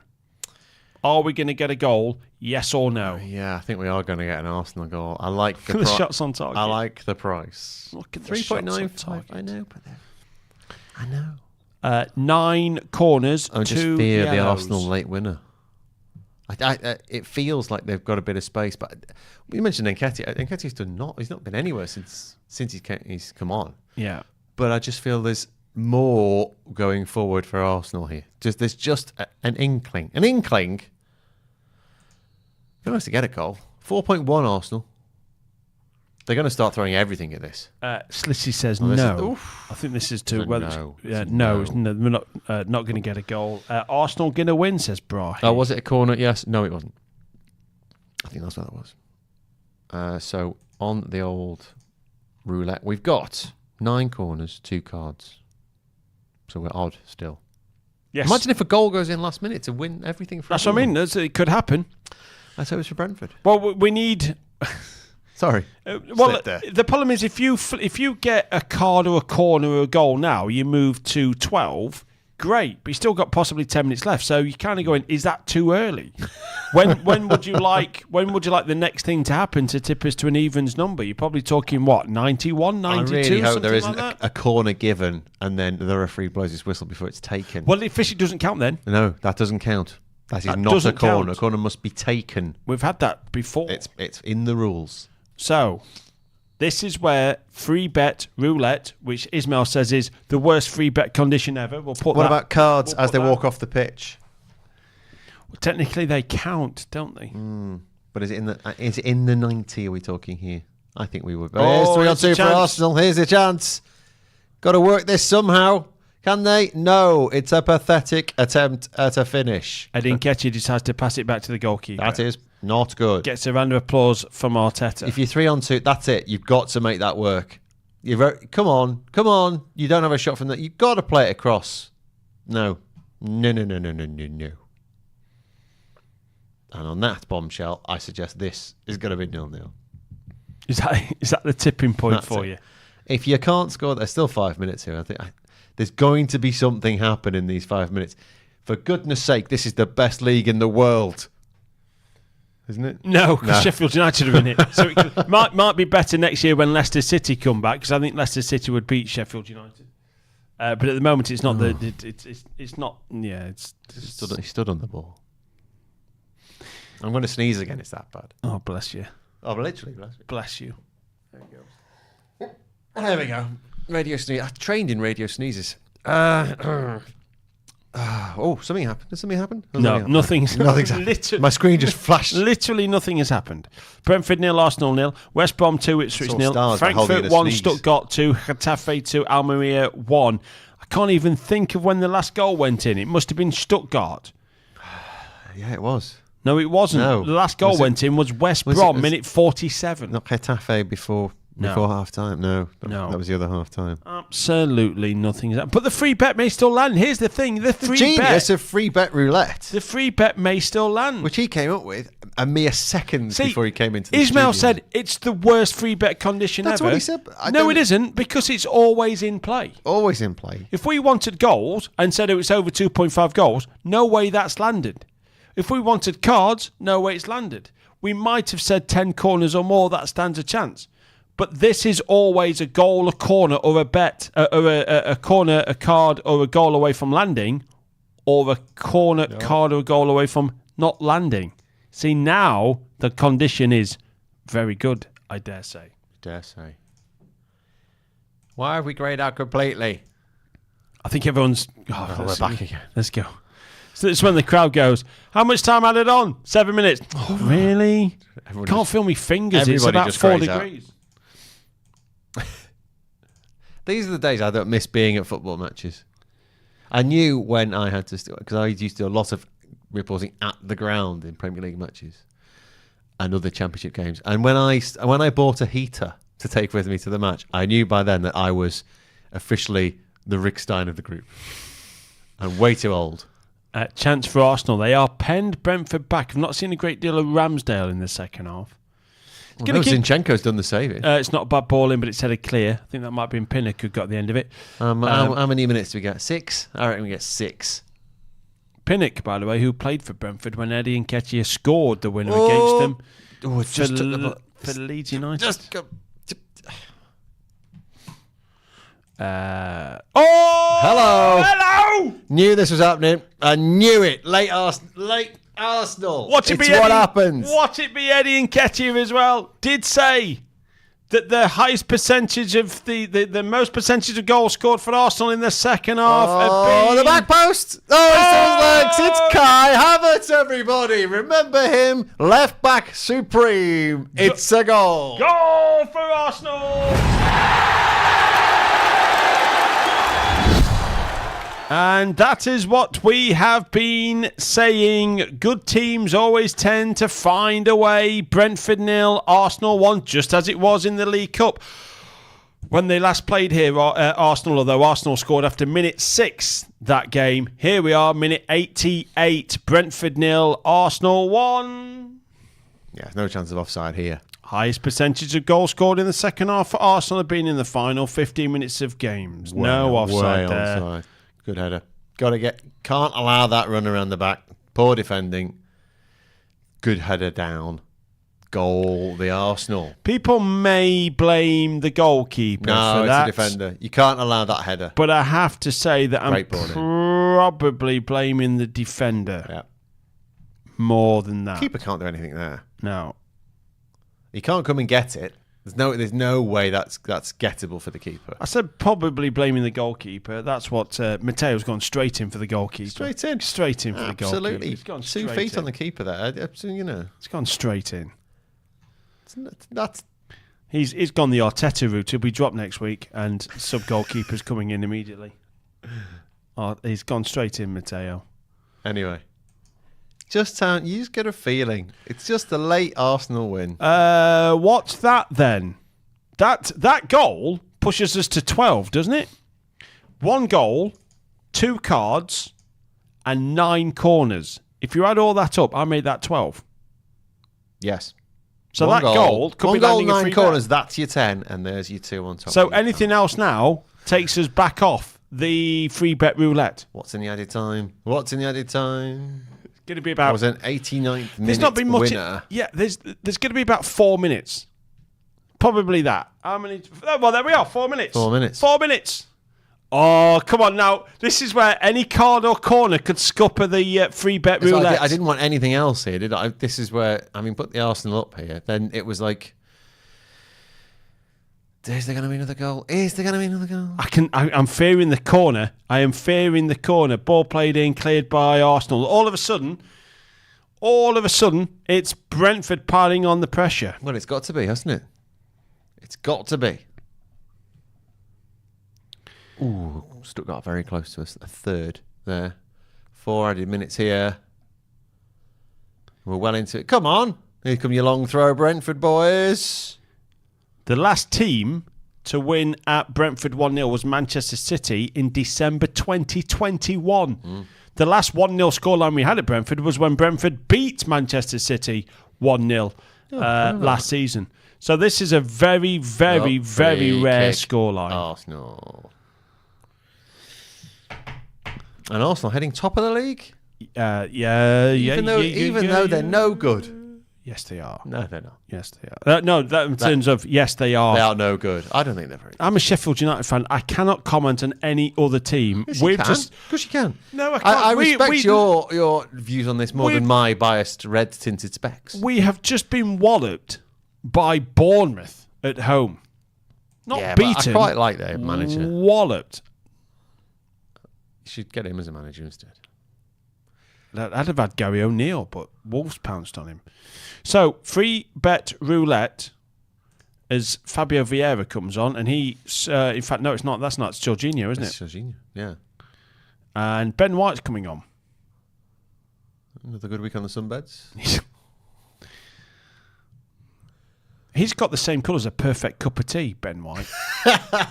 If you on those charts that go around. Yeah, if you're, how'd you like your toast? Oh, Ben White, please. Yeah. Yeah. What's a decent cup of tea? Make it the same colour as Ben White. Yeah.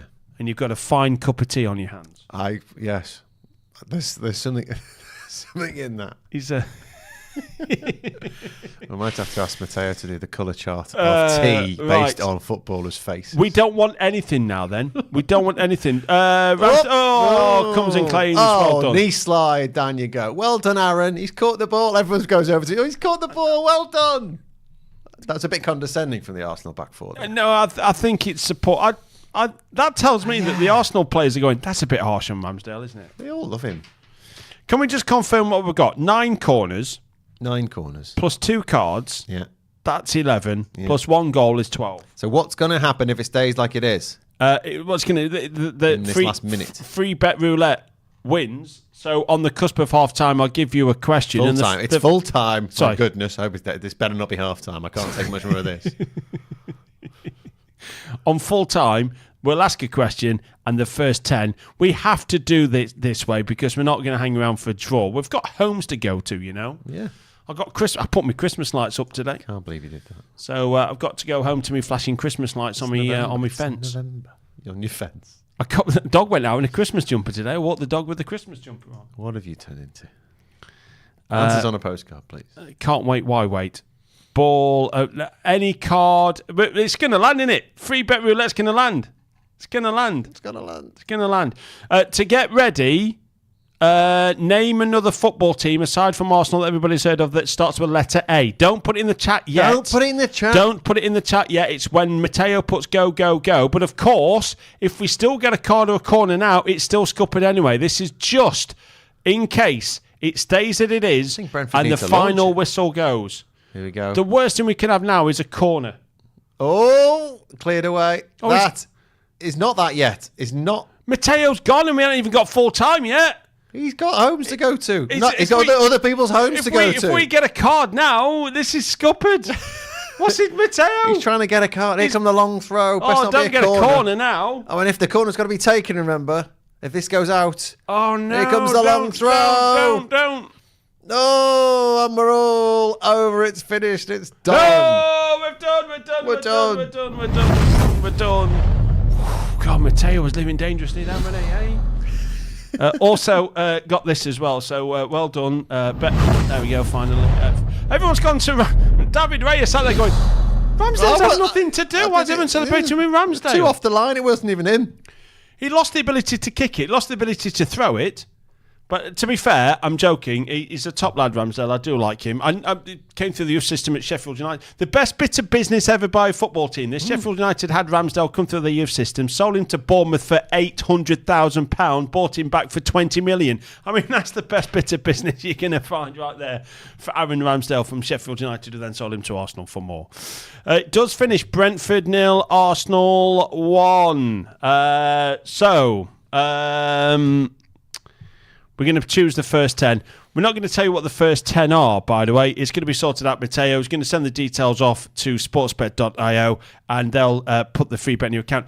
I always laugh, and I mean this. Don't take it too... People take the free bet far too seriously. It's a little bit of fun, and there's always going to be a chance to win a free bet tomorrow. So if you don't win today, don't moan about it. Don't groan about it. Just come back tomorrow, because there's a chance to win in the early game and a chance to win in the late game. And there's a chance to win on Monday. And then we've got Champions League Tuesday, Wednesday, and Europa League on Thursday. There's plenty of chances to win a free bet. So if not today, there's always tomorrow. Don't take it too seriously. He was quick on the draw there with Matteo, wasn't he? He was, yeah. Yeah, it was. West Brom 2, Ipswich 0. It's a bad day at the office for Imarios because he wanted both teams score there, and Ipswich have let him down. So, Brentford 0, Arsenal 1. Top of the table at the moment. Arsenal top it with 30 points from 13. Man City 29 from 13. Liverpool 28 from 13. Spurs, if they win tomorrow, they will go 29 after 13 and put themselves right in the mix. Anybody could be at top at Christmas the way this is going. That was good at the end, wasn't it? I told you. And free bet roulette. Is Mail now going, oh, that's the worst condition ever? No. Free bet roulette. There's a good reason. landed. No, I know. And he's involved as well, I think. But there we go. Mate, thank you. No, you're welcome. Thank you. It's good that. Well done to Arsenal. Well done if you backed Arsenal. Well done if you were one of the people to vote evens. Because if you voted odds, you were dragged into evens. There, you're a winner because of it. So there we go. We'll be doing this again over the course of the year. Thank you to Matteo as well for doing a great job behind the scenes. Clubhouse TV is back with you tomorrow. He is waving. Spurs against Aston Villa get things underway. It's going to be, you're seeing for the first time this year, Mark Wilson joining James Butler. You'll love Mark. He gets as excited as us all. Spurs are 2.5, Villa are 2.54, 3.9 for the tie. And then Everton against Manchester United. Everton minus 10 points. Still will be safe this season. 2.62 for Everton, Man United 2.6, 3.5 for the time. Don't forget, we'll get action on Monday as well. So thank you, buddy, for today. Lovely to be here. Thank you for watching. Well done if you want a free bet. If you didn't, try again tomorrow. We're back for the Premier League on Sunday. Covering every game of the English Premier League, Champions League and Europa League, live as they happen. This is Clubhouse TV.